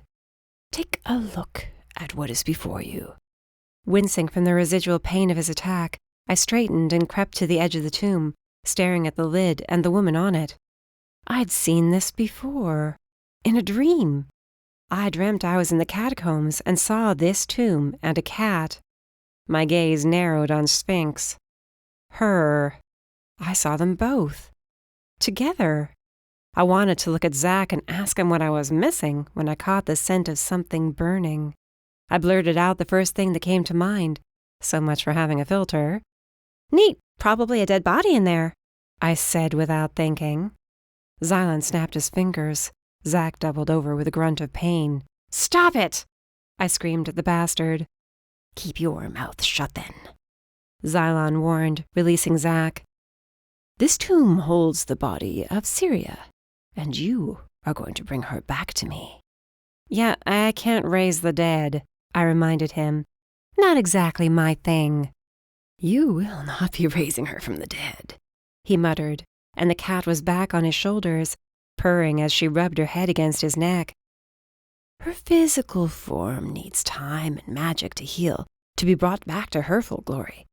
Until such time, her spirit must be released and given another body to hold it. I'm sorry, what? I asked. Xylon snapped his fingers again. All right, I get it. Damn, just stop hurting him, I yelled over Zach's cursing. If you agree to house her spirit within you, the pain will be minimal, and you might survive until we no longer need your body. You won't be able to control yourself, but you will still be alive. It could be far worse, The cat meowed, her eyes narrowed on my face. He wanted me to let the spirit of this woman, who I assumed was his dead love, possess me. I was tired of being taken advantage of, tired of people messing around inside my head. But if I didn't, if I refused, he'd keep torturing Zach, and it would happen anyway. I was a Morris, though, and we did not give up. We did not give in, and I was not going to start doing so now. I shot a look over my shoulder at Zach, but he gave nothing away. No. No? Xylon raised his hand again, ready to snap his fingers. I won't bring her back, I stated firmly, praying Zach would forgive me. I didn't want to bring you back, but I was tricked. I won't bring her back just to kill more people. Xylon's face fell. You disappoint me, Briar. Good. I barely managed to get out. He snapped his fingers again, and Zach hit the ground, shaking and yelling as Xylon's power tortured him, tearing him apart on the inside. I charged him, aiming a punch at his face, but he easily flicked me backward with a wave of his hand. Stop it!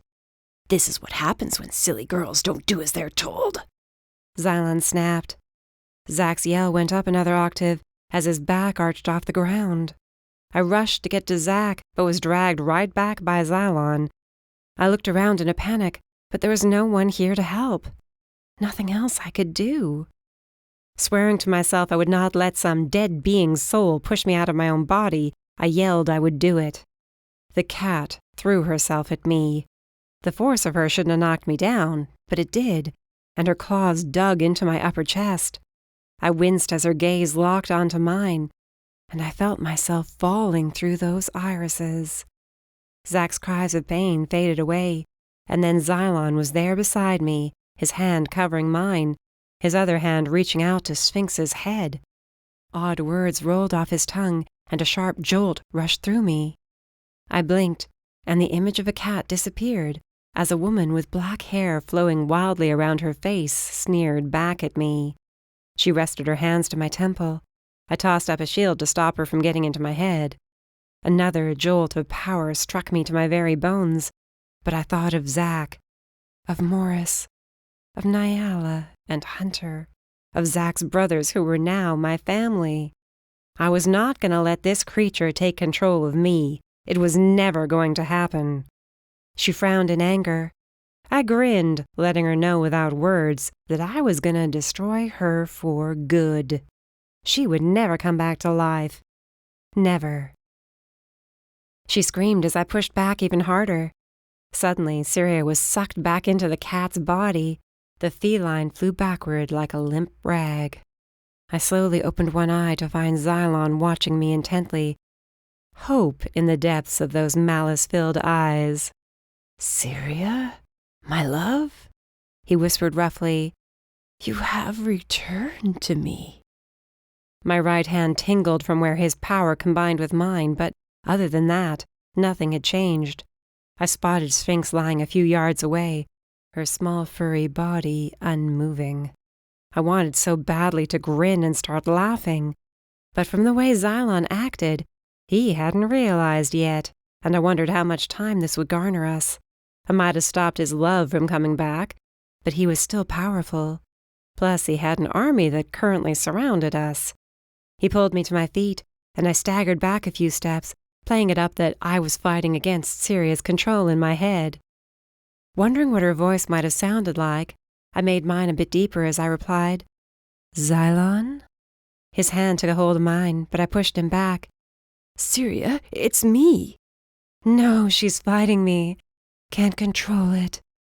As I backed away more, flailing and groaning as if in pain, I squinted at Zach, and he had the gall to wink at me. Wink? I was seriously going to have a talk with him about utterly failing to fill me in on his plans.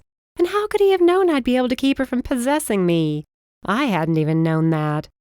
He'd probably say I needed more confidence in myself and my strength. Probably tell me to remember what my center was. And at that moment, I had. Unyielding strength. That's who I was, and that's who I'd always be. Zach knew it wouldn't work, and deep down I realized I had too.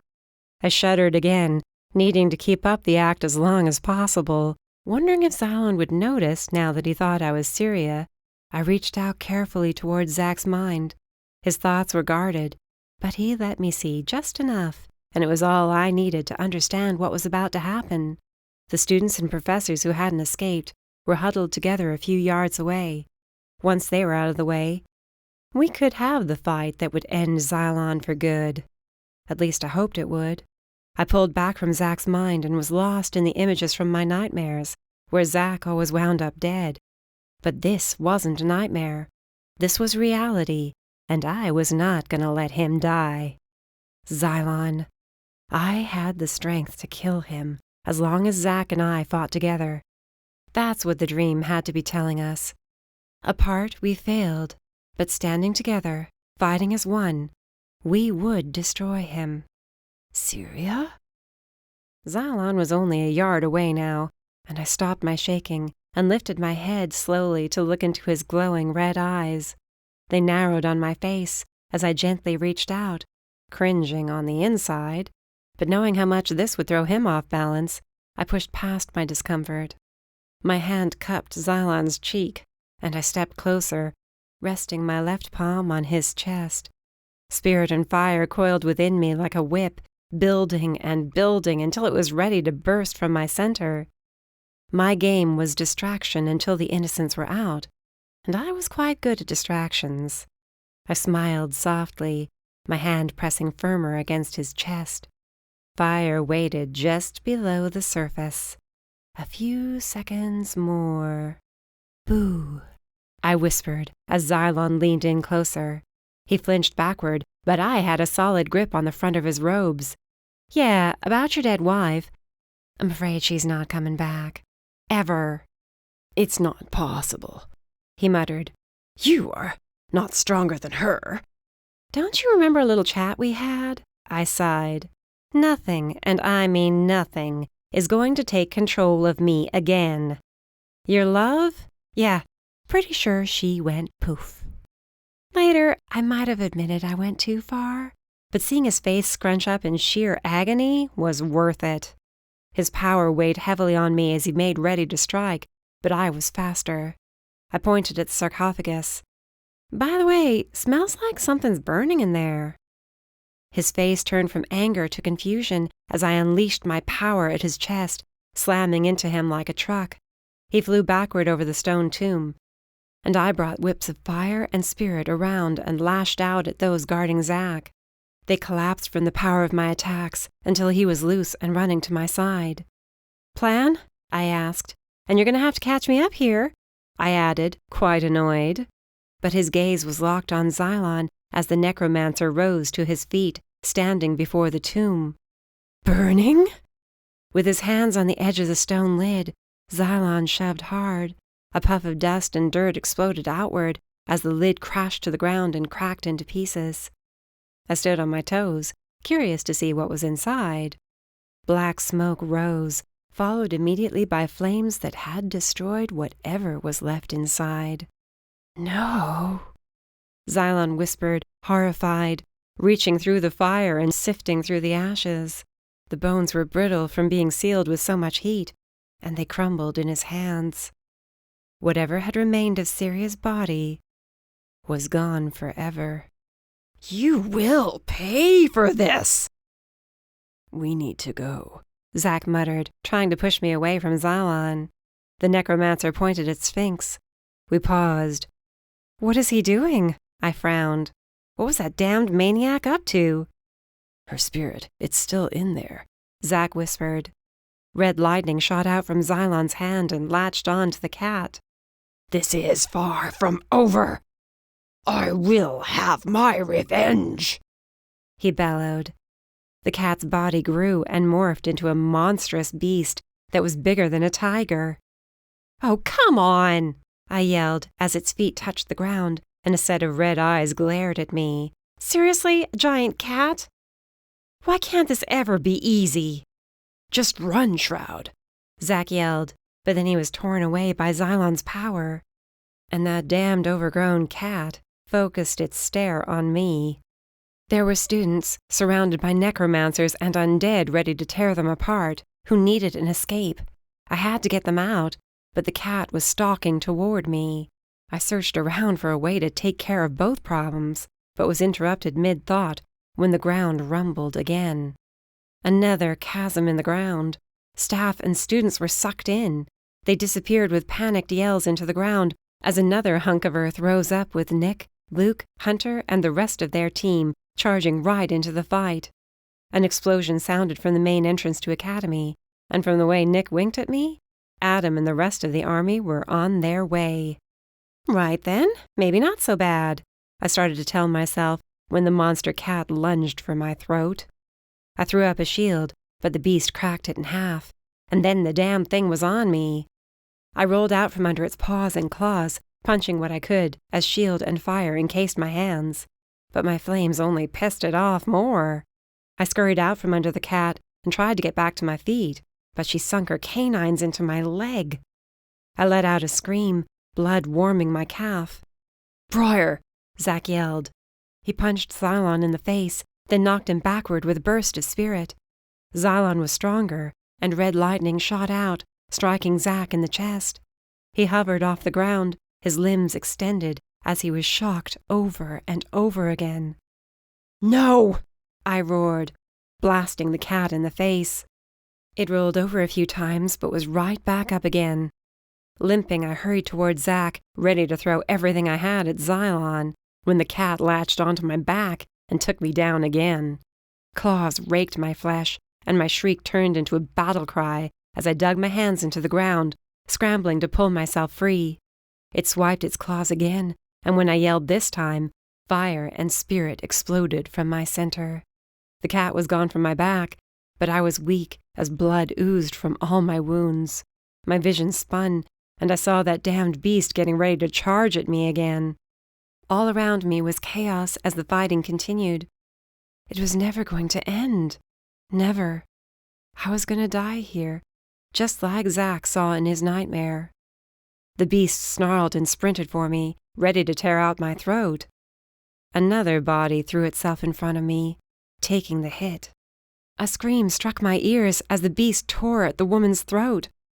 I shouted in defiance and forged a blade of spirit and fire in my hands, then plunged it down through the cat, right into its heart. Its jaws released the woman's neck, and it roared as it fell to the ground, twitching until death claimed it. Xylon bellowed his rage, and red lightning flew from his fingers, striking the lawn randomly and indiscriminately. I threw myself over the body of the woman who saved me, trying to protect her and staunch the blood at her throat. Then I realized who it was. Bethany? What? Why? She lifted her hand weakly to my cheek and managed the briefest of smiles. The light faded from her eyes, and her hand fell to the ground. It seemed there had been a bit of my older sister left in there after all. Tears of rage streamed down my cheeks as I shut her eyes. I pulled myself upright and focused on Xylon. Zack was losing ground, and he was as bloody as I was. Clutching my newly forged blade in my hands, I charged across the lawn, aiming for Xylon's back. He whipped around and kicked me in the chest, but it gave Zack a chance to move in again. We attacked as one, diving in and striking Xylon each time the other got knocked down. But no matter how hard we hit him, how many times I slashed and stabbed, the necromancer still stood. He slammed his palms together, and a shock wave of red lightning threw us crashing to the ground, gasping for air. "Briar," Zack whispered roughly, reaching for my hand. "You have to get out of here." "No." I grabbed his hand and pulled myself closer to him through the burnt grass. "I'm not leaving you to die." "We can't beat him." I glanced around the lawn. Only a few of our people were left fighting. There were more explosions near the entrance, but Adam and his army weren't going to get here in time. Xylon cackled, forming a red ball of pure dark energy between his hands. I knew it would be the killing blow that would destroy us. If only I could get inside Xylon's head. "Zack," I whispered urgently, "I need you to concentrate with me." "On what?" "We need to get inside Xylon's head." "What? please, just trust me. Shut your eyes. Follow me to his mind. If we can get inside, maybe we can weaken him. Kill him that way. We couldn't get past the magic surrounding his body, but if he thought my mind and body were strong enough to house Syria, then maybe I was strong enough to get inside his head and kill him. As long as I had Zack with me. We grabbed each other's hands and touched our foreheads. Xylon stalked closer, but I shut my eyes, blocking out the fight around me, and only concentrated on Zack. Saw us leaving our minds and entering Xylon's. "You will not win this fight," Xylon snarled. "You will die, and no one will ever remember who you were." "Tune him out," I told Zack. "Think of me. Only of me." My mind projected into Zack's, and what I saw there made me gasp. All our time spent together, each time we faced terrible odds. We were there together in his mind, and I latched on to those moments. They were powerful, each one a beacon of our love and our will to live. I squeezed Zack's hands and turned my attention to Xylon. My body screamed in agony, but I shrieked louder. Zack's yells joined mine, and then we were flying from our minds and into Xylon's. I opened my eyes and looked around. We were in an open field with fog covering our feet. It was eerie. Zack's hand was in mine as he stood to my left, and across from us, appearing confused, was Xylon. "How? This is not possible." Moving as one, Zack and I raised our free hands, and Xylon walked right into an invisible shield. He slammed his hands into it. Without saying a word, Zack and I pushed back, our power building with every memory of our time together, starting with the first moment we met. Xylon flinched as our power lashed out at him, striking down his attacks. Our remembrances grew stronger, flowing through our minds easily to our first major fight, to our breakthrough, our first kiss. A tendril of spirit shot out with every single one, wrapping around Xylon. "No, you will not destroy me," he bellowed. But the memories kept coming. Through whatever life had thrown at us, we'd survived. We'd pulled through. The memory of the moment when I died and Zack brought me back engulfed the shield in pure white flames that coiled around Xylon's body. That was the instance our love was proven to be true. I'd died for him, and he'd called me back. Nothing was stronger than our love. We took a step closer, and another, as the flames climbed higher and higher up Xylon's body. "It's time for you to die," Zack growled. I nodded. "And time for you to stay dead." The flames reached Xylon's face, and he screamed, but there was no escaping. The spirit and fire pulsed in time with our beating hearts, and when it encased him completely, his mind exploded. Zack and I broke away from the blast. I expected to open my eyes and be back on the field, but I wasn't. There was a willow tree nearby with a bench. I pushed to my feet quickly, wondering what went wrong, when a figure stepped out from behind the tree, and my heart stopped. "Dad?"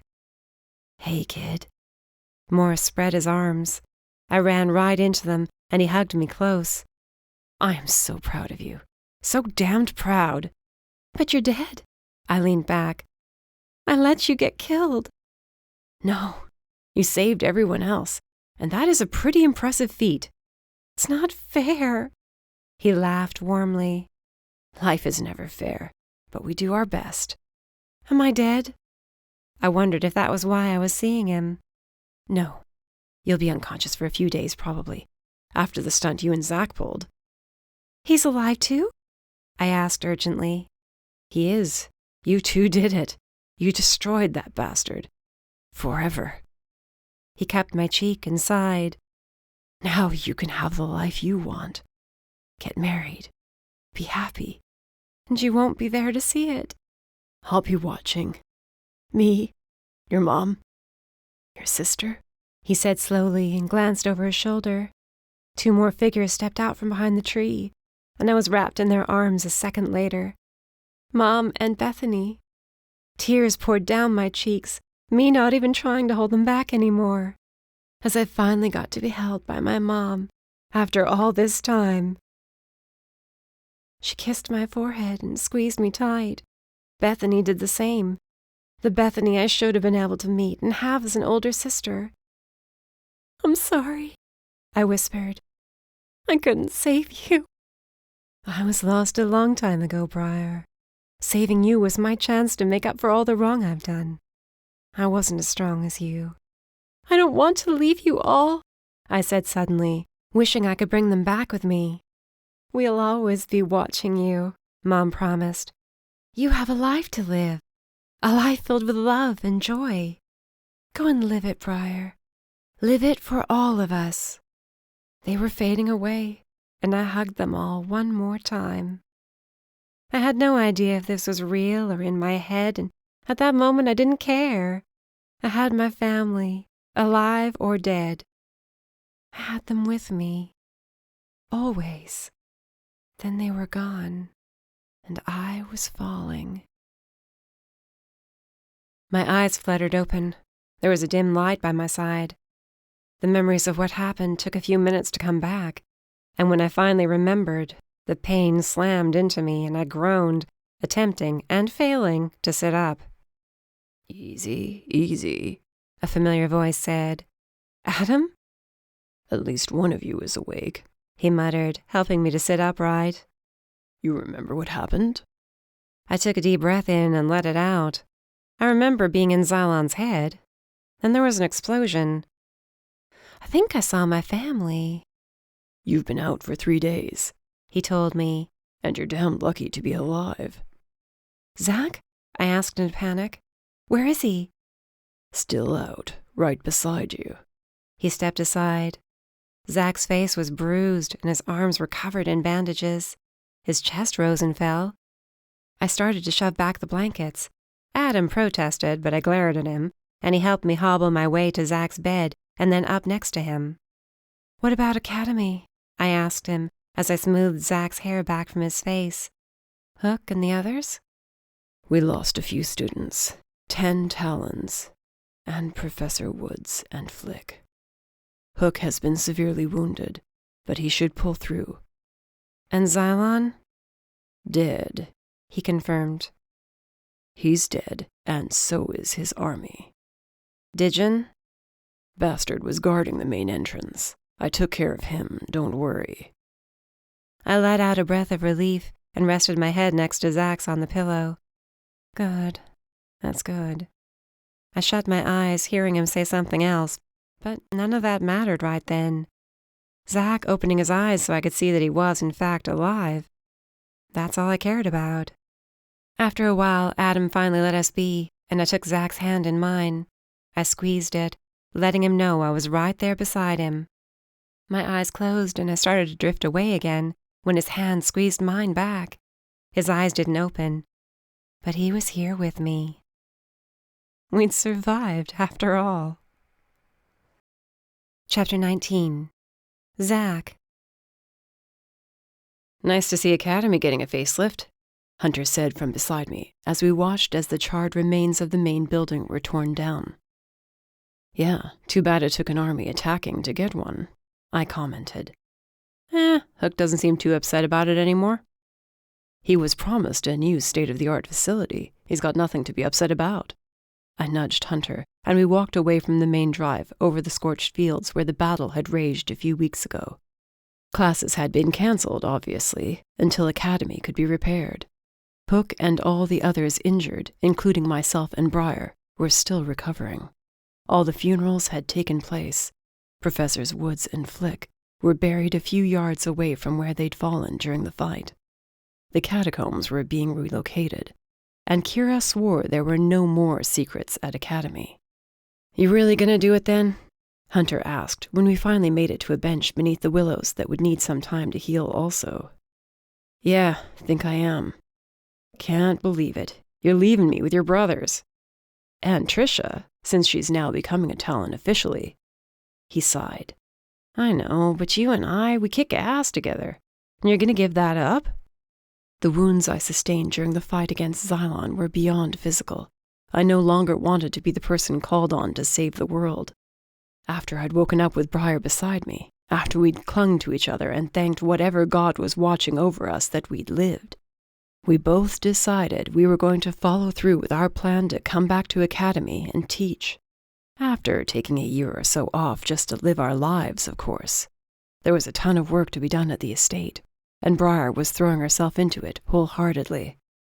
I finally replied. I'm ready for a different kind of adventure. Besides, you shouldn't be worrying about me right now. Don't you have something you need to take care of? Hunter reached into his pocket and pulled out a ring. Yeah, well, I'm a bit terrified here. What for? You know she's going to say yes. I know, but how do I ask? You could do what I did, let her discover it and do the asking, I said, knowing that was one secret I would never let Briar in on. I'd carried that ring around for days, too nervous to outright ask her, but not wanting to do the whole romantic thing. That's not who Briar was. So yeah, I may have left the ring somewhere she'd eventually find it. I'd almost given up and just asked her, but she finally found it and made my plan complete. I grinned, wondering how much shit I'd get in when she finally realized what I did. My brothers approached. I patted Hunter on the shoulder. My ride's here. See you at the wedding in, what, a week? Yeah, something like that. Our plan for a December wedding was moved up, and in just a week, Briar and I would be tying the knot. No longer here on Academy's grounds, of course, not while it was being renovated, but at her family's estate. Seemed fitting after she told me how she spoke with her family. I believed it was real, and told her so. The Morris family members were not ones to simply pass away without saying something about it first. You ready to go? Adam helped me to my feet. You're going to have to start practicing if you're going to have a hope of making it through the wedding ceremony. I've got great motivation, I guaranteed him. I leaned on him for support as the four of us walked across campus to the waiting SUV. I gave the campus one last look, knowing I'd be back soon enough, and got into the car to go home where Briar was waiting for me. Her presence brushed against my mind, and I let her know we were on our way back. As it had every moment since killing Xylon, our love surrounded us both, warming me from the inside out. A love that would never be destroyed by any darkness. I was more than ready to spend the rest of my life with Briar, more than ready to finally have what I never thought I wanted. Chapter 20. Briar. Zach pulled me close as we danced across the makeshift dance floor on the grounds of my family's estate. Our estate now. Music played, celebrating this event, the celebration of our wedding. I owed it to Bev and the rest of those involved for helping us pull it off so damn fast. Zach and I had decided there was no more waiting. After what we'd felt inside Xylon's head, seeing how strong our love was, we wanted to make it official as quickly as possible. And now it was. Zach spun me around as I laughed in delight, stars twinkling over our heads. Happy? He drew me into his arms again for a kiss. More than happy, I confirmed with a grin.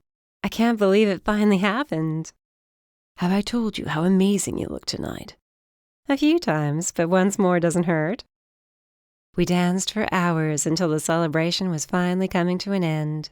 He took my hand and, with a grin that told me he was up to something, guided me through the grounds, with the rest of the party following. What's going on? I asked. Just wait, he whispered in my ear, then stood behind me, his arms wrapped securely around my torso. I leaned back against him, unsure what he could be up to, when a whistle sounded, and a second later fireworks erupted above us. I clapped and cheered as the white, red, and orange sparks exploded one after the other. His brothers. I thought I'd seen them sneak off a while ago. You like them? Love them. The show was a perfect ending to what had been a perfect day. The second I'd started walking down that aisle toward him, I teared up. The ceremony hadn't been long, but it was flooded with the love that had grown since the first day we met. And to think, we both believed we hated each other. If someone had told me then Zach would be the guy I married, I would have laughed. But now, I couldn't imagine being with anyone else. When the fireworks were over, Adam came over and handed Zack a set of keys. "What are these for?" Zack asked. "The car is fueled up, your bags are packed, and you two have a plane to catch." To where? I asked. "Well, you're going to start in Ireland and go from there. Have a great trip. A thank you from the council for all you've done." Adam hugged us. How long are we going to be gone? I asked, and Adam shrugged. "As long as you like. I think you two deserve it." Zack shook his brother's hand again, and with one last look at me, we laughed and hurried toward the front driveway. Our guests clapped and cheered us on. We stopped at the SUV, and Zack kissed me deep and slow, earning a few whistles and catcalls. Then we were inside and on the road, ready to begin our next great adventure. As long as there were no undead in Europe, it was going to be a great time. The end. This has been Malfeasance, Academy of Ancients, Book 5, written by Avery Cross, narrated by Jack Ainsworth. Copyright 2018 to 2020 by Avery Cross. Production copyright by Avery Cross.